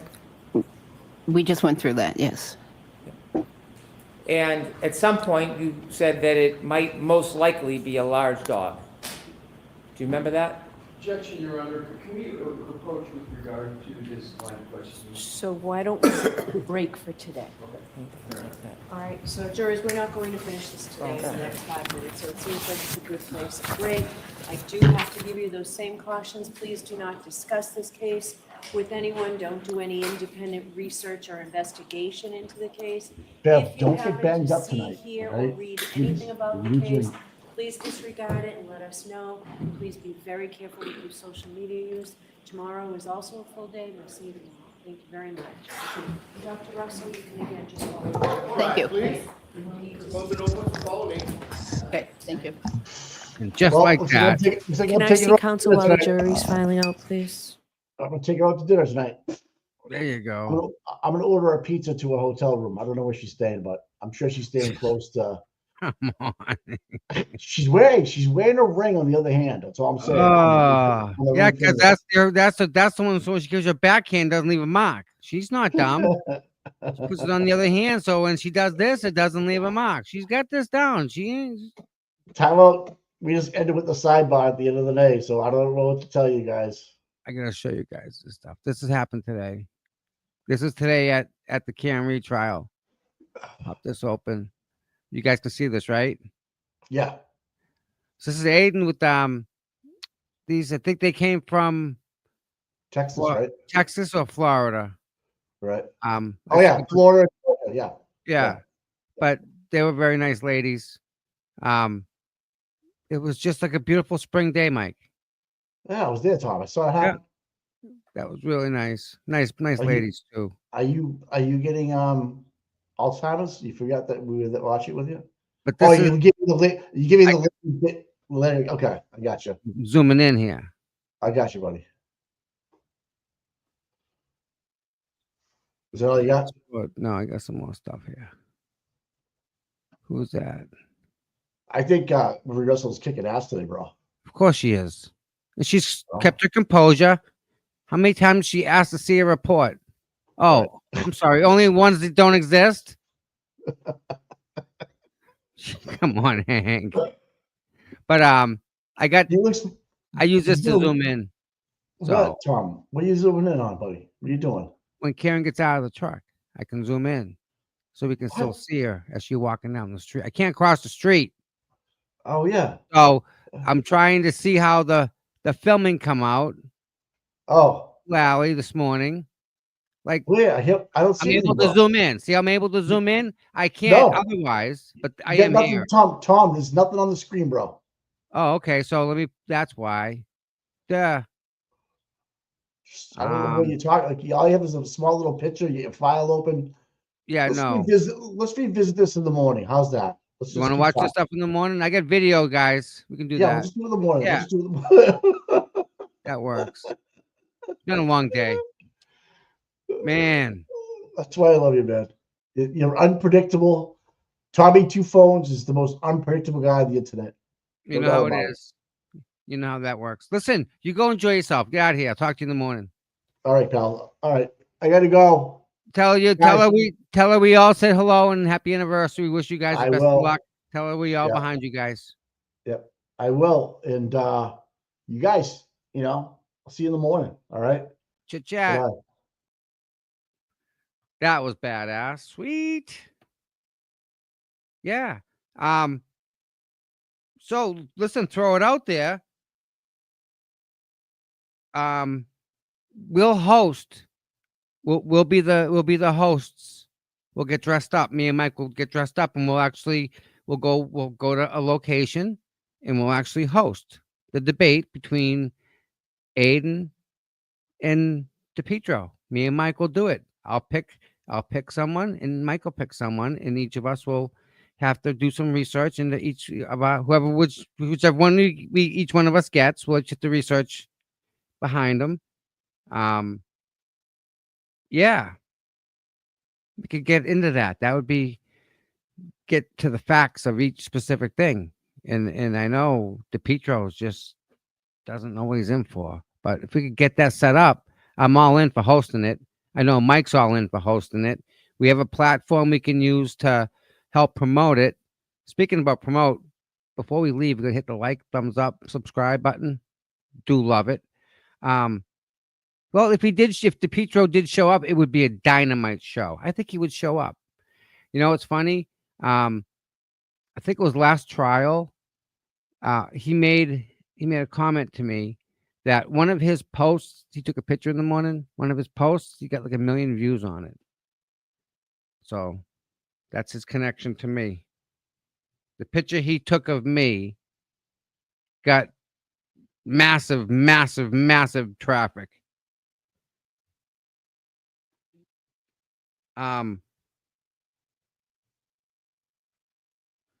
Yeah, there's a lot to be said here. A bad autopsy isn't her problem. That's not the doctor's problem. That's a Hank Brennan problem. And he's got to deal with that. And he can't question this poor lady when she's just looking at the dog bites from the report that she read. So we will definitely find out. That said, I hope everybody has a wonderful night. Let me read these things here. These gifted memberships and stuff. RVA, listen, RVA. No, we're not doing that. We're gonna save. Listen, we're gonna save this. You're good, bud. Thank you for the $10, my friend. Mary Jo. Hope her career is over. Someone got to her. Imagine that. Thank you for a member for 2 months, Mary Jo. Thank you. Clerk of the Year, member for 6 months. Damn, that's good. God forbid any animals. That's lucky. That's a lucky statement. The guy absolutely stops and lets turtles cross the road. That's who Lucky is. No doubt about that. That's Lucky. Listen, Turtle. Last day at Normandy found it back to Mattapoisett. Thanks, guys. Tim Smith. Enjoy yourself, my friend. Hope you had a really relaxing time. Sounds like you had a good time kicking back. He's been camping everybody. He's got that campfire smell still in him. That's the only place you get it is camping. Donna, one membership. Listen, thank you. Everyone that's gifted memberships.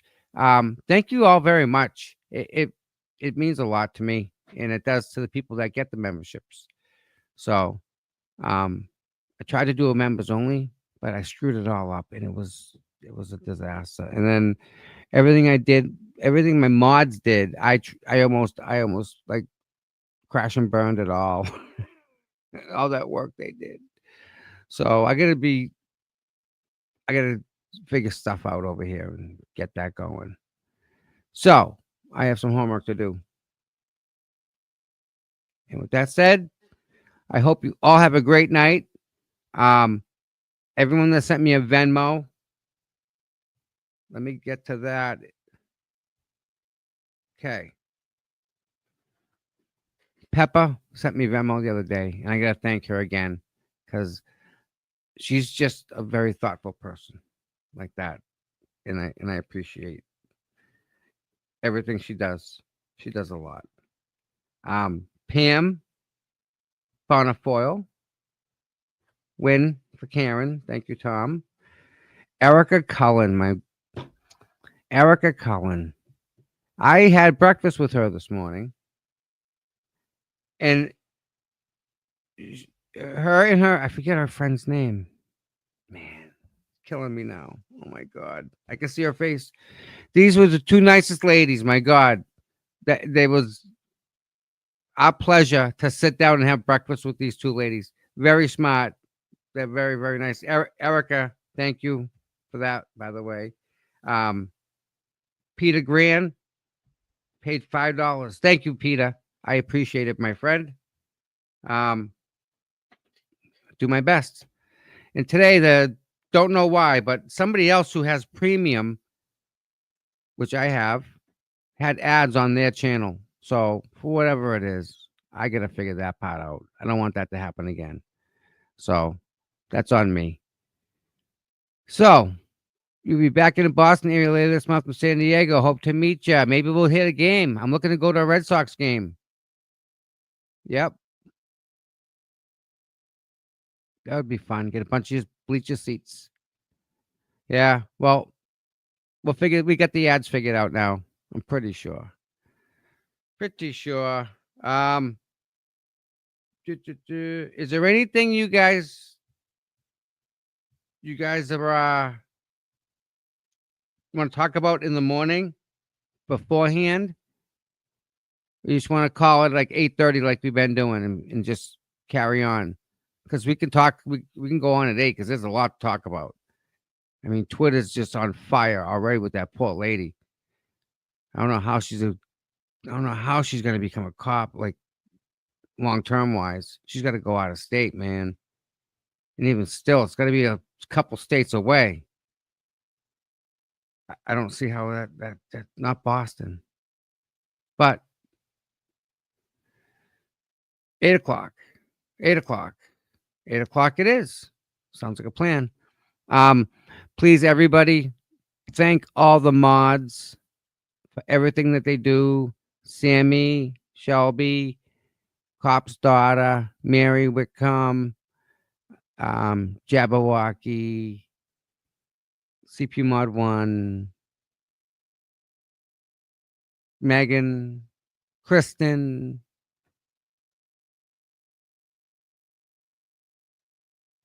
and who's going to kick my butt for forgetting them? I forget. Beach bum. Ha ha. Thank you, all you guys.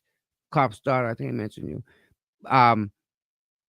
You guys, listen, thank you guys for being mods here. Thank you for just keeping things under control. Thank you for having one of the best chats on the internet. Gail was a mod. Catherine, damn it, Catherine, that's who it is. Catherine's been with me from freaking day one. Catherine and Sammy, long time. Yeah, so they do a lot. They keep an eye on the chat and they make this place a good place to be and a fun place to be. And you all help into that. And that is just, I mean, just it's beautiful. I love it. And you have Nan in chat, you know, it's you guys got something special here, you know, and I'm trying to stay out of its way and let it go. And it's going, it's festering, it's growing, we'll say. Speaking of growing, we have like 7,300 people subscribed. We just hit like 7,000. So that's pretty cool. Like that's snapping right along. So I think that the Saturday shows, we'll do more Saturdays. Maybe, you know what? Maybe this Saturday I'll pull you mods up here. We'll get you mods up here this Saturday so people can introduce themselves to who you guys are and why you get involved. What about that? How about that? We'll pull the mods up. There we go. This Saturday. They all got a date. Mary, you got time this weekend, Mary? Kind of need you up here.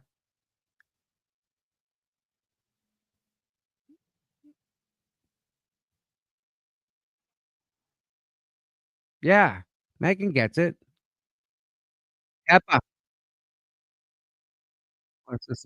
Yeah, hold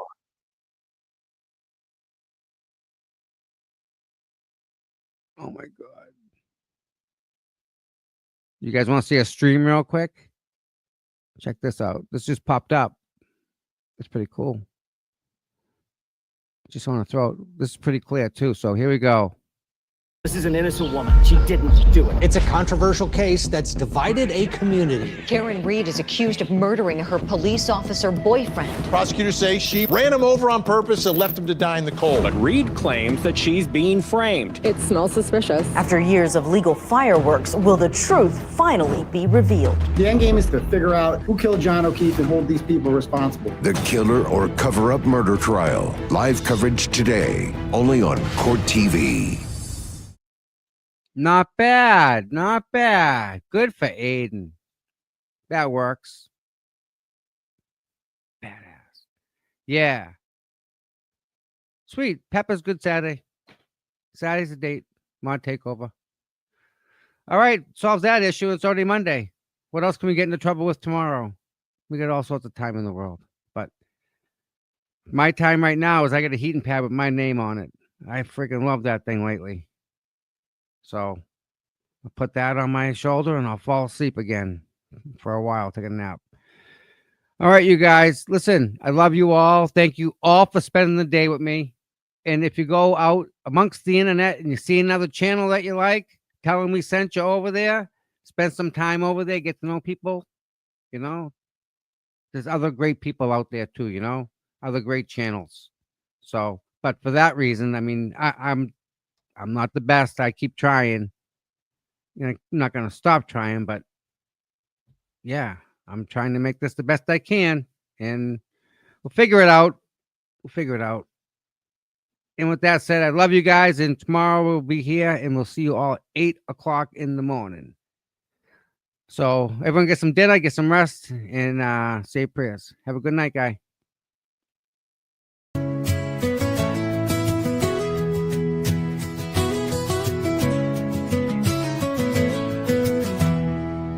Cold mornings, cracked pavement, courthouse steps. He's there before sunrise while the world still rests. No cameras needed, no spotlight glare. Just a man with a purpose, always standing there. Facing the crowd, but the fight in his veins. Truth in his hands, pushing through the rain. Karen sees him, she knows what it means when you've got boots on the ground and you fight for your dreams. Boots on the ground, day after day, standing for truth in the hardest way. No fame, no glory, just a promise.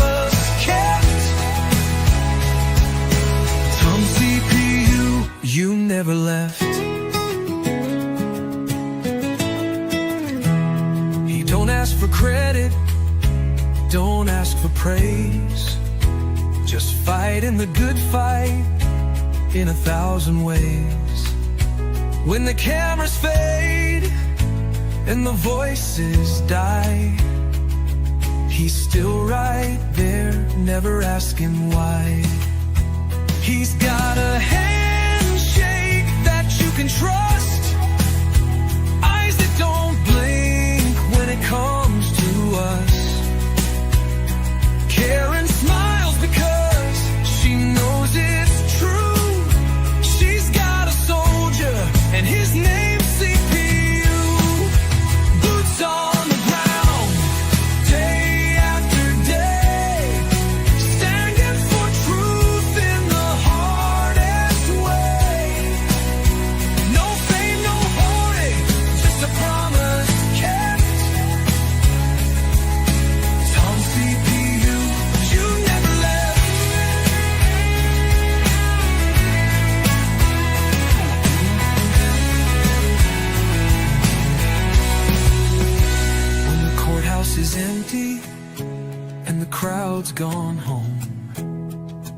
still walking, he's never alone.